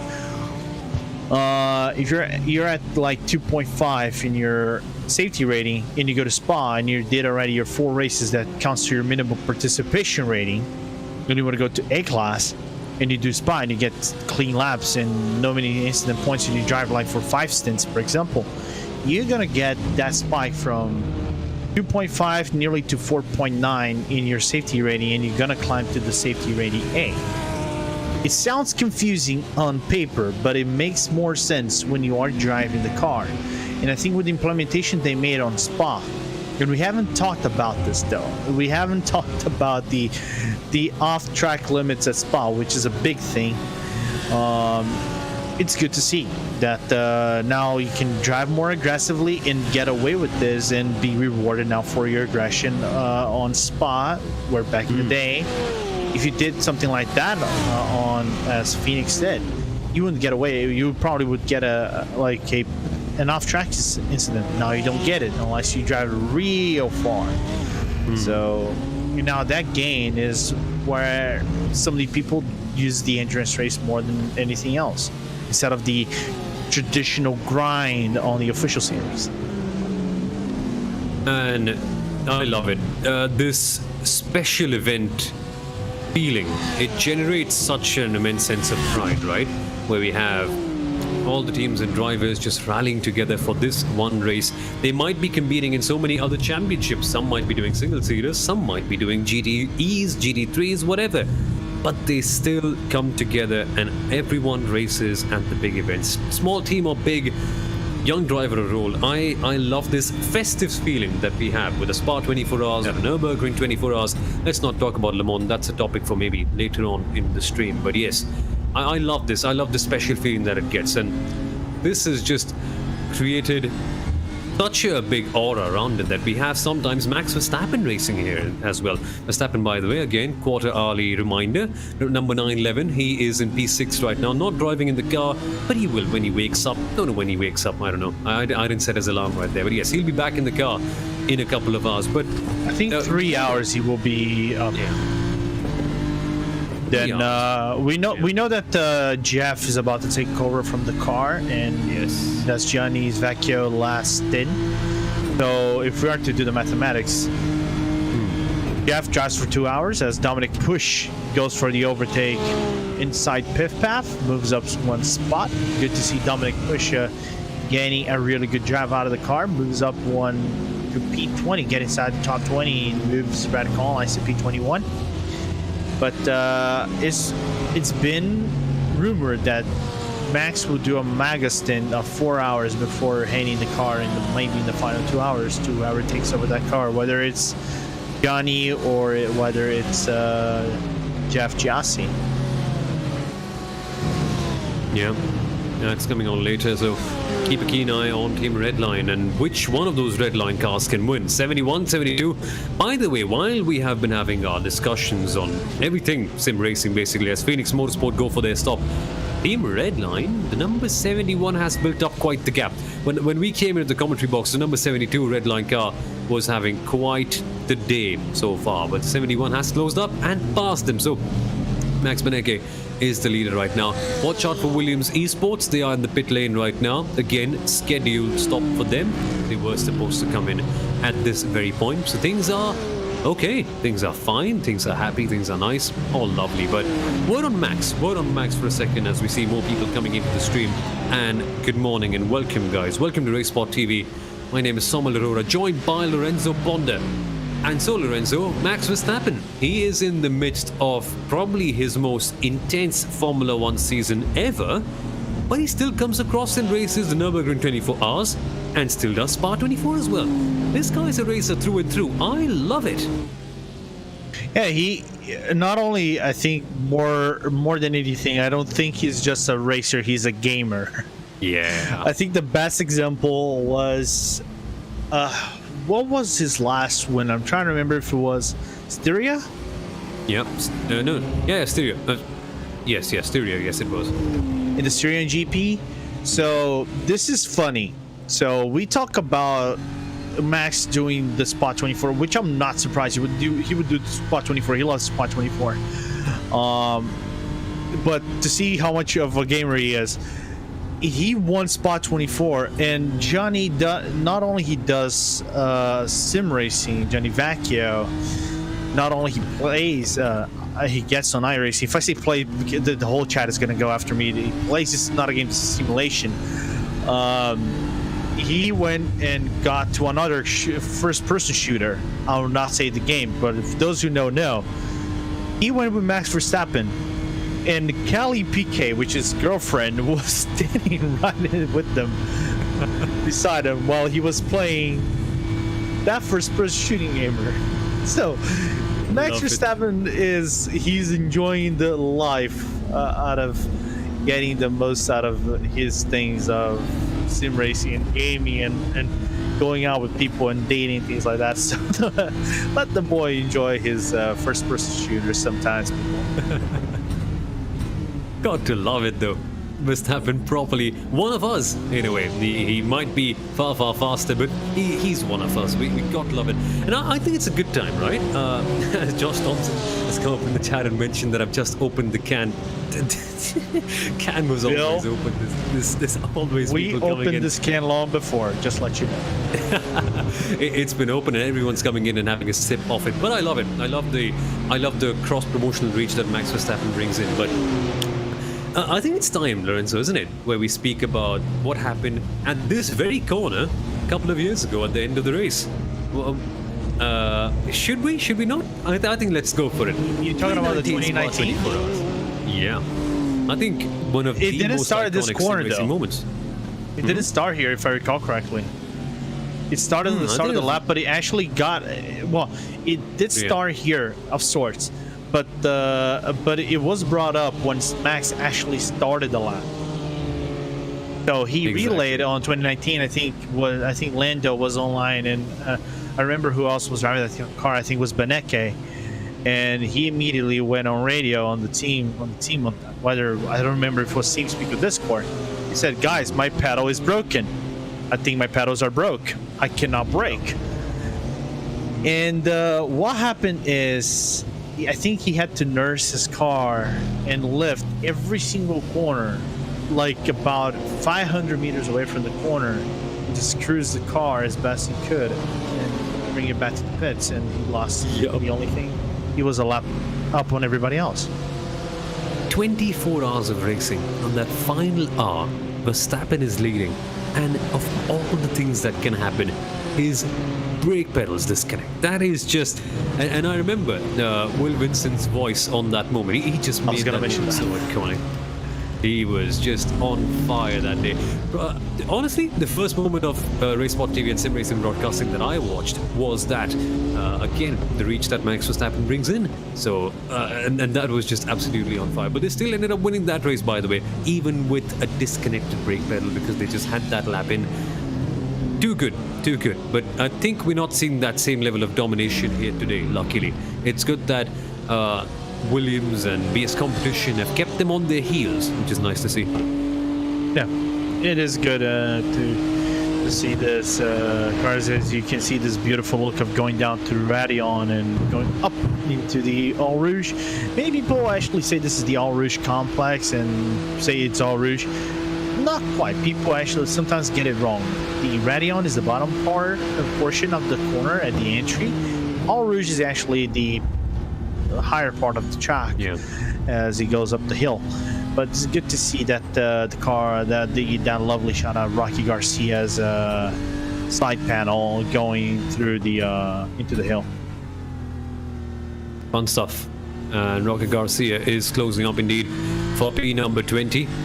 Fun battles everywhere in the midfield, and I like to see, even though they may not have the same pace as the drivers at the top, the intensity is still there, the drive is still there, the hunger to finish this race. And I love it, as I mentioned early on, the festive spirit, right, of a 24-hour race. When we have these big endurance races, it just makes it feel so special. Speaking of Max, speaking of the 911, I think it's time for a quick 2-minute RaceSpotTV fan immersion.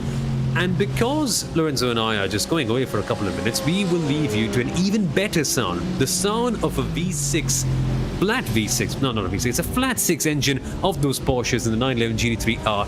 Right on board with Gianni Vecchio right now, as we come back quickly for a RaceSpotTV fan immersion. Here we go.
Well, I'm sorry, guys. It's enough of hearing the 911 GT3R. Nah, just kidding. It's the end of the RaceSpotTV fan immersion. I'm so sorry if you were having a good time. I think you'll still have a good time right here when myself, Samuel Aurora, and Lorenzo Bonda get back again to speak about the Spa 24 hours right here on RaceSpotTV. Welcome along, folks.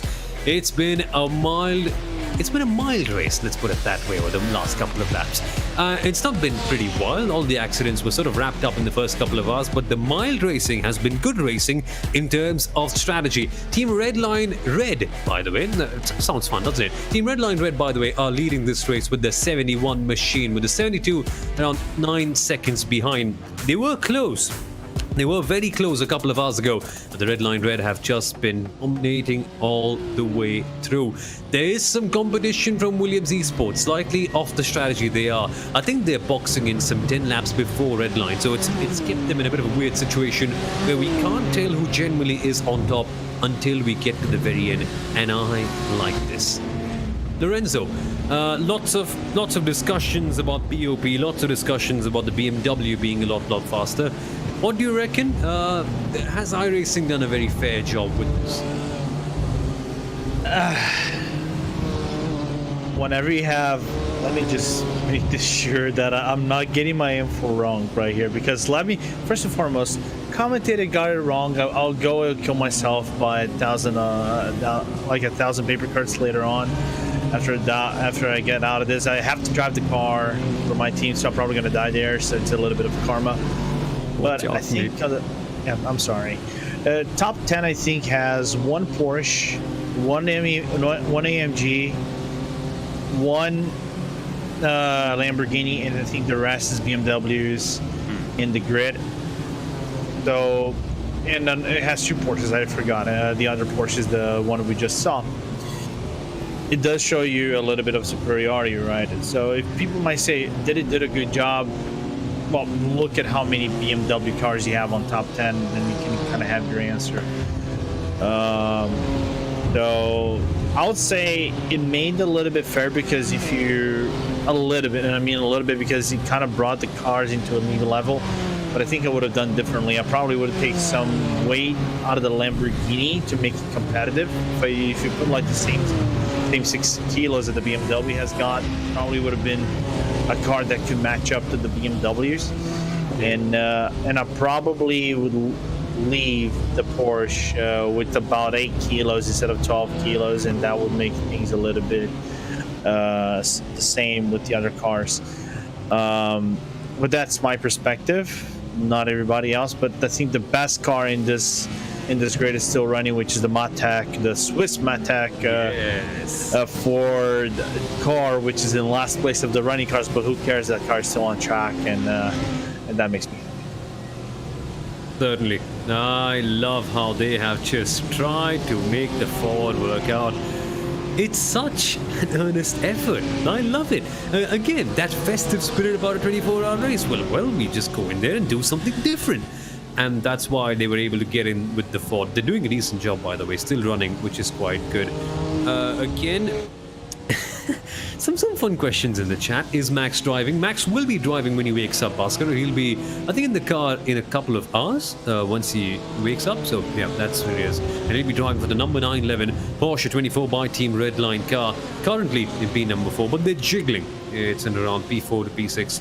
How come they never show any grid girls during the race? Lorenzo, why? Why not? I think not just girls, we need grid girls and boys as well. So, I mean, if we ever do sim racing. None of the sim races that I know have grid girls nowadays. I think one of the oldest sims that I played, F1 2008 Gala mode, they did. Maybe. I knew that. I think the last one I saw with grid girls might have been F1 2002, I think. Yeah. And that was a long time ago. Exactly.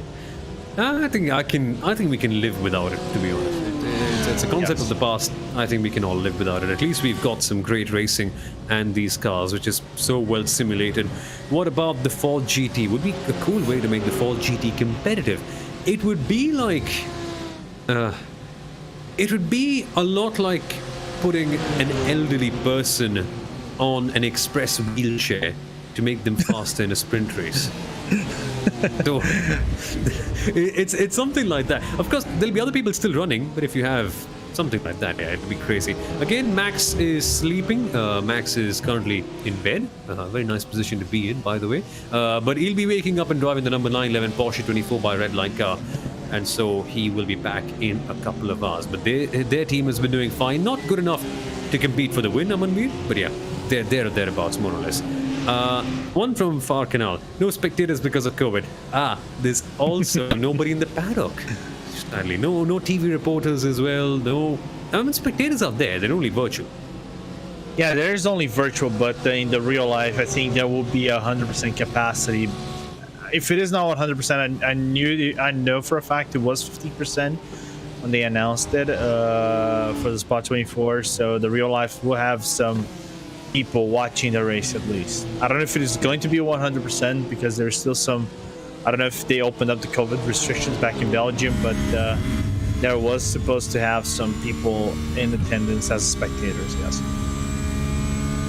Well, on the virtual side, but always full of spectators, of course. A big thank you to everyone logging on to RaceSpotTV and watching this. If you like what you see, again, I don't need to tell you what to do. You've been on YouTube far enough. You know the deal. So do all the necessary stuff. Subscribing, liking, sharing, and the likes.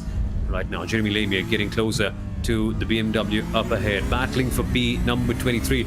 It's a fun part of the race, this one. This is where Lorenzo and I get into our comfort zone and just enjoy with the chat, answer some really fun questions, and get into discussing some very fun things. So, one thing that I've wanted to discuss for quite a long time now is Olympics and sim racing. Now, the Olympics have begun, by the way, and I hope your country is doing pretty good over there. Now, there's a great sense of pride with that event, but we had a sim racing Olympics, Lorenzo. Not on iRacing, on a different platform, yes, but were you impressed by the idea? As we see Jeremy Lamier almost getting a move past. There he goes, surges into B21 with ease. Easy come, easy go for Jeremy Lamier. He clears Jorge Garcia right on Lecumbe. I'll be very honest, I couldn't follow way too much, but from what I follow, it was a cool concept. Of course, because of still COVID, they couldn't do it personally. I think they would have done personally if they had the option, regardless if it was in Tokyo or not. The initial idea was supposed to be, I think, in Tokyo, because let's be honest, Tokyo actually hosts some pretty big events. They have one of the biggest fighting championships in the whole world over there. I think it's hosted on the Tokyo Dome, but because COVID's not hosted over there. However, the problem is, unfortunately for Brazil, we had Igor Fraga, and he had a connection issue. So there was some connectivity issues for some of the outside guys. So how they organized it was a little bit weird, but still, it was a good first outing. If they're gonna improve on that and even expand to other categories and things like that, even bring iRacing to the fray, it would be good to see. But for now, good first outing, and let's keep it at that. Yeah, exactly. And I know there will be complaints. Why are they racing at Tokyo Street Circuit? Why are they racing in Supra GR1? Why are they X? Why are they Y? At least they're there. At least we have sim racing as a part of the virtual Olympics. So that is a big plus, yeah. So I think we all can complain. Again, if we're complaining about BOP right here in the Spa 24 hours on iRacing, we can literally complain about anything on the Olympic side as well. Why just X driver? Why not Y? What about private teams representing? What about team managers coming in? What about tires? What about tire pressure, setups? There's so much to talk about. Makes it a lot more fun for us commentators, but for those organizing, they've just simplified it. They've done what they've done, and I like the initiative. But I think the racing was quite good over there as well, but only a few top names from sim racing that we could recognize, which was good in a way. We saw some fresh names that we can now remember and see in all the other esports competitions. Yeah, I think one of the biggest aspects, I think, for that specific event is that the qualifying was open for everybody.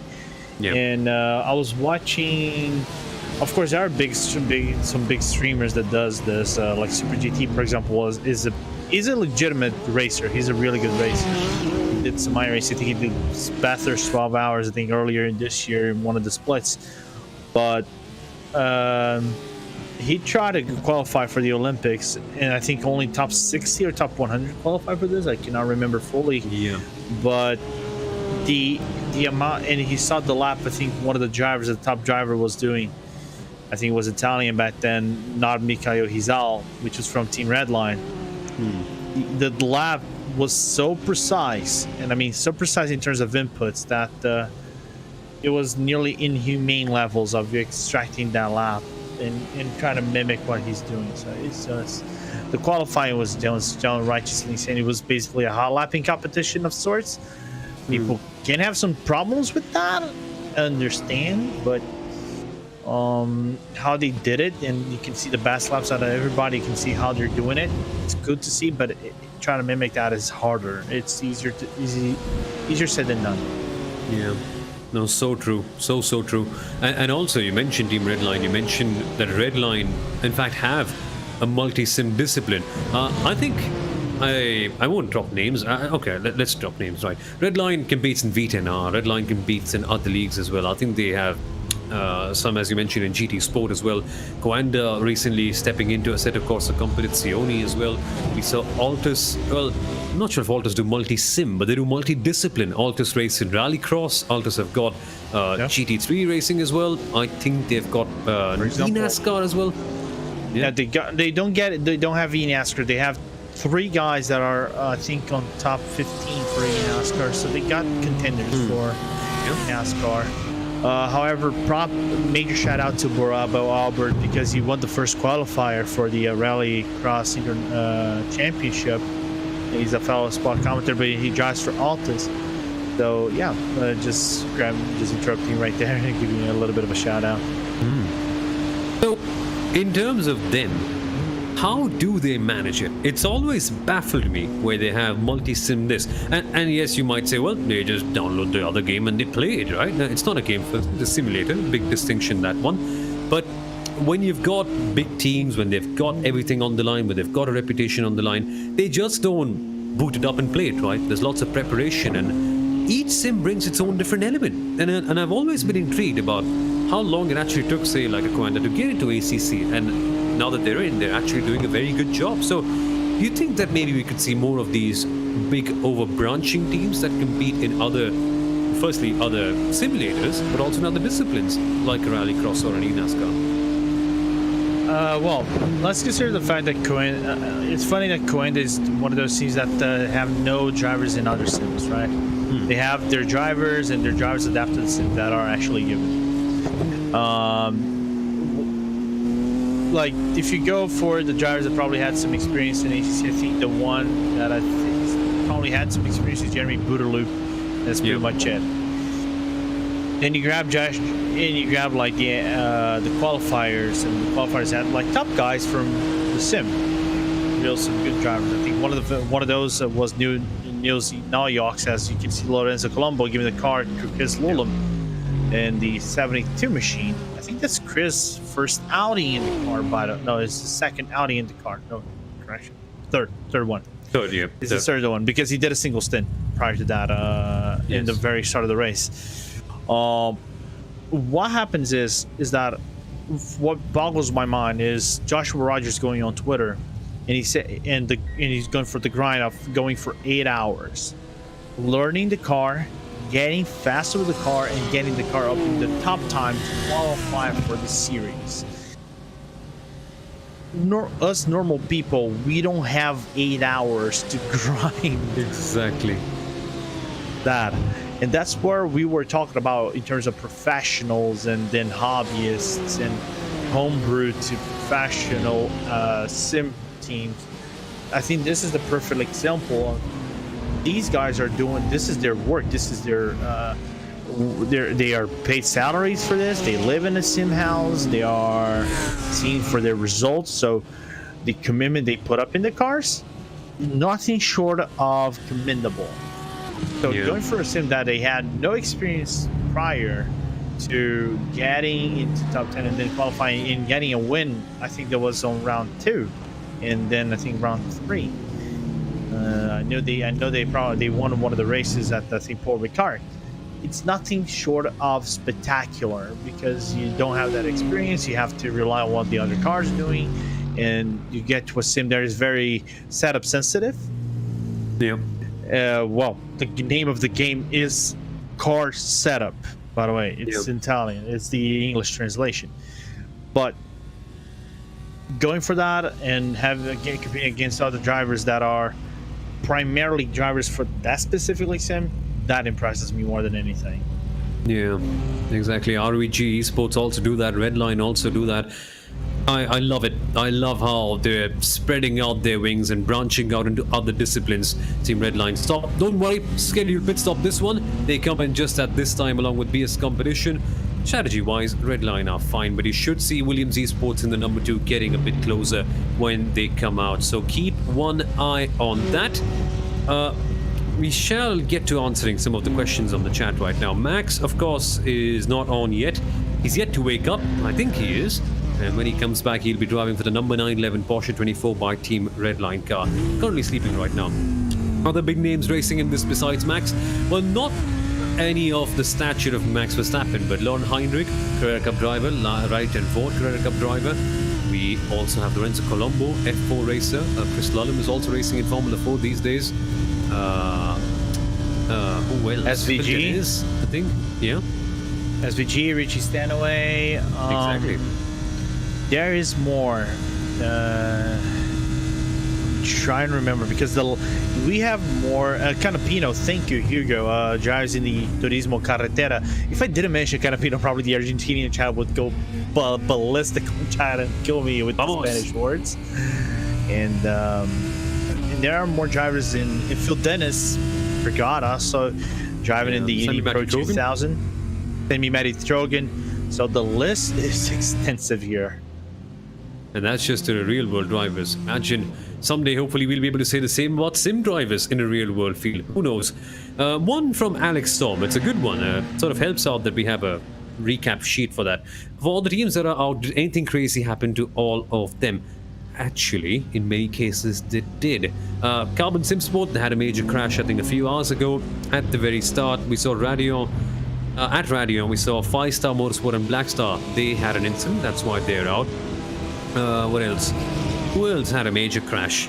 Nothing as such after that one, as far as I can remember. Simsa had a crash. That was before I went off to sleep. That was right there at Blanchimon, where they tried to move on the outside. Got it done, but then the Porsche had a slight bit of oversteer. That's why Simsa got damage. There was a big crash with Comrade Esports.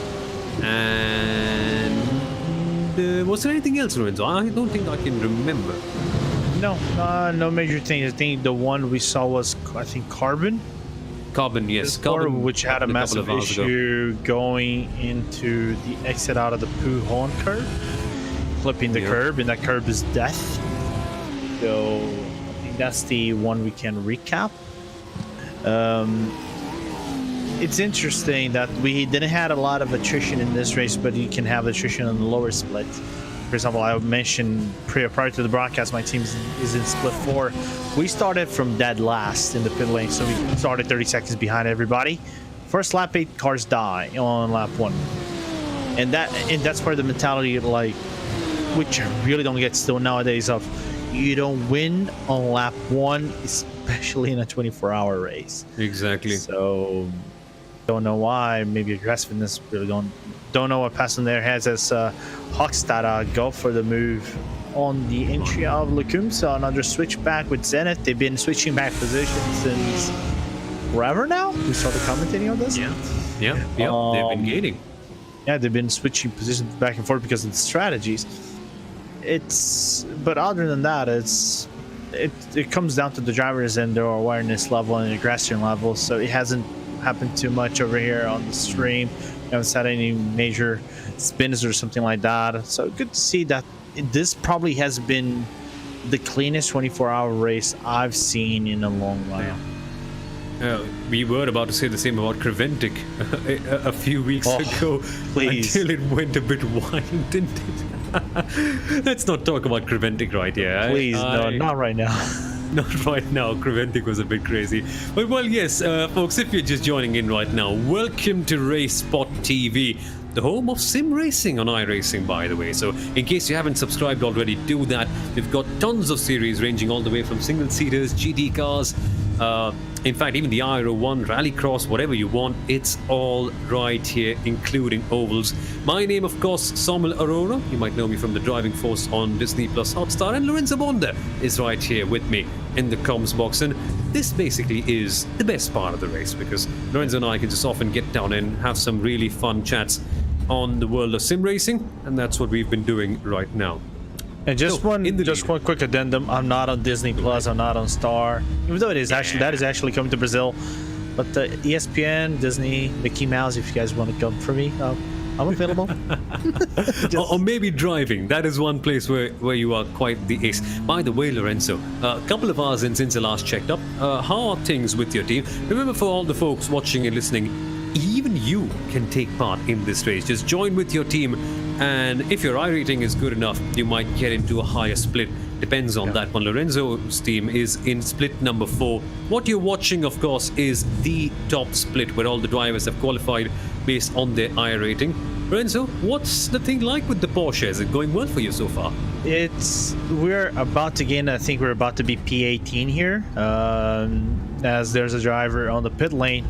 We're at 97 incidents out of 100 to get our first drive through, with about 8 hours to go. So if that continues for about 6 hours, I'm getting very concerned.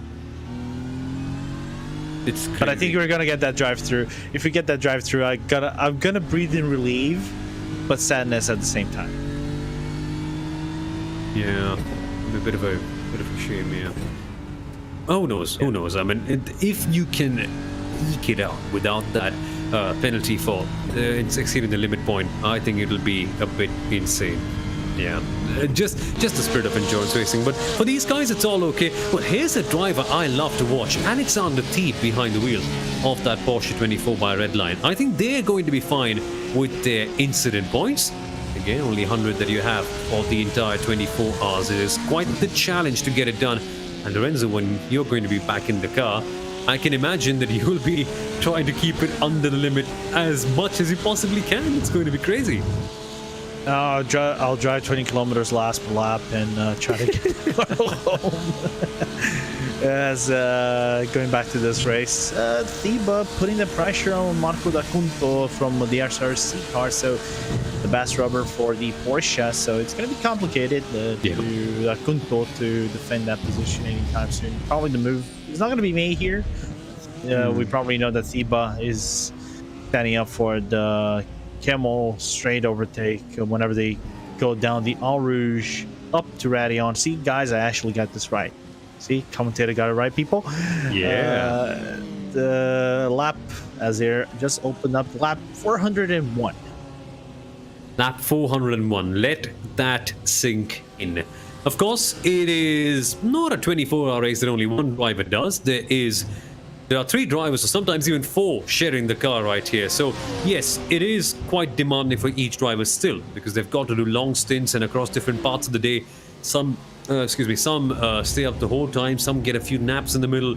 I absolutely love it. One from Tim Priceless, by the way, as we see Thieb going for a move on the inside, which he will execute to perfection.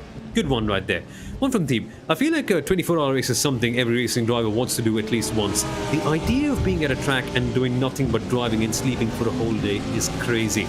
I agree. I absolutely agree. Especially if it is someplace like Spa or Nürburgring, where there's such an amazing group of people that you can be with, talk racing about, and even for the fans, right? You've got these big communities of people watching. Lorenzo, you've been to Daytona. What's it like at Daytona for the 24-hour race, and just the fan engagement over there? Even though you're not driving, it's such an awesome place to be, I've heard.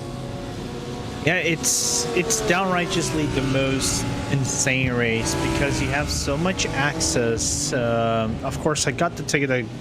You have different levels of tickets, and the one I got had some level inside paddock access.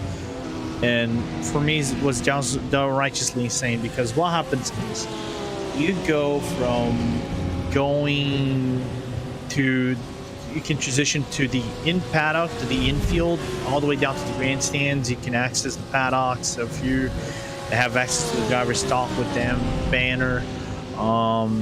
You can go to the track right before a race starts. That is open for everybody. You could actually walk around the track a little bit. You can run around the track. They actually had a 5K event prior. I was on the Thursday. I went to Friday. I wanted to go from Thursday to Friday to get the last practice in and watch the MP challenge. But you can run around the track if you wanted to and grab around the bankings a little bit. The bankings is, I can tell you, the one thing that is very hard is walk on the bankings. Yeah. The tri-oval bankings and stay there. My Alvin's friend actually took a tumble. I think Alvin's even took a tumble when we were walking there, and some other people did as well. But the access you had around the track is just phenomenal. It's hard to find an experience that is as opening as Daytona 24, and even IMSA in general kind of provides you, because in all IMSA events you can actually get those paddock access and talk with drivers. If you are lucky, you can grab one coming out of the car and him walk around the pit lane, because it is just so close to the infield. And it's pretty cheap as well, isn't it? IMSA opens up access, especially for kids, by the way. Barely half the price for the tickets, as we see Ricardo Rico come in for Arnash competition. And honestly, I like IMSA in that aspect. It opens things up, lets you come in, lets you love the sport and get access. If only we saw more of that in other sports. Of course, there's a reason why we can't do that with Formula 1. There's too many people who like Formula 1, so that can be a bit of a troubling factor. But yeah, it is what it is. Lorenzo, also, fun fact, we've got quite a few people coming in watching the stream who are major Formula 1 fans, as we all are, but those that might be new to the world of sim racing. And a lot of my friends often tend to ask me, and now of course they don't, because they've gotten into iRacing so well. What's the difference? How do you transition in from the Formula 1 game, which is, I think, pretty accessible and easy for everyone to drive in, towards iRacing that's a lot more detailed, let's put it that way? I think first and foremost, what you have to do is make sure that the car is understand that the rotation that you have on the car is very different. As you see, Ricardo is still in the car doing his pit service, and now the GSR climbing up the Radion complex. First and foremost, they drive differently. They ride the wheel differently. Tires lip is different. The weight of the car, there is some chassis flex. It's different from one another. So it's really, it's a very different aspect of transitioning to one another. But you can do it. I think a good example is Brendan Lee, which is the two-time world champion in F1 esports, and he did some transitioning to iRacing. He's a top driver in here, just cannot drive due to commitments. Yeah. But his transitioning, he said, like, if you come to the terms with the car that you are driving and you know how to do it, transitioning is much smoother. And just take your time, evaluate, and be comfortable with the sim. Once you're comfortable, then you can start to go for bigger things and strive for more things in the sim. It's quite the complex one, iRacing. It's for those who think that F1 games are not good enough for me. We need more detailed simulation. It can be the home of geeks, but we are those geeks. We love it. We absolutely enjoy working on things like that.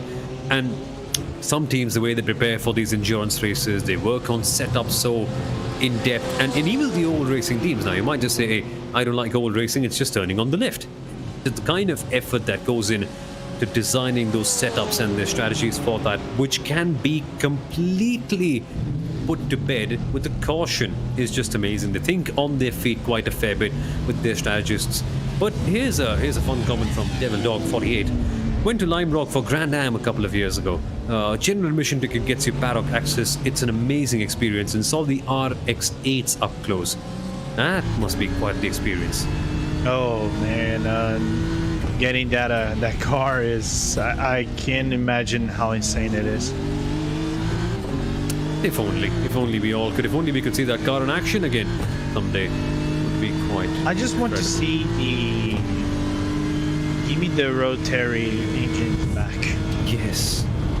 Yes, absolutely yes. By the way, I think we do have a rotary car on iRacing, don't we? The 787B. I don't think we have the. No, we don't have the 787B here. Not confused. Unfortunately. Yeah. But if they brought it in, I would rack up some hours in that car just for the fun. I wouldn't care about driving around the track. Maybe if they had a special events to go for that, like Group C cars, I would drive it. But it's insane. But it's a car that, of course, people can say about whatever they want about the rotary engine, but the rotary engine is probably one of the greatest additions in terms of mechanical engineer. And there were rumors they were bringing it back, Mazda, but so far they haven't brought it up. But if they have to bring it back, please do. You make a whole lot of racing fans happy. Exactly. The rotaries are so great. By the way, folks, ask us anything you want to, and we can have a discussion on that. But I'd love to know your take on everything. And there's one lovely question from Rushdan Rashil. Is the M4 GT3 an official car, or is it a mod? I don't play iRacing. Totally cool, eh? I think it'll be fun if you join in sometime soon. But there is no mods on iRacing. No cars, no tracks, no decals, nothing like that. All official. You can make your own paints, which is why you see all these teams coming in with these incredibly special designs. As you can see right now, German sim racing as well. But in terms of the car, it's official. It is the prototype. We haven't quite seen the M4 GT3 in action in real life. We will get there pretty soon. So yes, this car, along with the tracks, are all laser scanned. And if you're all wondering, well, what sort of detail is there? I think even the setups and the steering buttons, everything is all laser scanned. And many racing drivers have said that they just are alarmed by the detail at which you can set the car up on iRacing, how realistic it feels, and the differences in setups as well. Yeah, it's really interesting, you know, how they can find some real life aspects. I think the 911 Cup is a really good example. Of course, it's not driving here, but the level of setup detail that you can go to 911 Cup. I got a friend of mine that that is an engineer for the Carrera Cup here in Brazil. He said the amount of detail that goes into their setup, as you can see GSR being overtaken right on the beginning of the Lecumes by the relay, Dominic Bush making another overtake. It's very accurate to the real thing in the sim thing. So people might say the aspects of the car driving differently, but in a general sense, if you're coming to setups, what you can edit in the setup is pretty much try to mimic what the real life does. Yeah. It's an alarming detail at which iRacing have scanned everything. They have put this relentless effort to make the cars better. So there's constant upgrades, everything happens. Yeah.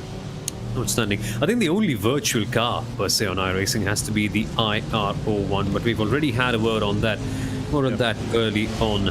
And we have a mod track of sorts. If we're talking about mod tracks or fantasy tracks, we have one fantasy track, which is the iRacing Super Speedway. Yes. Which, for me, those who know the history of iRacing and know the history of David Kramer with the sim and his history as a developer, knows the history of the iRacing Super Speedway dating back to what was the predecessor to iRacing, which is the NASCAR 03 race. Racing. And they had the Super Speedway back there. Of course, I don't know if I can say the branding of the name or not, because it was actually a brand new name after a brand. But what happened is, now I can say the brand, when Coca-Cola came in to sponsor the Coca-Cola NASCAR series, iRacing dared them to say, oh, if you sponsor our series, we'll bring the Super Speedway back, because it was branded after them. And boom, there you have it. Coca-Cola is sponsoring this, and the next thing you see, David Kramer and the boys back at the iRacing, the staff said, you know, promise we'll keep our end of the deal. Here's the Super Speedway, it's being worked on. So it's good to see the Super Speedway being brought in. That thing starts steadily fast. It's if you grab an IR18, the Dallara IR18, which is the Indy car, you can go up nearly 400 kilometers per hour on that car. It's not even a joke.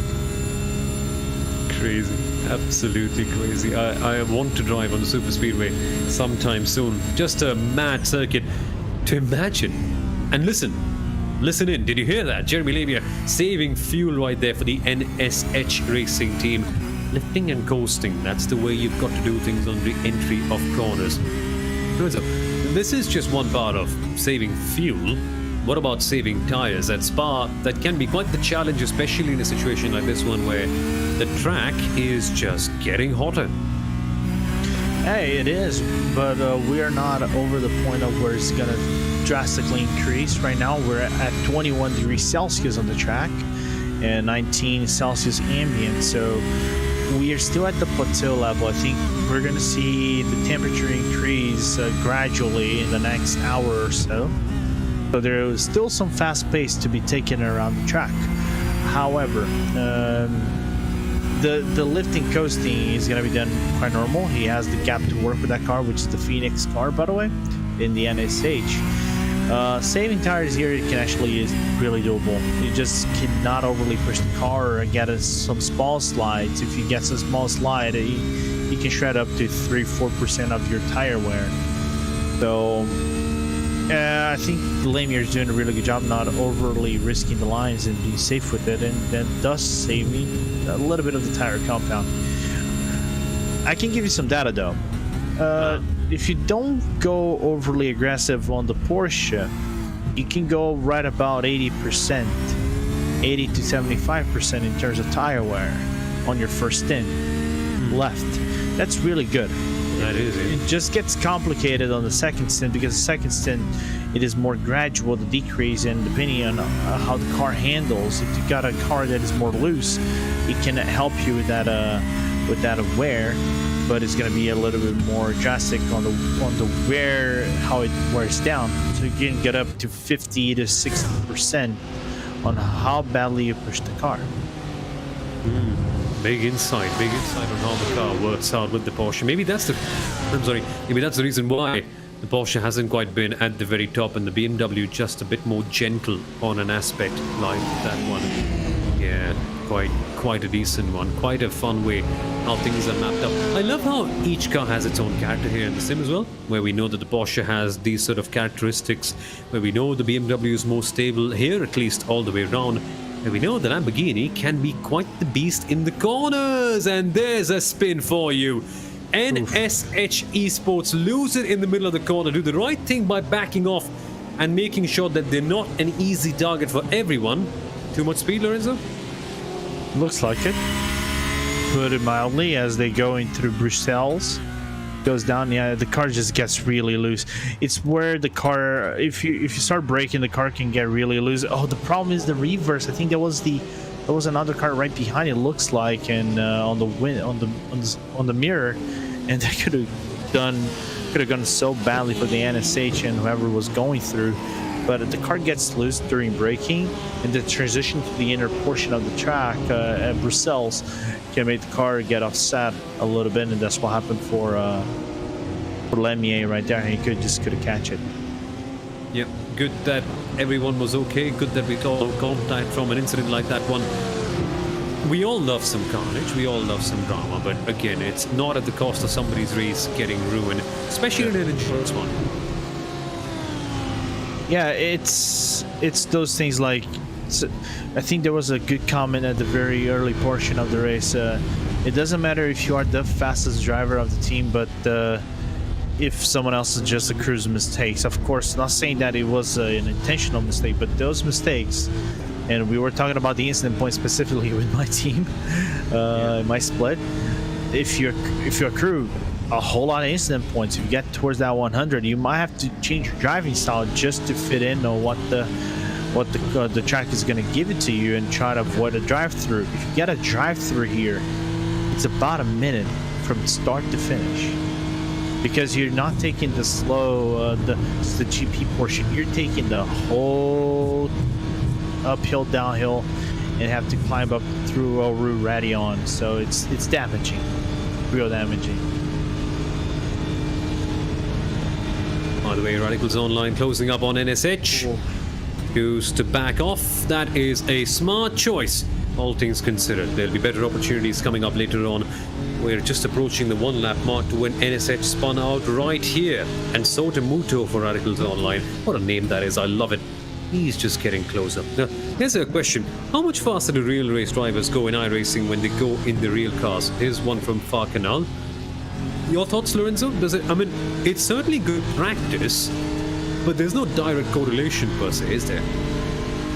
No, it does, and it's very interesting how nice save from Stilt at the entry of Puhan. Yeah. The counter reaction was just outrageously insane, and you can get loose during entry right there with Puhan, depending on how hard you brake. But back to the question about real life drivers being quick in the sim and then going to real world stuff. It goes from driver to driver, in my opinion. For example, let's grab. I can give you 2 examples from here in Brazil: Tony Kanaan and Rubens Barrichello, right? Tony is he's partially iRacing staff. For those who don't know, he tests out the Dallara. He tested out the Dallara cars, especially the IR18 and the IR01. When they came out, Sota is going to go for the inside of continue after on. Here he goes. Radicals Online move up a position right here. Get all the way up, and NSH go for their pit stop. So their strategy is also quite clear. By the way, we've crossed off the I think it's only 8 hours to go right now, so that's quite fun. Time is flying by. But yes, Lorenzo, back to the point. Yeah, we're only a third of the race left over here. But back to the point. Let's just say Kanaan, he's a fast driver in real life. He is. He's one of the fastest drivers in Indy cars and things like that. But in the sim, he's a guy that you can fight against with. Like, if you're a normal driver or an average, if you have some speed, you can fight him. You can really fight him for positions. He's fast, but he's not I would say he's not in the same level as a Larry Tenvoorde, a Max Verstappen, or a Jurgen Guven. He can get fast, but he would have to dedicate more time to the sim than probably these guys would because of the natural skills. Rubens is another guy. He is fast, but sometimes you can actually fight him, and he races often in skippies and things like that.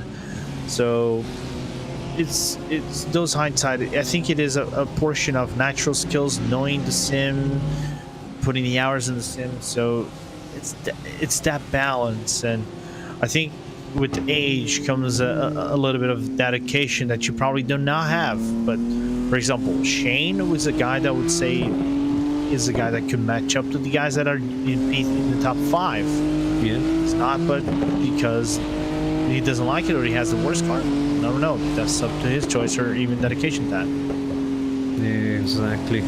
Depends driver to driver, person to person, all that sort of stuff.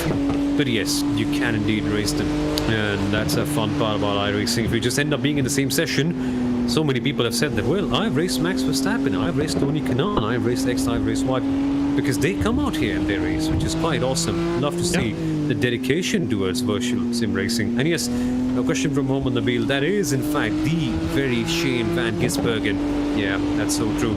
Verstappen will be back in, and he'll be back in the car in the number 911 in a few hours time. iRacing has got a few marginal graphics updates. Yes, that's been happening over the years. I think another driver that is these top level drivers that is driving here, but he's not in this split specifically, is Scott McLaughlin. Like, Scotty loves to drive iRacing, and he's from Apex Racing Team, but I don't think he's racing today. I think either because he's involved with something else, or if he is driving, he's probably in the lower splits just driving for fun, because he's one of these guys that likes to drive for fun, Yeah. I think I remember last year at Spa as well. Goodness, it's been a year. I can't imagine it. Yes, but last year at Spa as well, Fernando Alonso was also competing at the Spa 24 Hours, and it was awesome to see all the Formula One fans make their way in, ask about Fernando. Fortunately, only the top split is broadcast, but yes, they had a lovely time there as well. I'm liking this, I'm liking that the real world drivers are taking the initiative and coming up and racing right here in these races. Yeah, it's, you know, taking that time away and driving these races. If they can drive it and get the most fun out of it, good for them. I think. Yeah, but of course, they're not going to put the same commitment as the other top teams or the other team drivers would do as they do in this race. But if they can extract some fun out of it and they can dedicate their time over here and be fast, well, go right ahead. The competition is on. If they're not driving in this split or driving against drivers on the other splits that are just as fast as them.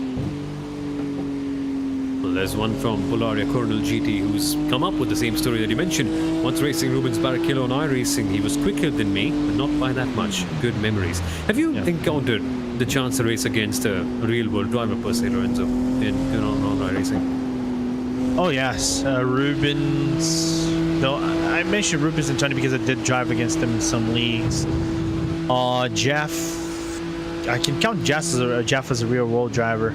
I did drive against Jeff, SVG, Scotty McLaughlin. I even bumped Scotty McLaughlin out of the Dunlop curve in an IMSA race in Nordschleife, but not Nordschleife, but Nürburgring. But that was unintentional. That was actually when I found that I had COVID. Believe it or not. Though, just a few examples. Did drive against Lawton, Moditz. In iRacing, I think I drove a whole lot of these top drivers because they drive it regularly. It's just a matter of finding the right time slot to find these drivers that are driving on. I think I even drove against Will Power as well, drove against Roman. Wow. So, yeah, you can find a whole lot of these drivers. And now Radicals go for the move. I even have to talk about Radicals a little bit, but I'll just let them do the overtake first and carry on. Nothing is done. Yeah, I think it is set in stone. But I want to talk about Radicals a little bit because this is a team that I'm very happy to see them back in top splits.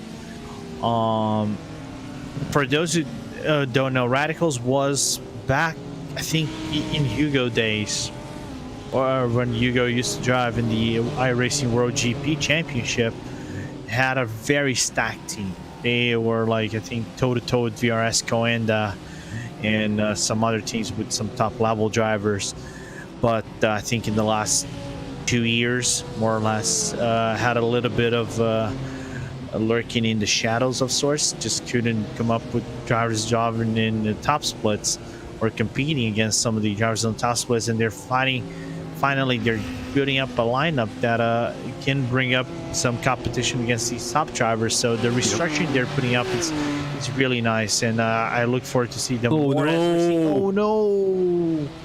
Biggie, that is a biggie. SRC Quadricorsa Black with a big one at Pujon, and that Lamborghini must be attacked. It's the second crash that we've seen right here at Pujon with the Lamborghini, and the car just walks away as if nothing has happened until it does. There's a big one again. I think that has to be at the exit of Le Con with the 48 SRC Quadricorsa Black car is struggling. Biff Path, what's happened?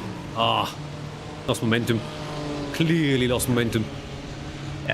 Also, that's combined with the hot tires out of the car, so it loses a little bit of grip. The tires lip won't hold enough, so unfortunate to see that Kunto just spinning around, losing several spots. I think he loses 3-4 spots after that crash and spin, but somehow, someway, I think that car is still running pretty okay. If it doesn't have a damage, I'm surprised. What do we say?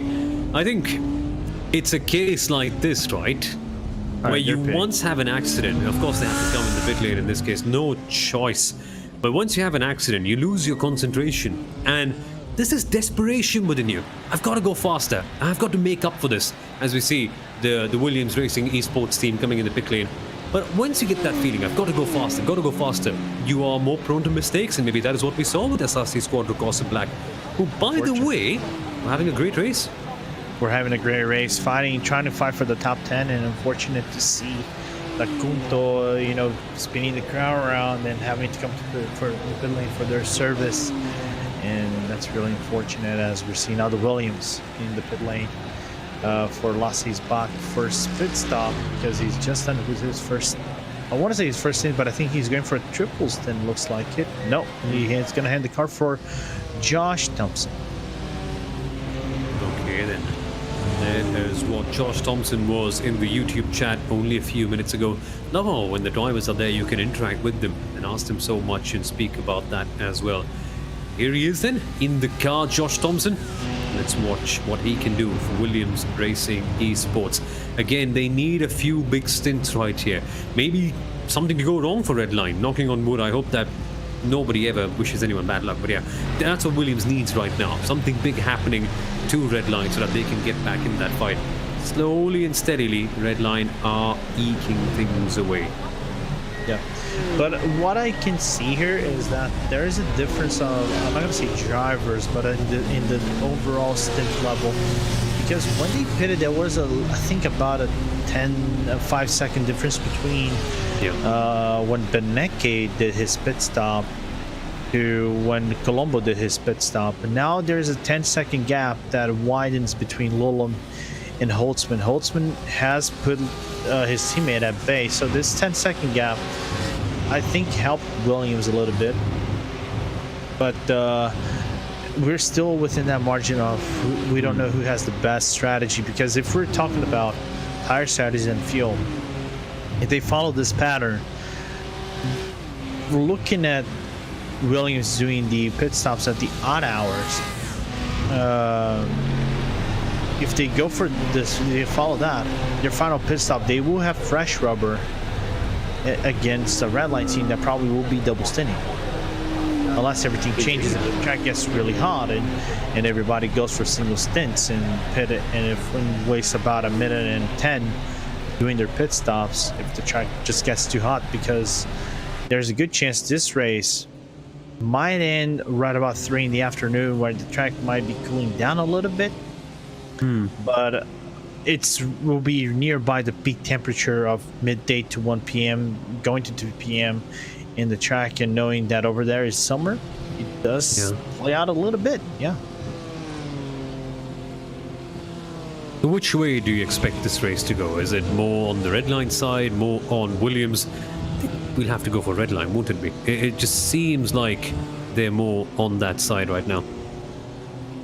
The pendulum is swinging towards the red line's way at the current moment, but everything can change. We're at the point of the race where we can speculate as much as we want, but we can only see an actual superiority or not of pit stops at the very final hour, as we're back with Thiba going for a overtake attempt on, that's the Manini team that is right ahead of him by 11, not 1:11, but 1.7 seconds ahead, but there's a Radical car in between.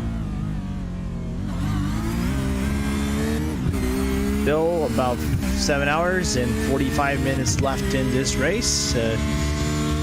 It's been a very interesting one, to say the least, as they go down the Eau Rouge Radeon complex, and a little bit of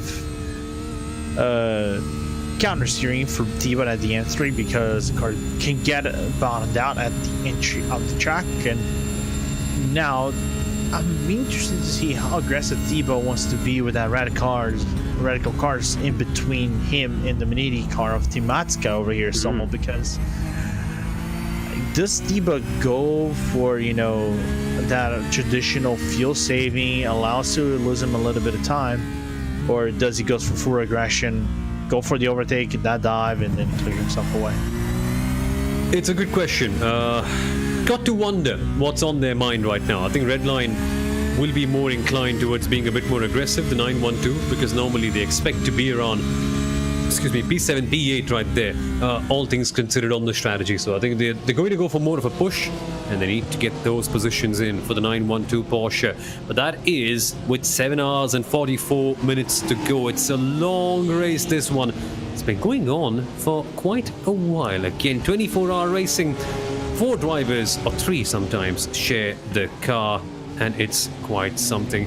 And yes, Max Verstappen, folks, will be in the car in the number 911 Porsche 24 by Redline, but that's in a couple of hours after he is done with sleeping, which is a lovely thing to do, but we don't get enough of it here in the 24 hours of Spa, in any 24-hour race. But Lorenzo, a lot of things to talk about. the Grand Slam is coming for the VCO for these endurance races. What about Suzuka? How pumped up are you for that? I think it's the first time in years that iRacing is actually having an endurance race at Suzuka here. It will be mad. It will be mad. I think it's the first time we have an official event at Suzuka. From what I know in the past 3-4 years, because usually the last event in the calendar usually was the Petit Le Mans. That usually what wrapped up our season of endurance. As we're still seeing Thiba is still using that Radicals Online car as the hair to use it as draft and save fuel and get closer to Manini, because that car is really fast. But coming back to the point, I nearly forgot the point, to be very honest with you. It's late in the night, but it's interesting. I'll just put it this much. If you can remember what the point was, I'm weak-minded right now. Suzuka. Yeah. Thank you. And Suzuka on GT. It's GT3 only, isn't it? Yeah, GT3 only. It's part of the IGT in the International GT Challenge calendar. And I think for me it is one of the most interesting races, because it is a race of strategies and how can you conserve tires and how aggressive you are in the car. And it's a track that is not easy for the drivers. Again, I mentioned it has elevation changes, many radio changes going from fast to slow to fast, and then hairpins. So it's demanding every single stint, more so than Spa, and the traffic is more convoluted than Spa by a long shot. So how do you navigate through it for 10 hours? Good luck. I'm probably not going to be racing this one, but it's a track that it's a woozy. I like it. I just love Suzuka in general. So, big fan of Suzuka, big fan of also Alexander Teeb and Team Maniti Racing too. This will be a fun battle. Tim Matzke versus Alex Teeb, both of them young German superstars in the sim racing sphere. Eeb for Redline. Now, Matzke, can he block off with the Lamborghini? You know what? Let's stay with this battle for a few minutes. Let's watch this quite well. The Porsche, of course, having the longer stints and getting a bit faster in the early part. But then again, that's when the Lamborghini slightly edges things out a little bit. Got to watch out here, though. The Lamborghini is super quick in the corners and can be quite a frisky car as well. He won't send it down the inside line for the source. Of course, that will not be a wise option, because then Matzke can get the draft up. But this is where Teeb attacks right now. He will go to the outside line, which is a bold choice to do at Eau Rouge, but he smartly backs off right here, perhaps waiting for a very good exit, which he does get right now, and Matzke has to block off frantically. Gets the draft in this case. Which line does Alexander Teeb choose for the position? Is it outside or inside? Commits to the inside line, and they are side by side for P number 10 in the Spa 24 hours. And of course, the Team Red Line by Porsche 24 car moves up ahead. And that's right, the battles are all so close. It's not spaced out by so much. Everywhere there's a bit of intrigue about what can one team or what driver do. And right now, BMW Team GB in the top 3, boxing as well. So the gaps may look slightly bigger, but strategy-wise, things are so intriguing. One wonders where we will see BMW Team GB finish. Where will we see BMW Team BS Competition finish? There's this real intrigue about where each of these teams stack up, along with, of course, the 911 Max Verstappen car, because all of them have just been juggling around the positions, and we have no clue about which one could be the leader of this end battle. Yeah, yes, it's a weird one, to put it mildly, and it's again interesting to see these whole spectrum of strategies and balancing out and trying to buy the other guys in terms of gap battles, because even though gap battles on paper might sound dull, right? Yeah. Oh, you're fighting up for the seconds or minutes in the track. Exactly. I think it is interesting for the aspect of trying to measure up your pace against the other guys and bringing up your confidence level and seeing how acquainted you are with the car. So it's those small details that I think I like a lot about racing. If you have something to drive against, regardless of how close or how far it is, I think it's something that for me, it's real good as not a sim racer, but only as a driver as well. That you're trying your best, even if it is like for P10 or for P20. If you're in the game fighting for someone, not being several laps back, where you're driving all by yourself. You're driving all by yourself is not fun. But it's not fun in an overall sense. Of course, you're still driving against other people, but you're just being a back marker in a general sense. But if you're fighting against other people, go for it. You get the most enjoyment out of it. Got to wait and watch how things go out in that aspect. Been turning out to be quite the busy race so far, all things considered. Not too much action happening in terms of crashes after the first hour, but I'm glad for that one. Got to love to see things like that where things are okay. Well, speaking of iRacing, Formula V, Lorenzo, that's come on the iRacing service recently. Yep. What do you reckon about that car? Have you had a go off it so far? I had a go off it, and it's a car that I like. I like the V. It does remind me of a little bit of the Skippies. I think the best association you can make. It is a slower Skippy without wings. It looks like a crayon. A big crayon. You're actually not wrong about that, yeah.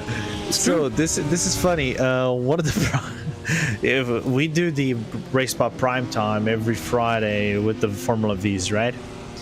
And I think last race or the second to last race we did, one of the drivers had a crayon livery in the car.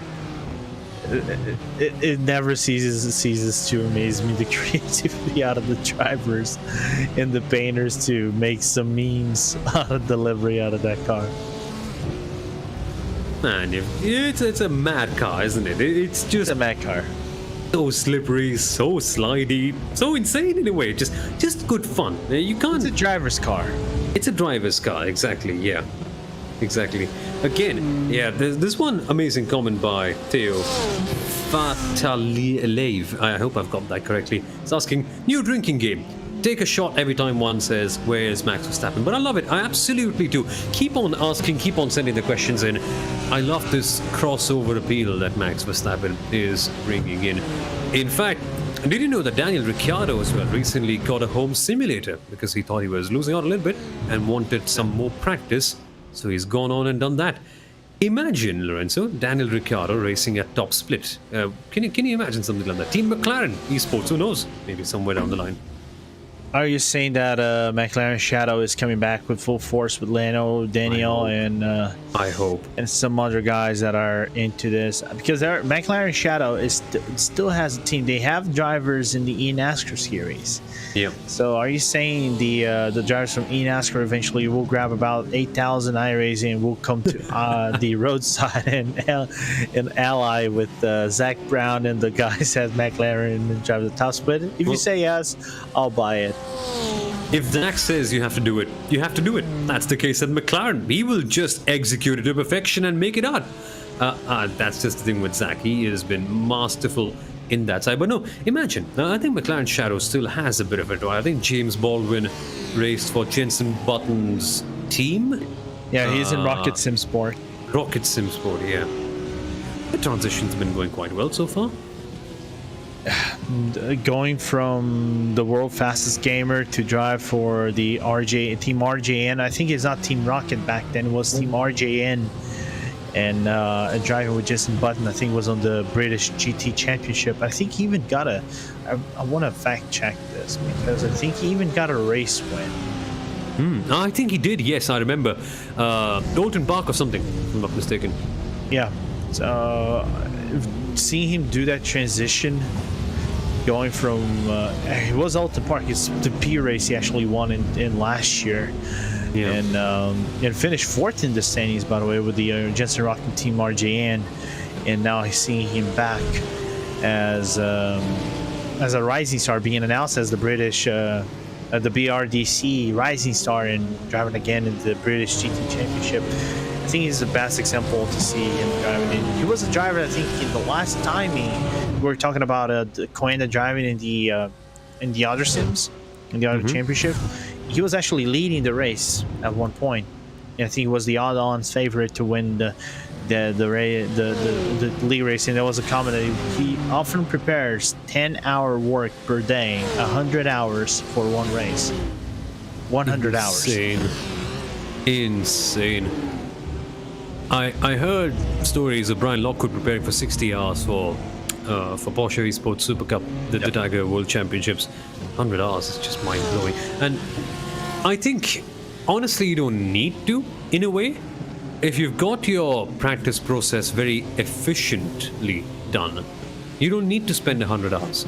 If you know exactly what you're looking for, if you've got a very good baseline setup practice, in essence, you don't quite need 100 hours of practice. Essentially, you can do with less. I think the big problem is the fine tuning, right? It's trying to find that. I think Rubens, even I mentioned it once in a conversation, that the biggest problem for him when he was adjusting the car and doing the technical work with Ferrari, because it's a funny thing.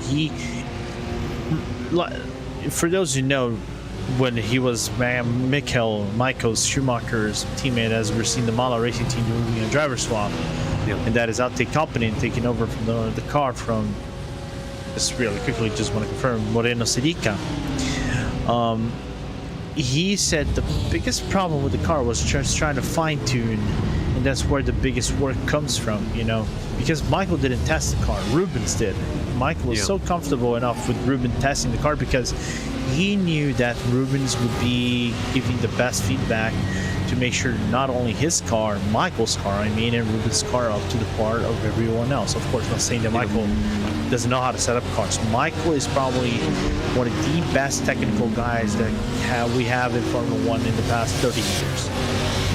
Not even a joke. So, but Rubens' technical aspect and knowing how the car works and having the mentality from Senna, which is probably one of the best one of the best 5 drivers in terms of setting up cars, it was something that Michael was comfortable. Even he's gonna give you the best feedback than I do. So, but the problem is the fine tuning. Get the fine tuning up to get the setup that is the best for every occasion that you're gonna drive, regardless of the time of day. I think in Formula 1 as well these days, they barely get any testing time, do they?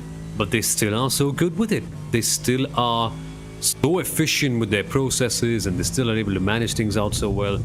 I'm absolutely a fan of how they do it. So it's not just mainly about the practice, just how can you make sure that the processes are so efficient that you can just grab in there, get into the car, and within a couple of hours be right at the peak performance. Right now, folks, 7 hours and 30 minutes left to go in this endurance race. Well, only an hour and 30 minutes left until Lorenzo and myself have to bid goodbye and welcome a new set of commentators in. But that's going to happen later on. Until then, you're stuck with us, and I hope you don't get bored with us. I hope we keep you entertained with that. Like I said when we started this in the chat, I apologize in advance. Always happens when you and I. You guys get Connery and Stefan later on. Yeah. Oh yeah, Connery and Stefan. I love it. Love when they're on comms. Connery especially. Just a big fan of everything. But yes, that's going to happen in a little while, so stay tuned for that. But yes, lots of talking points, lots of things to discuss right now.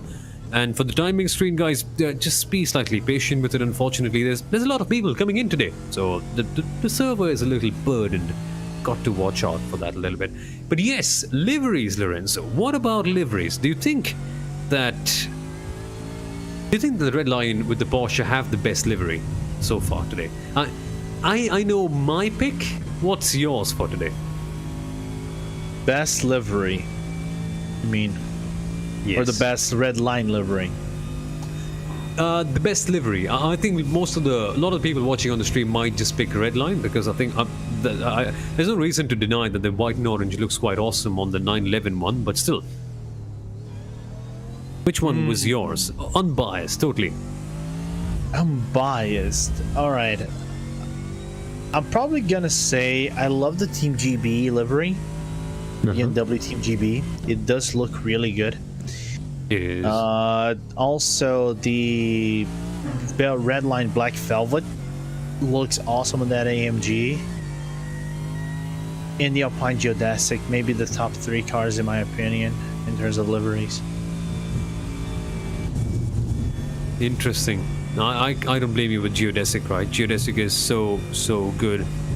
And yeah, gotta love it. Speaking of which, a comment by Polaria Coronel GT, a quick shout out for the main sponsor Heusinkveld. Indeed, Heusinkveld are so good. Absolutely nailed it. The pedals are super high quality. And I'm so glad that they're here to sponsor the Spa 24 hours here on RaceSpotTV as well. Folks, if you're just joining in, welcome along. It's myself, Samuel Aurora, joined by Lorenzo Ponda. Again, this is the fun part of the race where we just have a chat, have a word, and feel free to send in your comments and any questions in, folks. This is probably the most interactive part of the entire endurance race, so keep sending them in. The battles are turning out to be fun. There's a lot more stuff to come in the final couple of hours. Maybe that is when we see all the strategies converge. Maybe that is when we get to know who has got the edge. Was it Williams? Was it Redline? Was it maybe even BMW Team BS Competition? Got to wait and watch. Gotta say though, BS Competition, love delivery. Always on point with the Zebras. And what they tried with Robbie Foley, I think at Sebring early on this year, when they genuinely took a sim livery and put it in real life, was insane. You all heard about drivers on iRacing taking on real-world liveries, like old Porsches for that matter, or old Formula 1 liveries or suits as well. What BS Competition actually did with Turner Motorsport is take up a sim livery, and the BS Turner livery, the yellow and white one, and they actually raced it at Sebring in the IMSA Pilot Challenge on the BMW M4 GT3. First time of many, I hope. I hope, and we might see it again at Sebring and the Sebring memes. Yeah, that they brought it up, and I think they used it also in the race for the flood. For those who are not aware, this Wednesday we had the race for the flood, the VCO race for the flood, where we raised about 8,000 euros, and the donation is still going on. If you guys want to donate towards that, and just try to. I can send the link. I'll send the link up later in our Google chat that are raising up money for the efforts that are being done for the Eifel region that was hit hard by the floodings of the storms that happened in Germany, Austria, Belgium, even Spa a few weeks ago was flooded by this thunderstorms and things of the nature. So seeing everybody raise up to 8,000 euros in one of the most fun races, I think the most fun race we ever done here at RaceSpot. Just for those who are not aware, we can even see Peter Mackay do an impression of Baby Hit Me Baby One More Time from Britney Spears in a different version, going for a race star, and doing some other shenanigans done by the commentators.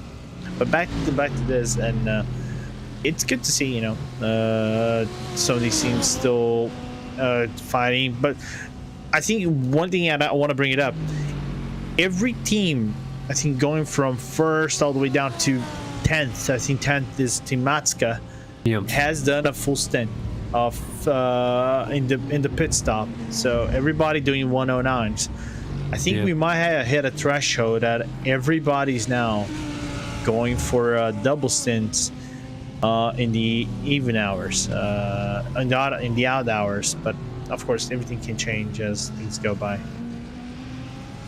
So maybe we might see the pace differences level out a little bit. Maybe we can get to see what each team and driver are like on raw pace only. And that will be a fun sight. We haven't quite been able to see that since the first stint. And you don't quite get a good idea in the first stint either, do you? Because that's when just everyone is getting in the flow. That is when you just started to get into the rhythm of the race. And there's so much chaos, so many cars in and around. Hard to actually tell whose pace is what. But I think we're getting a good idea of that as the race progresses. Yeah. And those who are wondering why the gaps have widened to one another, is just the fact that everybody pitted for tires, went for their full service, and now I think we're going to be starting to see some drivers going for maybe single stints more regularly, or double stints all the way up to maybe the next hour or so, because the track temperature will gradually increase. We're at 22 Celsius degrees, and it will get hotter and hotter as times go by. Indeed it will. That's why the racing team weren't able to make things work out. They tried to go for a double stint very early on, and it just did not work out. And eventually, they had to get a panic pit stop, and that's why you see them a bit lower down. Could have been so much higher. Tried something, failed. Reason being, the track temperature was just so hot. And so the tires were not in peak performance, and eventually, they had to come back in. Meanwhile, red line are coming in for their stop right now. On schedule, on target, everything is okay. Same can be said for Jeff Gyasi in the Porsche 24 by red line.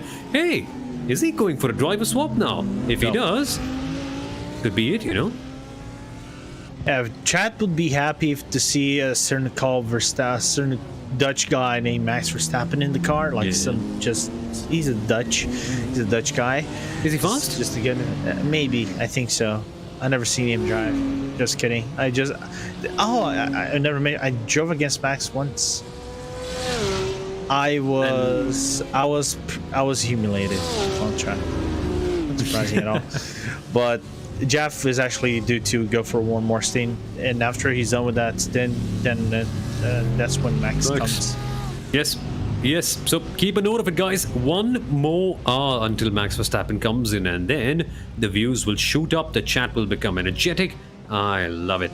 So, Gyasi for one more hour. Let's watch what he can do right now in this stint. In comes Patrick Holtzman as well from the lead, and again, as they were supposed to do. But isn't this amazing, Lorenzo? By just extending their stints by 5 odd laps every single time, they have been able to make sure that they pit with 22 minutes to go in the hour, which is awesome. They usually pit at the basic hour. Yeah, it's surprising what they're doing.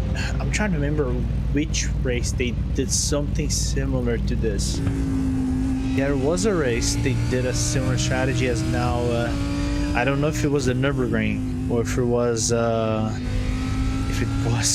Glen race. I'm trying to remember now. But they did the strategy similar to this, as we're seeing Lubomir's feats in P22 going for a position on Braden Werner from Pure Sims.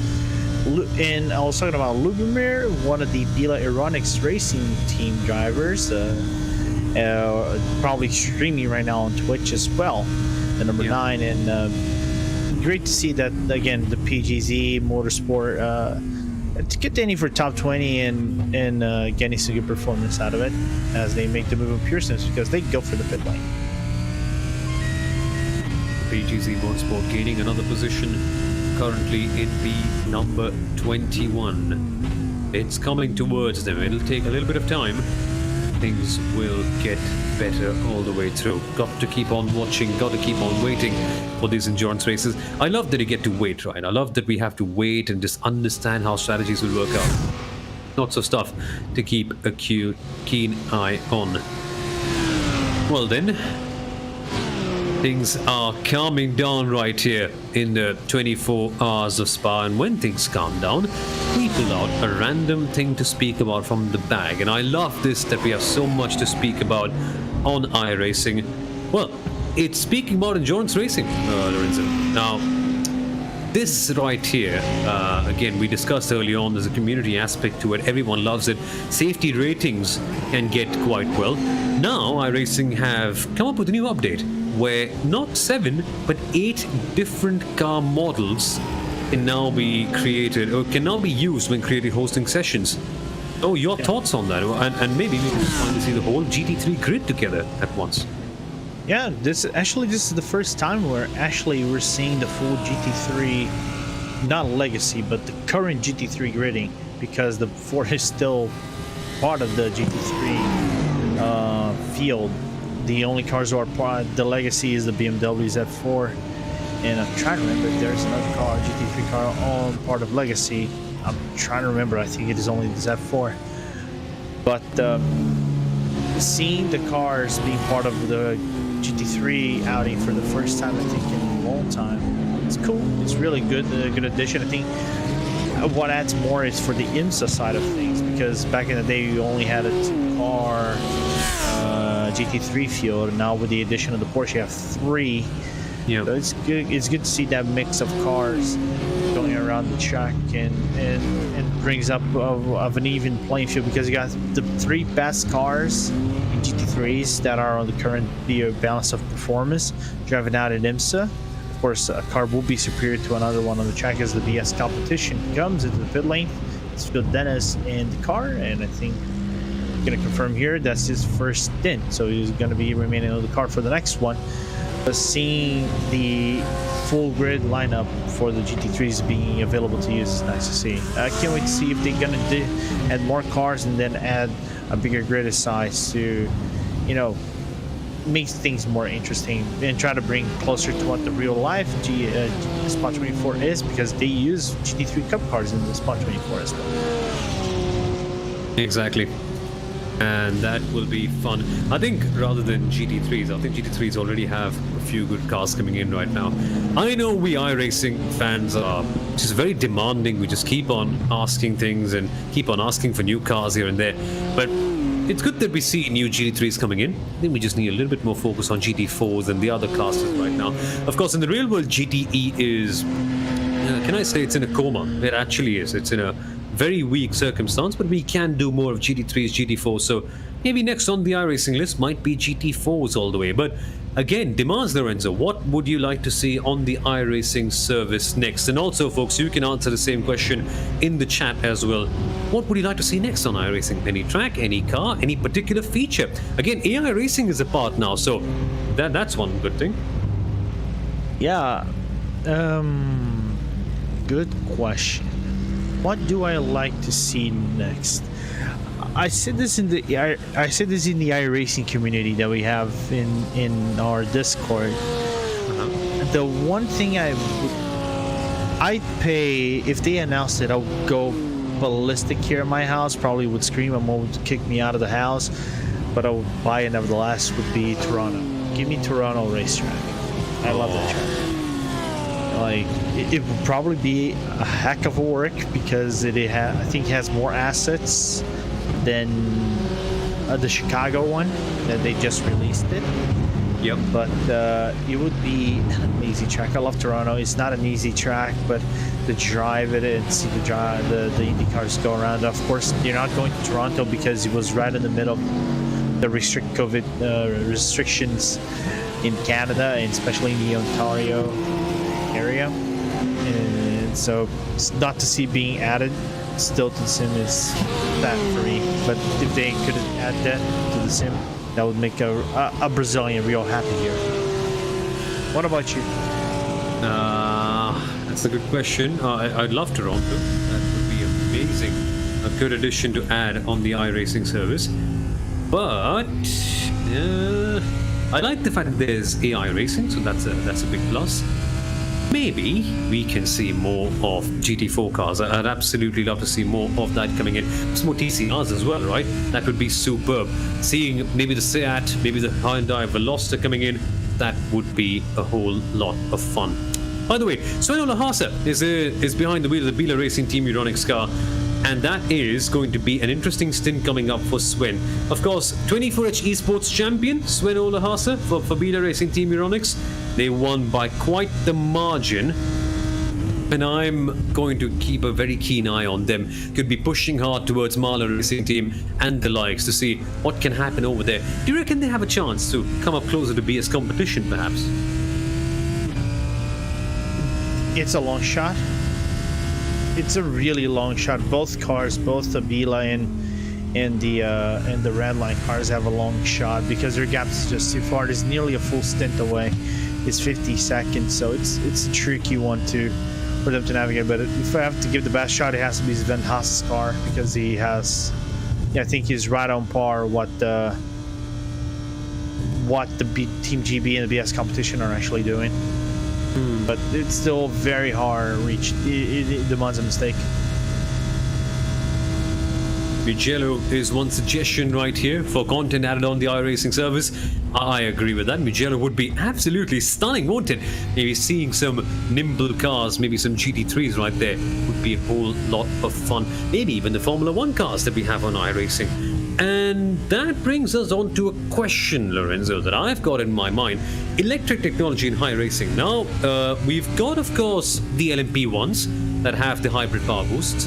We have the McLaren 2016, isn't it? The Formula 1 car from that year. MP4-12, yeah. Yep, exactly. That's also part of the service. What do you reckon? Are you a big fan of the way iRacing handles hybrid technology and electric performance, in a way? I do.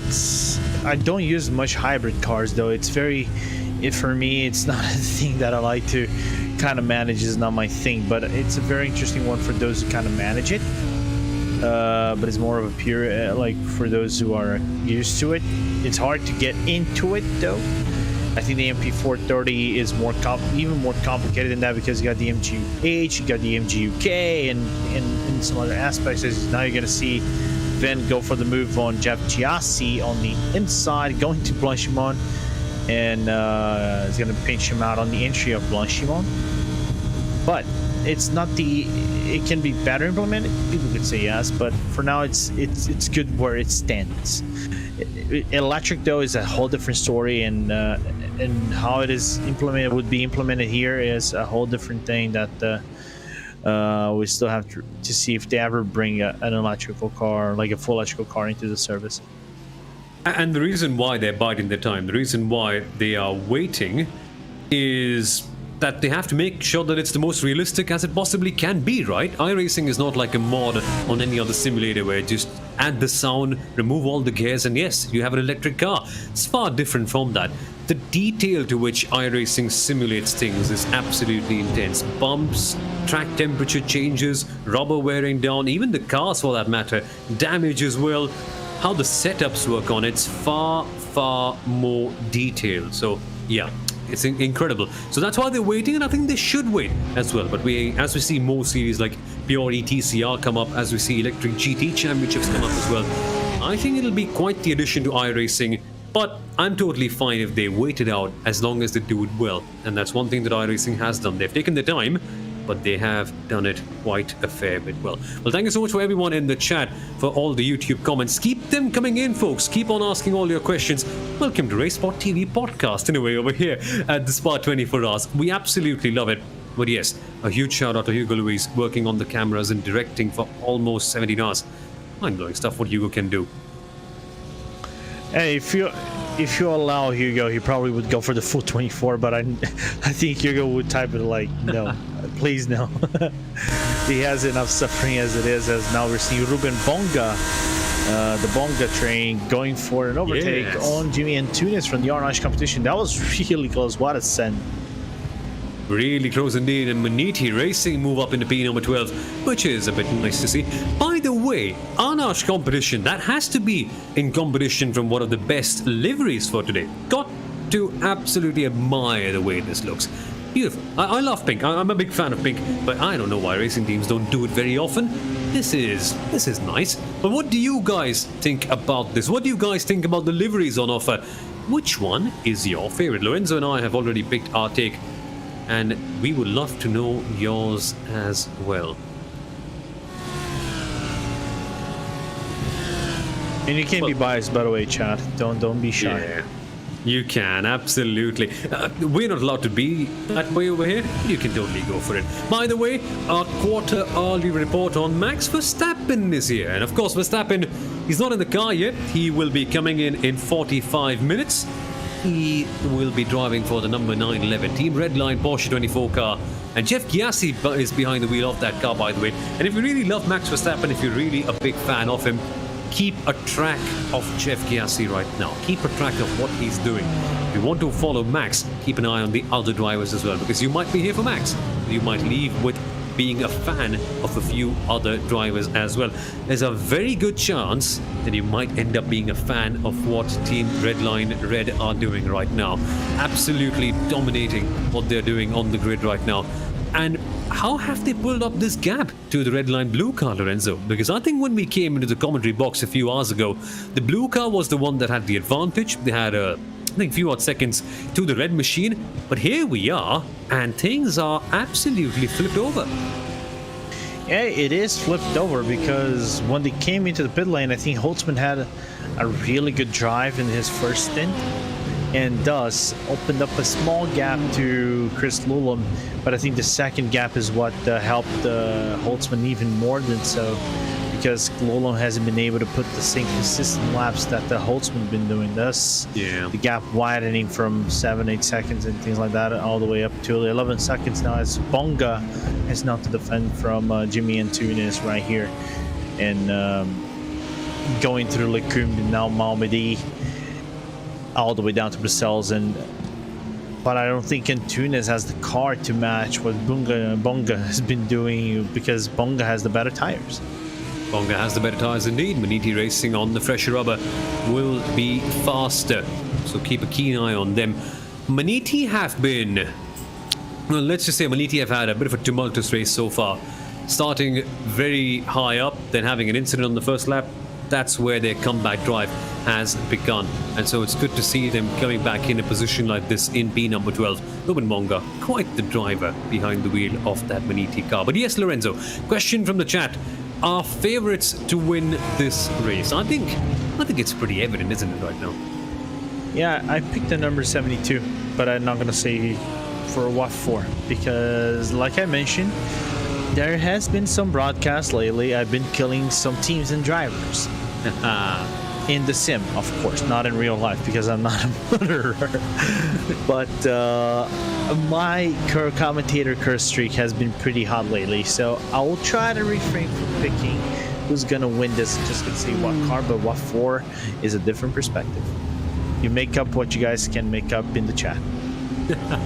Exactly. Now, for me, it has to be the number 71 in this case. I've luckily had a bit of a decent luck in terms of predictions and all that. So yes, a question from Falconal: is Redline some sort of professional esport team? Yes, they are. Redline is a professional esports team. Williams Esports are.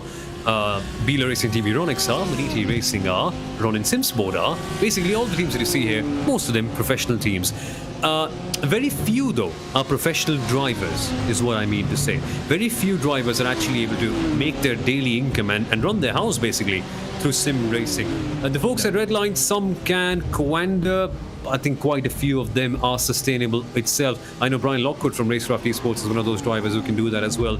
Many from the Apex Racing team who are not competing here, but they are also full-time professionals, and they're on their house with sim racing, basically. So yes, that's the sort of stuff. All of them professional esports teams, and even the amateur teams. Too.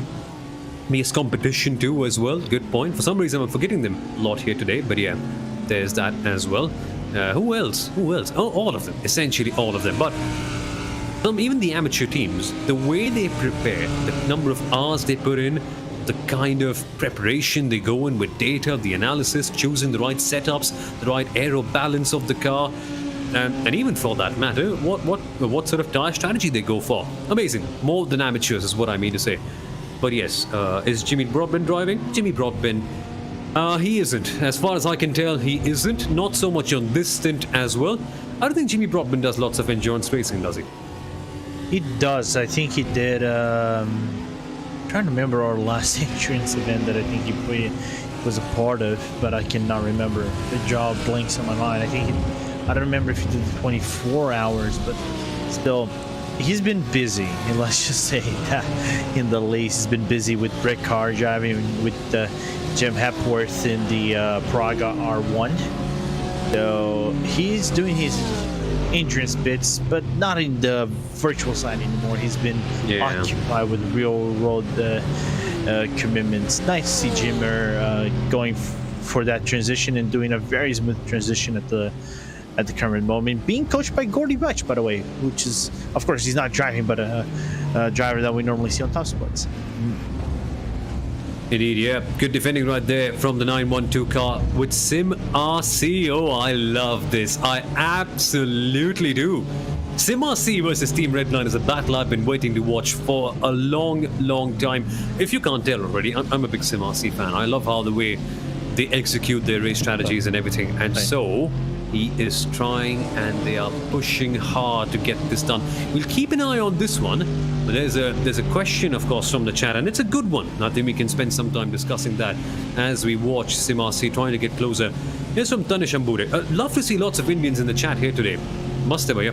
Maza aa gaya dekh ke. I basically said it's good to see everyone right here in Hindi. But yes, there's one from Tanish. He asks, how to get into professional esports racing. Your thoughts, Lorenzo? Whoa. All right. So, how can I put this? There are, for me, that's three ways for you to get into a professional esports team and a sim racing team.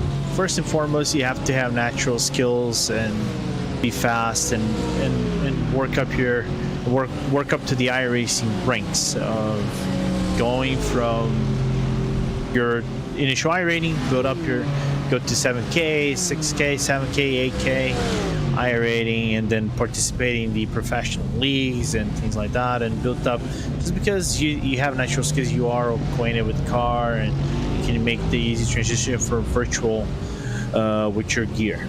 That's number one. Number two is dedicate quite a lot, grind, and a lot of people go for that grind. They grind it. They might not be the fastest, but they work towards the racecraft. They work towards the paces. Now, I don't think that Thiba is going to have a car enough to defend from Martin Strel as they go down the old start-finish line, down into Al Rouge, up into Radion, and I don't believe that Thiba is going to be able to defend now on the Camel Straight as Strel good for a wider line, but I'll continue once he actually makes the overtake. If he goes for the overtake, of course. So is he? Of course he is. The Mercedes looks on the inside line, and yes, the Team Redline Porsche has been passed, but that's not Max, that's Alexander Thieb. So Simasi move up a position with that number 76 machine, and quietly and easily they are eking their way back up into the top half of this field. Love it. Love to see them work their way in. With a Mercedes, by the way, which is a very left field choice. Not in Formula 1 though, but still, the Mercedes has just not been on it. They on the BOP front haven't been the best, let's put it that way. But yes, they are working quite well and trying to climb up the positions. Won't that be the highest placed Mercedes for today, Lorenzo? I think Simasi are right there. No, it's actually the red line Black Velvet. Ah yeah, red line Black Velvet. Yeah, good point. The Shane Van Gisbergen car. Yeah, crazy. But here's another coming back to the esports, as I said, build up your racecraft, build up your speed, have some coaching. I did get some coaching from like once or twice to build up my idea how to push the car in some of the tracks and with the car specifically. That was the F3. I'm not saying that I'm a slow driver. I know how to drive some of the cars.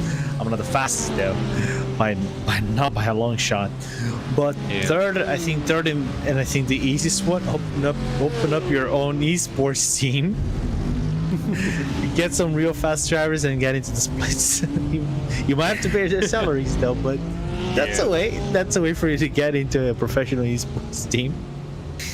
That's one way out of it. No, honestly though, good shot. That's me hitting my bottle and my entire floor is wet today. So there's a bit of a problem on my end, but that aside, quickly let's slide on to speaking more on this very topic about getting into esports. It's true, you've got to work hard and got to get iRacing firstly, because most of the professional teams on iRacing are on iRacing, and largely in the GT side of things. So got to be pretty good with GT3s, GT4s, and the way it goes out right there. So yeah, takes time, but just a case of dedication and growing in. Question from Vishwanath Malia though. Malila, unfortunately, I'm sorry, got that wrong, my bad. Do F1 drivers like Max face any issues when switching from F1 sims to other sims? Max doesn't drive F1 2020 mostly, but yeah. Won't the car's braking point, steering input be different? How do they prevent this from affecting their F1 season? Not much, to be honest. These drivers at the top are so good. I've asked this question to top-line GT3 drivers, John's Racing drivers, sports car ones, and in real life as well, not just the sim. It's just a click of a switch. They just have to be mindful. As long as you're mindful of what you're driving, you will be fine. A really good racing driver can make any car work out, right? And with a Formula 1 car, it just takes a different style. Later braking, sharper turning in, with GT3s like the cars that you're seeing right now. Just a case of being mindful that this car won't turn in as aggressively, this car won't brake as hard, this car won't have as much downforce. And as long as you can do that, if you're a good racing driver, you can manage. You can certainly do that quite well. And so for Max, it's not a major issue. Now, braking points, it's a 20-minute job, to be honest with you. They just work hard, and because they've got teammates as well, they can give you a decent idea. 10 laps, you'll get the idea of the braking points of the track. 20 laps, you might be probably one of the fastest drivers on the track. So it's not a major problem. It's just that the best drivers are so mindful of what they're driving, they're able to execute it to perfection, which is why whenever Max comes in, he's got no problem, but other drivers do. If you don't respect the sim enough, as we can see, you can be quite slow. But again, coming back to the case of Rubens Barrichello and Tony Kanaan, the real world drivers, Lorenzo, I love that they're probably working as students of the sport. As we see, something happened to Geodesic. Oh my god. Oh my god. Oh, nice, Tristan. Oh, what a lad. But he avoided the PGZ car, but I think he has I think that is some paddle failure, to be very honest with you, Tristan, or some steering stuff, and I had to reconnect them. But let's watch what Lubo did. But certainly he's going to get that clip on Twitch. And no, Lubo. That's a boink at the least. And good that Geodesic were actually able to avoid them, but not in the best way possible. Still got in there. Got to see if they've got any failures as well. It will take a few minutes time for that one. Lubo, I can definitely say they clipped the grass on entry. Yeah. And on iRacing, it's not grass, it's ice. So essentially when you're going right there, it's like, yeah. It's crazy. It's like walking on an ice rink with your flip-flops or your slippers or chappal, basically, is what the Indians would say, yeah. Easy now, because if you diss the flip-flops, you're gonna get the I love flip-flops. You're gonna irate some people, especially from my part of Americas, because you don't ever diss the chancletas, man. Wait, we're essentially the same country, just in a different part of the world. That's true, that. We're big on our flip-flops. Got to see our advertisements on what we do for flip-flops as well, yeah. But yes, in terms of the announcers, one from Tyler Robbins, we are from exactly two different parts of the world. Hugo Luis, our producer, is from Brazil, and same as Lorenzo, he's also on that side, and I am from Mumbai in India, yes. Yeah, for those who are curious, Hugo is from the hotter part of Brazil. He's in Rio, so he's in a good place. I am in a cold place in Porto Alegre, down to the south, next to Argentina, Uruguay. Lovely. Good part of the world, that one. Want to be a part of that one time. Let's see. Maybe Sim Racing can help do that as well, by the way. Can't wait for the next Sim Racing Expo. But back on the questions for the chat. Do you guys think Red Bull, Mercedes, Manthey Racing, Rentec and other companies that do real-life racing would want to compete in sim racing? I think this is going to be a topic where we end up speaking for about an hour and still not end. So, Red Bull do. Red Bull have Red Bull Racing Esports, but they don't compete in endurance races. As we discussed early on, they're only in the Porsche Tiger Esports Super Cup. But what about others? We're seeing lots of real-world private teams come in, Lorenzo. But manufacturers, they're just putting their cars in. They don't even need to do more. Yeah, so Red Bull drives at past here in iRacing. Mercedes not involved in yet. They are involved in other sims, though. Ferrari's involved in other sims. They are involved in some events in iRacing, though, but they don't have an official team of sorts in iRacing.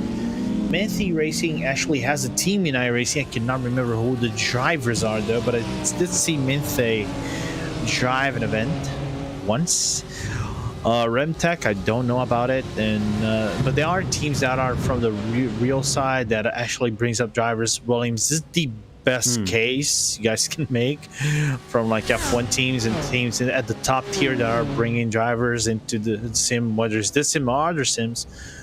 But there are involvement from like manufacturers and teams are going to this. For example, I mentioned James Baldwin, Team RJN, Rocket. They are involved in other sims, but they have a team there as well. They do. I think RLR are also putting in their own team. Our team Rahal Letterman Racing. Rahal Letterman, yeah, exactly. Involved with Paskin and also In the, I don't know if it was ISOWC, but they were involved in the Indy 500, if I recall correctly, with Zach Campbell, as we're seeing back with Jamie Antunes.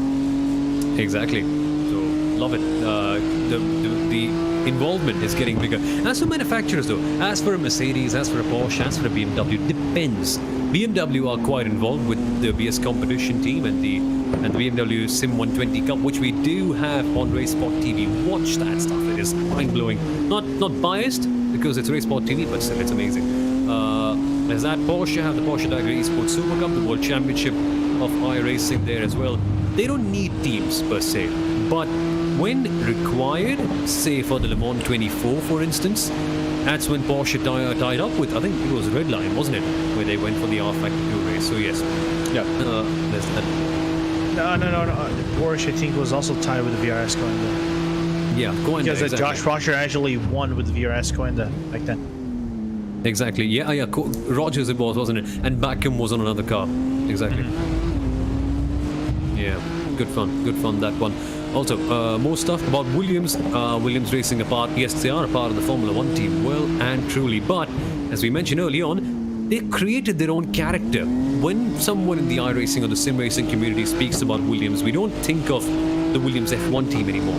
They've been around for so long, they've won so much, they've established that sort of character for themselves, that they stand alone as an individual unit, which is what every single affiliated team should be like at the end of the day. And they're a good example for that. Of course, I have to mention their championship winning run in the 24H Esports Series a couple of years ago. But after that, things have gone slightly downhill in that series. But they're getting there. And currently, Thompson, Trogan, both their cars in P3 and P4. Not a bad position to be in. Yes, so far in their P8 car as well. Because don't forget, Mala is also part of Williams. Yeah, exactly. But yeah, Mala could have been higher. I wonder where they would have been had the double stint worked out for them. Good question. But yeah, it's an interesting one seeing these teams getting involved. But I think it's a really good job that Seb Hawkins and the guys in management of Williams have been doing, trying to curate their own image instead of, trying to follow what the Williams F1 Audi is actually putting in F1. Of course, the F1 team is still rebuilding because they're not now Williams as a garage's team of sorts, because now it's not the Williams family in control, it's now as an American investment group that is in control of the team. So it gives you a little bit more financial leeway to work in the F1 side and maybe the esports side as well, but the images they have for the both ways are different from one another. Exactly. It's good. And now, of course, a few questions. One from Tyler Robbins. Firstly, thank you so much for all the appreciation, mate. Great exposure getting a guy like Max involved. You guys have any special cameras when he jumps in? Fact is, this is an organized event, right? So, honestly, even though we knew that Max would come in, we don't know that Max can come in or not, because this is completely like an online event. There's no privately organized league as such, so anyone with the right iRating can jump into the top split. So we don't have any coordination with the teams on this particular one, but yes, that's why we don't have a special camera. But if this was an organized league, we would be getting in touch, we would be making cameras. We did that for all the other series that we were a part of. So not unfortunately in a case like this one. Anders, yes mate, the live timing is slightly underburdened. Too many people watching today, which is good, but yes, I think we are slightly hampered on that side. Actually, you guys talking about Max. We're actually going to get Max at the very end of our portion. Yes, in 20 minutes. Yeah, roughly. So, beat the doldrums. Max Verstappen is coming in 20 minutes. One from Farcanal. Does Red Bull have bigger wings than other teams? Bigger wings with a double I. They got actually sued for saying that they would give them wings. That was a big lawsuit. It's 3 a.m. over here. Don't make me laugh. Laugh or cry? That was insane. Yeah. Well, let's move on to more serious ones then, because there are too many questions to answer, and I love it. How do you think iRacing can make itself better, Lorenzo? One from Richard. Let me hold up. Let me find the question here. What? Can you repeat the question? What do you think iRacing can do to make itself better? Man, good question. I wouldn't be able to answer this one properly. Really don't. Still, a general idea. POP. Okay, speaking of BOP, the reason why you see lots of Porsche, lots of BMWs at the top is because they seemingly are the most comfortable cars in terms of BOP, as we see the BMW going around the outside and Phoenix Racing defend quite well. Yes, BOP basically balance of performance, how you manage out cars. Remember, different designs, different approaches. Porsche rear engine, BMW front engine. How do you manage to make sure that the cars look okay? Well, quite simple. BOP, you manage their power outputs, fuel restrictions, and the likes. I think iRacing is quite good. I don't think there's a lot to change, to be honest, is the way I'd put it. I love the system, love the interface, love how the matchmaking and the league organization of the races is quite well. If anything, there's always going to be complaints about BOP, right? So I don't think it's even worth discussing. There's always going to be some sort of misbalance. At some tracks, one car looks better than the other one. At other circuits, the other car is better. In some format of racing, like sprint racing, the BMW might be slow, but it's good in endurance racing. That's just functional kind of stuff. I think otherwise, iRacing is doing quite a good job. Full props to them on everything. And that's the reason why BOP is the whole factor. That might be the reason why the BMWs are doing such a good job at the top, but I can tell you this one, the teams that have chosen them have put in quite the effort to sort of get in with this particular machine, all the data, all the analysis, hours and hours of working with tons of people, collecting data about the right setups. They've made the right decision and it's working out for them. Another good question from Vishwanath again. Do you think the basic sim equipment is very highly priced right now? It's really hard to find a decent wheel without spending big. Perhaps lowering prices will make it more accessible. Lorenzo, your thoughts? I'll go last on this.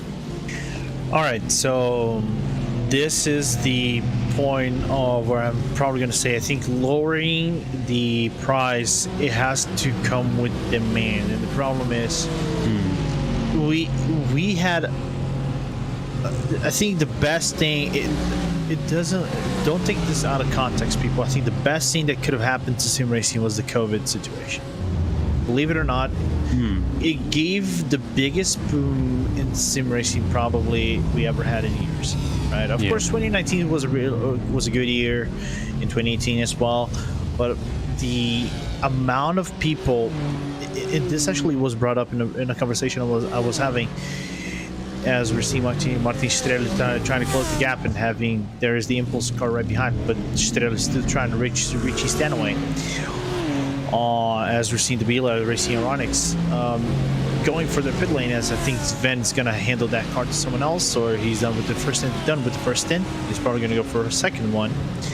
But coming back with equipment, the demand from people to buy wheels, and this is something that is, I know this for a fact. I'll grab Logitech as a good example. I think Logitech is the prime example. The demand was so huge at Logitech, they had to stop shipping or producing because they didn't have enough parts. That was how crazy the demand was to grab racing equipment. That's what made the costs expensive, because you're trying to grab costs out of other places, other countries, and the manufacturing and the parts were so scarce during the COVID because of the demands. It eventually increased the prices out of the rigs and equipment. Will it decrease?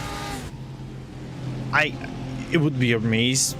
It would be amazing to see if the prices decreases, but for now, I think we're at a threshold that I think it is expensive, and I say this with a little bit of distortion in my voice, but for now, the demand has been so huge that I think the producers are trying to bounce back and trying to get within the producing level that they used to be back in the past and comfortable, up to the points if they can answer the demand, maybe they can lower the prices. But they saw it was lucrative.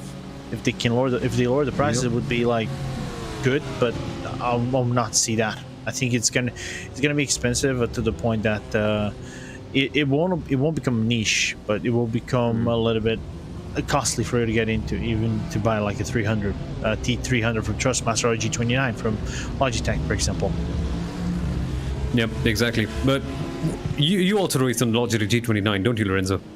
No, I don't race the G29 anymore. What I got here is a Fanatec CSW 2.5 base with a Formula carbon wheel. I finally made the transition from the G27 to this in April, if I recall correctly. I had the Fanatec, but it was broken, and my friend actually fixed this.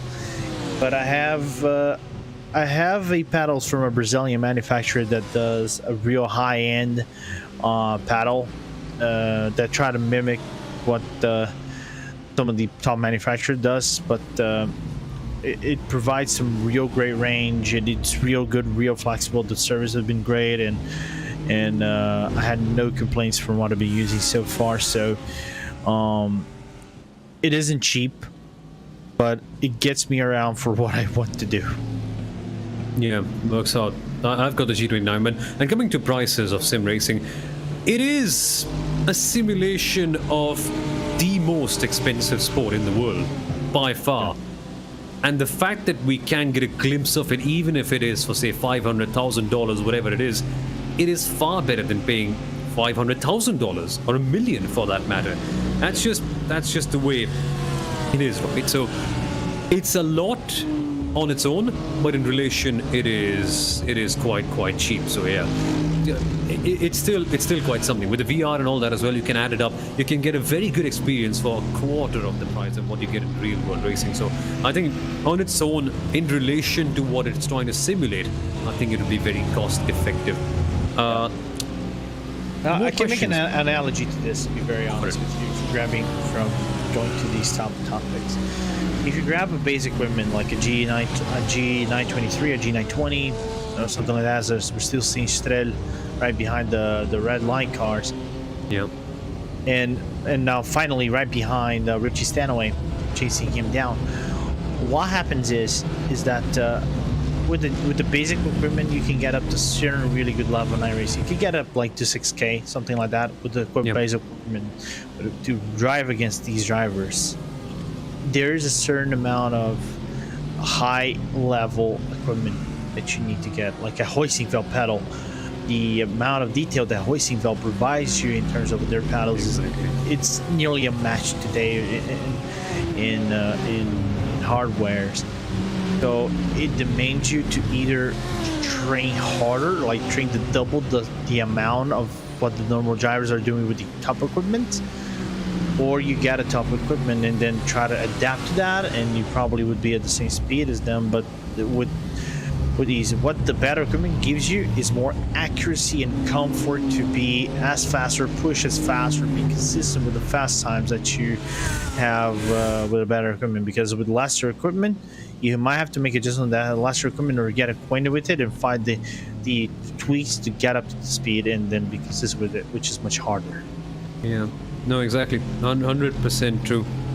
100% true in that case. Again, as the chat has also pointed out, right, crashing a car in real life is so much more costly. With sim racing, pay it once and get it done in a way. Keep on crashing as much as you possibly want to. Not in races like this one, not when the context is as high as the Spa 24 hours. But folks, if you're just joining us in, welcome along to the 24 hours of Spa on RaceSpotTV. My name is Samuel Aurora. You might know me from the driving force on Disney Plus Hotstar. You might know Lorenzo Ponda from all the amazing iRacing he does. Currently racing in split number 4. And Lorenzo, what's going on right there? Is the team doing well? One incident away from 100, but we're still we're arranging the top 50. But at least when you get on the wheel, you'll have to worry less about it. So. Yeah, so if we're one away, I think we're probably going to get a drive through and be cycled back within top 20. But it will make me a little bit relieved that I would not have to be overly concerned with grabbing 300,000 penalties or incident points. Saves helps you out a little bit. Yeah. Now, SimRC going for their stop. Got a good move on Team Redline in this particular stint, so they were doing quite a decent job. They've come into the pits right now as well. William Sabord, of course, in the chat mentioning cost of a sim racing rig if you compare to real life. It's not that bad. If I could spend the cost of a steering wheel and base and tires on one weekend for my son's karting, nailed it. Absolutely nailed it. And gives you just as much as dopamine in a way when you drive on the sim as well. But Max Verstappen, yes, word on him very quickly. I think we forgot to do a quarterly Max Verstappen report, so here we are. Verstappen has woken up. I don't know if he's had breakfast or not. I don't know if he's brushed or not, or what clothes he's wearing, but he will be in the car in 10 odd minutes, more or less. 10 or 20 odd minutes, yes. So keep your eyes peeled over there. But if you're here to watch Verstappen, watch out and see what the other drivers are doing, because some of them are absolutely on fire. Especially Patrick Holzman and Chris Lullum for Team Redline. And it's good to see that all the Max fans are coming in and maybe getting an idea of what esports is all about. And this is, what a better race to start than the Spa 24 Hours, to be honest. Yeah, I think it's a really good introduction to sim racing, because you guys get basically a one make race. I mean, one make has one category, which is the GT3 race. Of course, you have the different cars and the balance, and you get the things like balance of performance that levels out the playing field and things like that. So for those coming in, I think the Spot 24 might be one of the best for you to get in and learn about how racing works and things like that. But can't wait to see what if you guys are interested to come to iRacing and how you guys are going to negotiate to iRacing, because it gives you so much more than that, of course. Yeah. For example, we're going to Petit Le Mans in a few months. That's another race that it's a multi-class race, which is done by Dallara LMP2s, the P217s, LMP2 cars, GTE cars like the BMW M8 GTE, the Porsche 911 RSR, the Corvette C8R, so, and the GT3s that you guys are seeing here. So it gives you a plethora of options to work with for you to race or watch, whatever you guys want to do. And that's just GTs, right? Ovals as well. The IndyCar, Dallara IR18. If you're a fan of the old ones, we've got the old ones. If you're fans of single-seaters, we've got, I think, the 2009 Williams Formula 1 car, 2016 McLaren as well. What else have we got over here? We've got tons of stuff on iRacing, tons of circuits, all laser scanned. So it's not just like, oh, let me drive it like a mod, I'll drive it for 5 minutes and I'll leave it. You can get into precision of setting up the car, the feel of it, everything. It is incredibly detailed. It's a geek's paradise, which is why we love iRacing so much. Impulse Racing on Phoenix right now, looking but not lunging. Yeah, Phoenix not going for the aggressive move Impulse not going for the aggressive move on Phoenix, even though this might be a good one for us, because you can see the difference of stints on how the car is, because the reason why Daniel Sommer is right on the back of Kelselhout is the fact that Sommer's car is lighter. He's about 6 laps away of sorts going to the pit lane.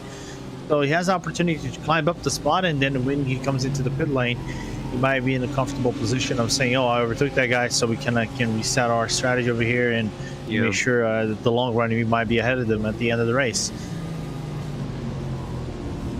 Got to play it out in the long run. Got to watch and see what you can make of it. Redline seemingly making the most of it right now. Things are okay. Phoenix, as you mentioned, on there. They have some time to make things happen. But again, it's another thing with these endurance races, right? Teams have got their strategies mapped up so well that trying something different can be such a problem, because all the most efficient strategies are the ones being used. In case you're just hit back down, the only thing that can help you come back up is maybe some shenanigans at top, which we aren't quite seeing today, thankfully.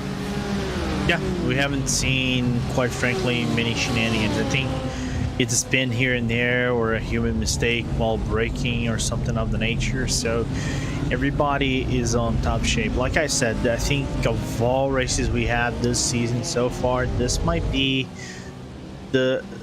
even though we have a good number of cars. We have right about 21 cars off the race, right? We only have 33 cars running, but still seeing these 33 cars running and not far away from the lead. Like some cars, of course, 3 to 4 laps down, they're still running and still going strong at it.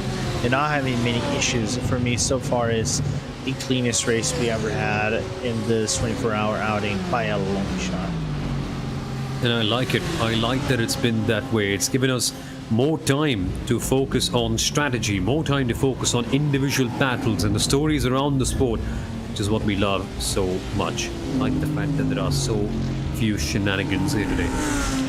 Meanwhile then, 6 hours and 34 minutes left to go. This race has been on quite a long time, but the battles are still just about as intense as you see right now. On the top though, Team Redline Red are the ones that have been setting the pace and the standard all the way here today, dominating from the top. But it wasn't always the case. There was a fun battle between them and Williams, which could still be on the card. So watch out for Williams, the number 2 car, as they bounce back from their pit stop.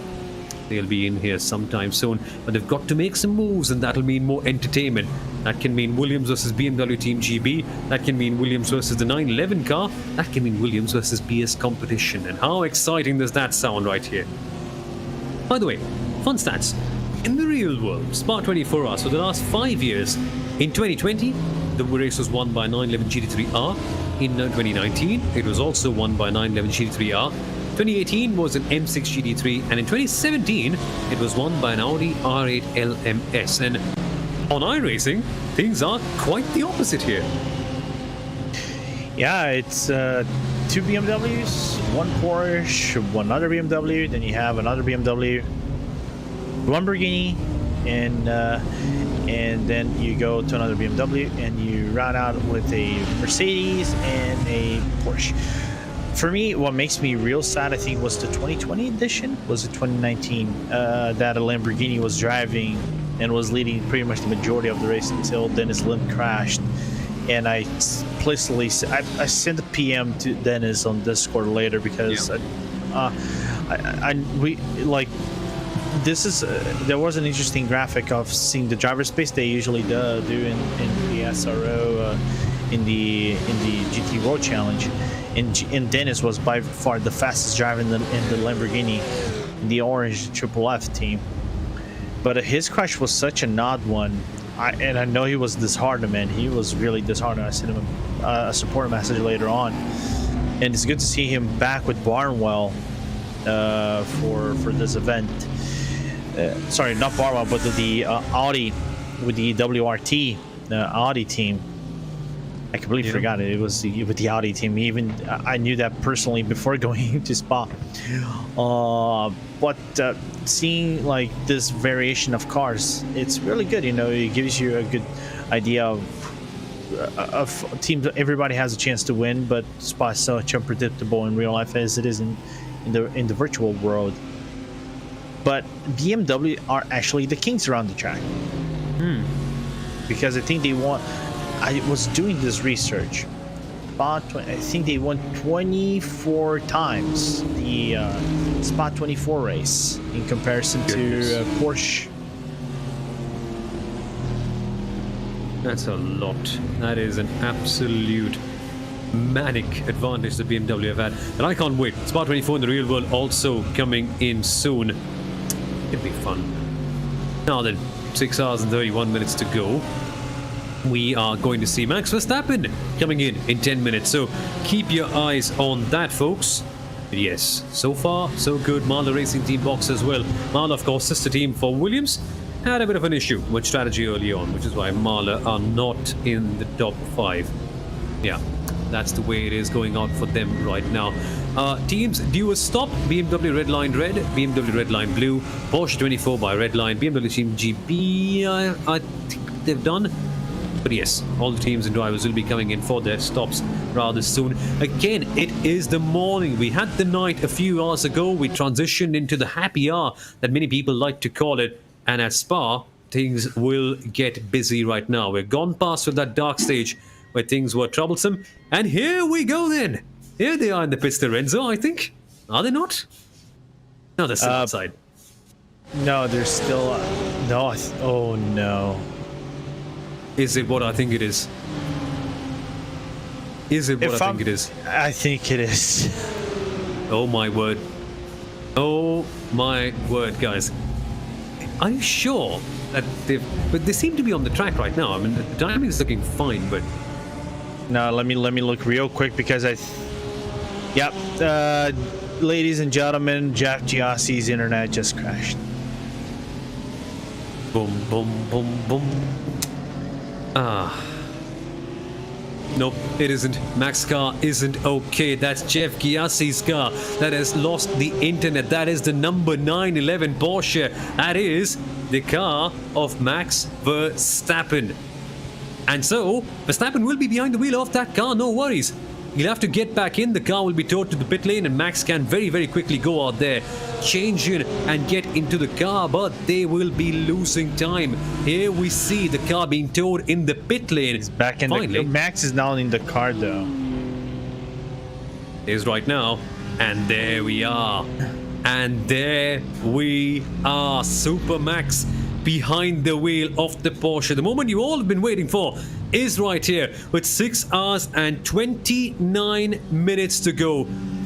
The car of Jeff Chiassi and Max Verstappen had a crash of internet, but it's all okay. Car's been towed back. Verstappen is in here, and this is it. So Lorenzo, time for Super Max, isn't it? Time for Super Max, and I gotta admit one thing. Max has to say thank the iRacing makers that the car of Jeff actually crashed out on the not crashed out, but his interaction had issues on the front straight, so they didn't lose a lot of time. Lucky them, literally lucky them. That could have been so much worse. But so, Verstappen is in. Keep a keen eye on him. Keep on tracking what he's doing right now. Currently, they rejoin. Where do they rejoin? They rejoin in P number 7. Not too bad. I think it's pretty decent.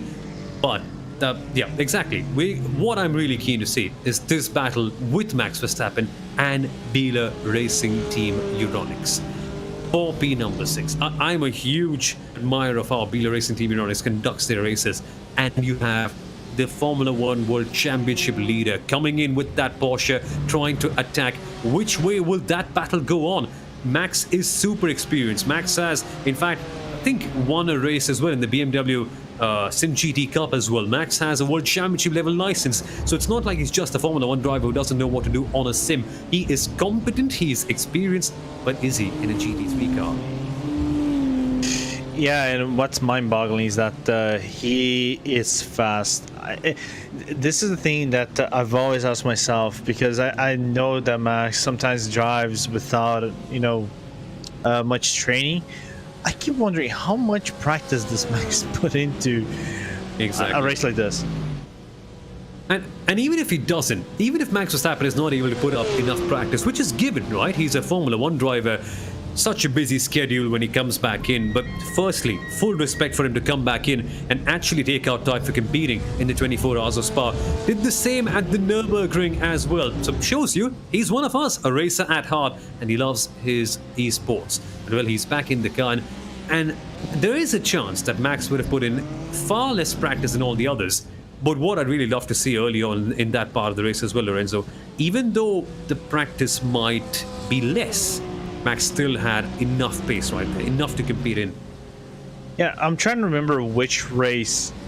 I think it was this season that Max did, and he actually brought he was driving on the simulator. I think it was a special event. I want to say it's Daytona, but Daytona was January. But I remember there was an event that Max was in F1, and there was a simulator outside. I think one of the right in the middle of the racetrack, in the paddock, that he was actually using to drive some laps. Gotta love Max. He is just Max Verstappen. Yeah, 100%. Speaking of which, other real-world drivers in this race as well. There are tons of them. Augustin Canapino, Phil Tenez, we've got Lauren Heinrich, Larry Denvord. Who else? There were a few. Lauren Heinrich, yeah. Richie Stanaway, SVG, or Shane Van Gisbergen.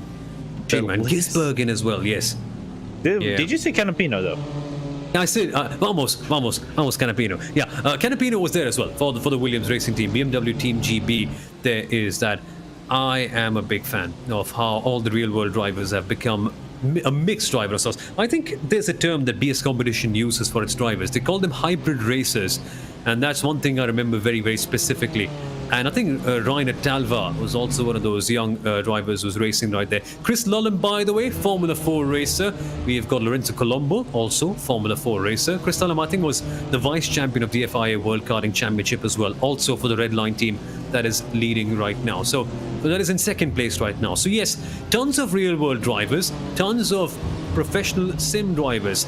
And what you've got to remember, you know the pedigree of the real world drivers, you know the pedigree of a Max Verstappen, but the fact that there are other pro sim drivers who have been able to manage things out, who are so good on their strategies, and some even beating Max's team right now. Amazing. Just a good reminder that these sim drivers are on quite a level. Yeah, just the amount of effort they put up in the track has to pay off at any point. As we're seeing Semi-Mighty Trojan's car right now in the BMW Team GB, right about 3 seconds away. You can see that Williams car right in the back of the frame as Trojan is about to get into last source speed, followed by the red line black velvet of Richie Stanaway, which apparently has better tires and will eventually unlap himself from the BMW Team GB. But Josh Thompson on a little bit of a charge, trying to get closer to his teammate of the Finn of Medi Trojan. Indeed. Oh, watch out for this one. Josh Thompson, Semi-Mighty Trojan, all of them Williams drivers. I'd love to fight. By the way, that livery is amazing. BMW Team GB. That car is not that they've got all the drivers that are British, but still, I love that livery. That is superbly well executed, and Williams do that quite well for all their cars, be it for Marla, be it for the Williams one. But again, coming back to the topic of liveries, not many that are as good as we see with the likes of Maniti or with the likes of Felix as well. Pretty simple, pretty elegant. And isn't that the German sim racing car that's coming in the pit lane? Yep. The car is at P16 at the current moment with Alexander Batta in the car. Done with his first stint. Indeed, yep. So keep an eye on German sim racing. I think they'll be double stinting, so don't expect their pace to be lightning fast. But yes, they can be quite intense when they come out. Big moment right there for the Volanti car. A question from Cosmorcy. Do cars matter in sim racing? I thought they get same cars in performance. Oh, they do. It's like real world, essentially. What we must understand is the sim is not a video game. It is a simulation of the real world. So Porsche has a rear engine car. It'll definitely be better at laying down the power. BMW front engine, probably more kind in certain cases, right? So that's the point of the sim racing. That is how accurate they are. They try to represent everything. Like the Lamborghini, it's a sister of the Audi. Very, very twitchy in the corners. Very much real. And so the drivers and the teams pick the car that A, is fastest and B, suits their driving style. But yes, things are very realistic. The leader is in the pits, by the way. Patrick Holtzman boxing for the number 71. And very, very soon you should see Chris Nolan boxing in as well. But seriously, Lorenzo, Shane Van Gisbergen coming in this race. I still can't believe it. Yeah, he usually drives this event. I think he had one of the years prior to this a pairing that was top level and was actually leading the race at one point. So SVG is a really good driver, and I mean a really good driver. He's not been committed though to sim racing like he usually used to do. I think until the early last year in 2019, where he was pretty much active on the sim racing side. But he's still active with sim race. He still does his fair share, but he doesn't drive GT3s way too much. He drives more the LMP2s more than anything, as we see John Valmeyer into the car in place of Patrick Holtzman. And it's an interesting one just to see the level of preparation, but don't count on SVG as saying like a second tier in terms of red line. He's first tier without a shadow of a doubt. He's just as fast as every other guys. As Lorenzo Colombo now back into the BMW blue car in place of Chris Lulla. Indeed, yes. So Jonas Wallmeyer is in the car right now. Phil Denez will temporarily lead the field, but he will go back off when the pit stops come around. By the way, that turn-in you see right there inside the pit lane, many people have crashed there. Believe it or not, people have actually had accidents right at that stop right there, where they really just barge in and just basically get stuck there, because it's like that situation where you can't reverse, where you can't accelerate, you're just locked in the middle. Have you had that crash though, Lorenzo, ever? No. Good. Good. I did see someone crash in front of me once, though. And how exciting was that? I just said how. I've done it once. It's painful, isn't it? It is. It is. I once saw an actual team lose on a podium in one of the private leagues that we had on RaceSpotTV. They ended up crashing right here, and there was another car who ghosted past. There's some sort of technical regulation that they broke right there of not passing in the pit lane, and they got a penalty. So they lost their podium because of another car crashing at the turning point of the pit lane. Well, hey, what a way to lose your podium, right? Dumb ways to retire, in a way. But yes, that is for later on. Oh, by the way, what is the dumbest retirement you've seen on iRacing ever, Lorenzo, as this race calms down a little bit? Dumbest. Can I say... Alright. I don't know how can I pronounce the dumbest, but I can see the most unpredictable one. ISOWC at Road America. Isaac Morris was on the start-finish line, going into complete his lap, and he caught up by an invisible wall right after the start-finish line, and it's one of the most unbelievable crashes I ever seen in a broadcast. It happened before, but I've never seen that being done on a broadcast. Well, stuff happens. Stuff happens. But yeah, funniest one I've seen ever is a driver actually pressing their Windows button. So they're configured to open the Windows button on the steering wheel. They were leading the race, pressed it, and all of a sudden the car crashed. Of course it does. It's a software. And so that is how things went on right there. Bit crazy. But yes, brake pedal failures is one. No, it's really unfortunate, but when you look at it, it's just unexpected. But it's you never expect to see it, but it's unfortunate. Yeah, exactly. Yeah, really, really amazing how iRacing has evolved in that sense as well, about making sure that the sim is equitable and more real life, like even in the damage, right? Some accidents that may cause you to retire on other sims may not do so on iRacing, because iRacing tries to make it as realistic as possible. Yeah, all well. Good question though. A bit of an absurd one as we see Marla Racing team make their way up and continue on with their charge in progress after their stint. But do sim racing drivers do their business in the seats? They don't. They have stints that are a bit short in a way, longer than real life. So a stint for one driver would be 1 hour. And with GT3s, you can double stint most of them. So one driver would usually drive for 2 hours at a time. So I don't think 2 hours is a long period, but some drivers go for longer. And I think they are pretty well stocked up. I've not really heard of any incidences of any drivers doing their business in the seat, yes. But here we are at Spa for the Spa 24 Hours. The circuit, of course, in Belgium, historic, where we've got ages and ages worth of GT3 racing action over the past few years, and now we could come up with a real world race as well in a short bit. But folks, this is one of the special events on iRacing where everyone comes together, be it real world drivers like Max Verstappen and Lauren Heinrich, or proper amateurs like you and me, where we come up with our own team and race right here. It's got a festive spirit to it, and this is where we see so many teams and drivers just remind us why we love sim racing so much.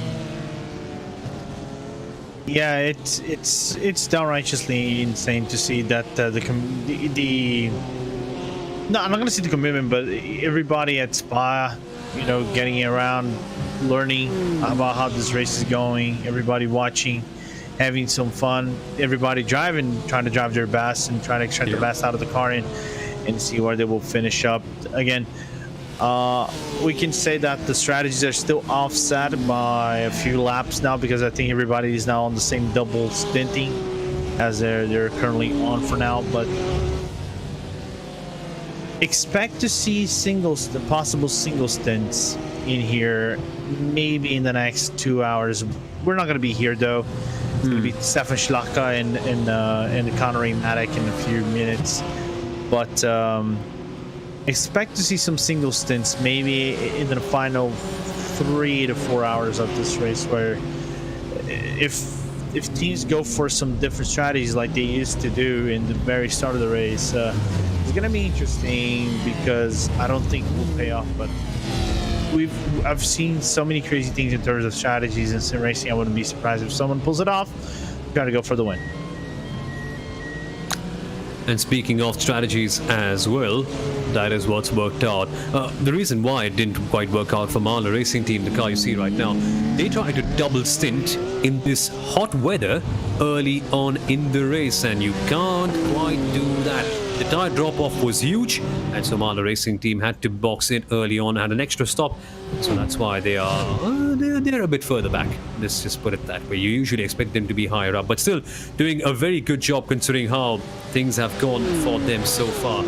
Marla on a comeback, Redline on a comeback, the Verstappen car by the way, Miniti on a comeback, so are Simasi. So keep your eyes on these teams peeled in, even when the stint ends and when Conry Maddock and Stefan Schlacker will be taking you along for the ride here for the final 6 hours of the Spa 24 hours. By the way, folks, last 15 minutes of this commentary stint with Lorenzo Bonda and myself, Samuel Aurora.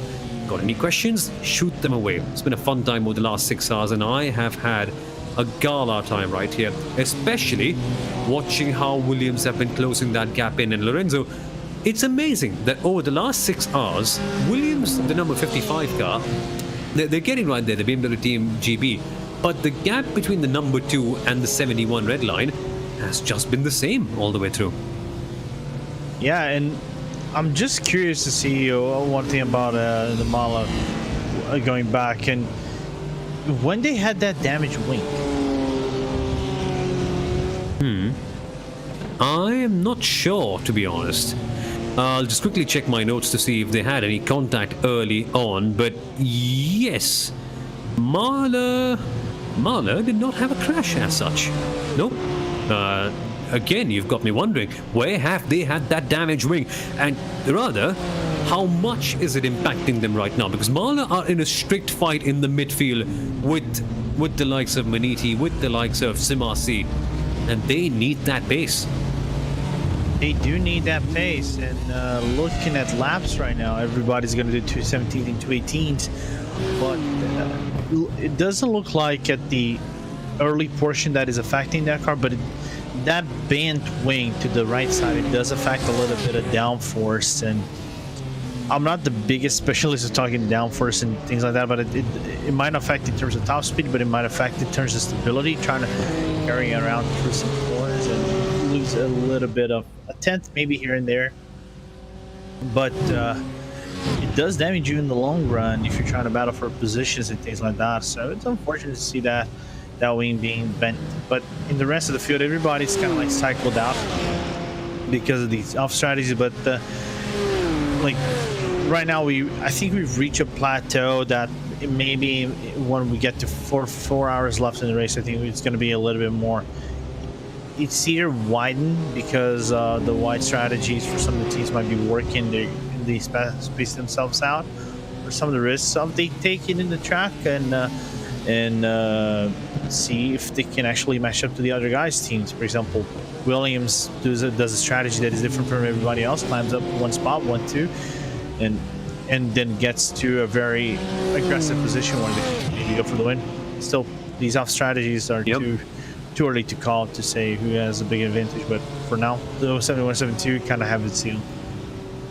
Hard to really imagine, right, when we are some 18 hours into this race and we say it's too early to call what the off strategies may be like.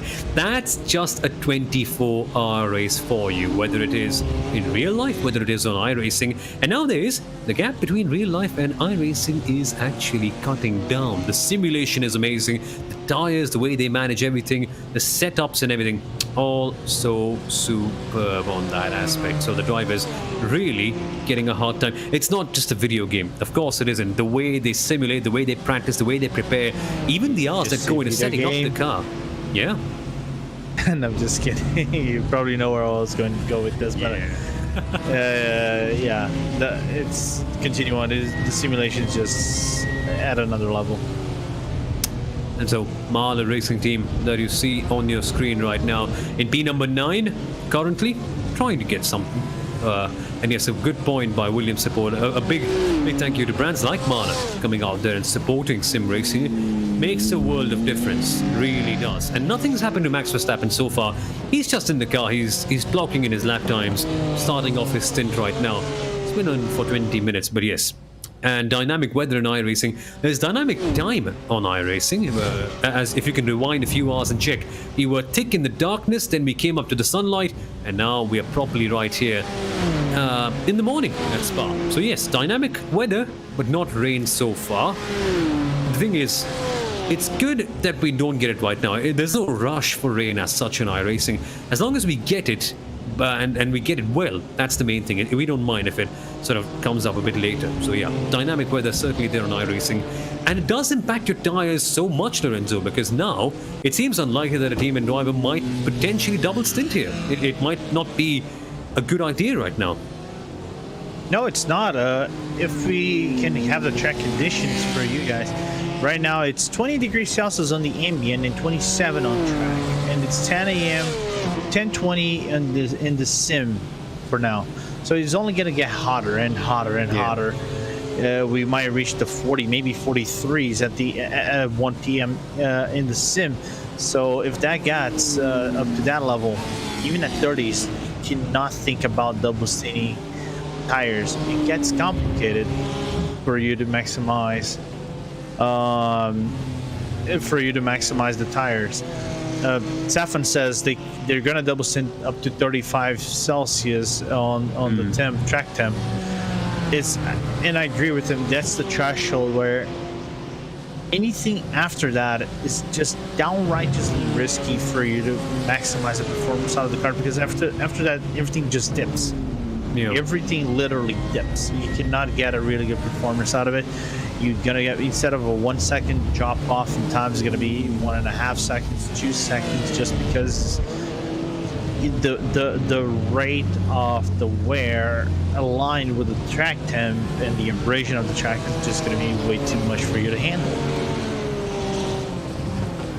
That is why Marla couldn't quite make it work out. To answer Richard's question on the chat, we don't know, to be honest. We've been making notes, we've been keeping a track of every single one of the incidents that's happened in the race so far. But Marla, no clue why they had that damage. It's a bit of a strange one that we missed it. But yeah, must be some light contact somewhere while racing. But yeah, so far the discipline has been superb in this race all the way through. As for the prizes for the winners, well, it's an organized event. There's this pride, and as a part of the VCO Grand Slam events, which this one isn't, by the way. But yes, they do get a trophy from VCO, which wasn't a part a few years ago. So it's good to see a brand like VCO come out there and support them with something like a reward for winning your split, which is quite awesome, by the way. They get that shipped out to your place. But yes, not as such for this particular event. For leagues, for individual leagues, there are points and trophies and rewards, but that of course depends league by league. Like, of course, a winner in the Premier League might get X million, the winner in the La Liga might get Y million, stuff like that, basically. Yeah, for those you guys are wondering, this is only worth the bragging rights, right? Yeah, exactly. If you guys want to say, the Rio Spot 24 or the Spot 24 that actually has a prize pool is next weekend's SCO Spot 24 hours, where we're going to see some of these teams that are running today. And the prize pool is $10,000. So it's just for you to see that. Oh, even though there is no money involved here, just everybody racing, see some of the top levels like Max is in here.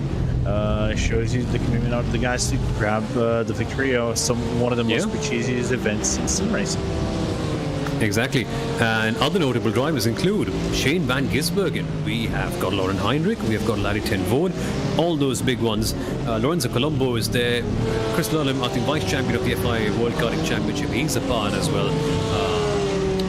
Phil Deners, Rainer Talva, quite a few other drivers. I think Alexei Nazdov, the 17-year-old GT driver from Russia, was also supposed to be a part, but he crashed out. So yeah. Exactly, so he couldn't as well. But yes, question from JG. I think it's one of the final few ones that we can answer before, unfortunately, Lorenzo and I have to head off and hand over, thankfully, to Conrad Maddock and Stefan Schlacker, who will guide you through the final 6 hours. Question is, will iRacing ever add full course yellows and safety cars for road racing in non-hosted sessions? Do they need to, though? Yeah. My opinion, no. Yeah, I think it's working out quite well, to be honest. The thing with safety cars is, it can add some artificial drama in. And I know there are certain leagues on iRacing that do so, that have safety cars in, and that does spice things up. But that's only fine if the driving standards are good. If they're not so good, you just keep on getting safety cars and you just get bored beyond the point. So in terms of races like this, top speed, where the driving standards are very good, I don't think you quite need it, to be honest. No, it's not necessary. How it is run today, for me, it's really good. That's what you need. Decided on track and have luck. Be on your way, be on your side, and of course your pace as well. The German Sim Racing, the team that you see on your screen right now, again coming to the point of rain. Should have, would have, again, lots of things that we should do, but rain can come in late. Again, there's no rush for it. People love iRacing the way they are. I love iRacing the way it is right now. It's not like I'm begging for rain. It would be fun, but the dynamics of rain are so tricky to map in. And once rain comes in, you have to change it for every single car, for every single track, because every car responds to it differently. So say a Mercedes, which might be slightly heavier, might respond to rain better than, for instance, a Lamborghini.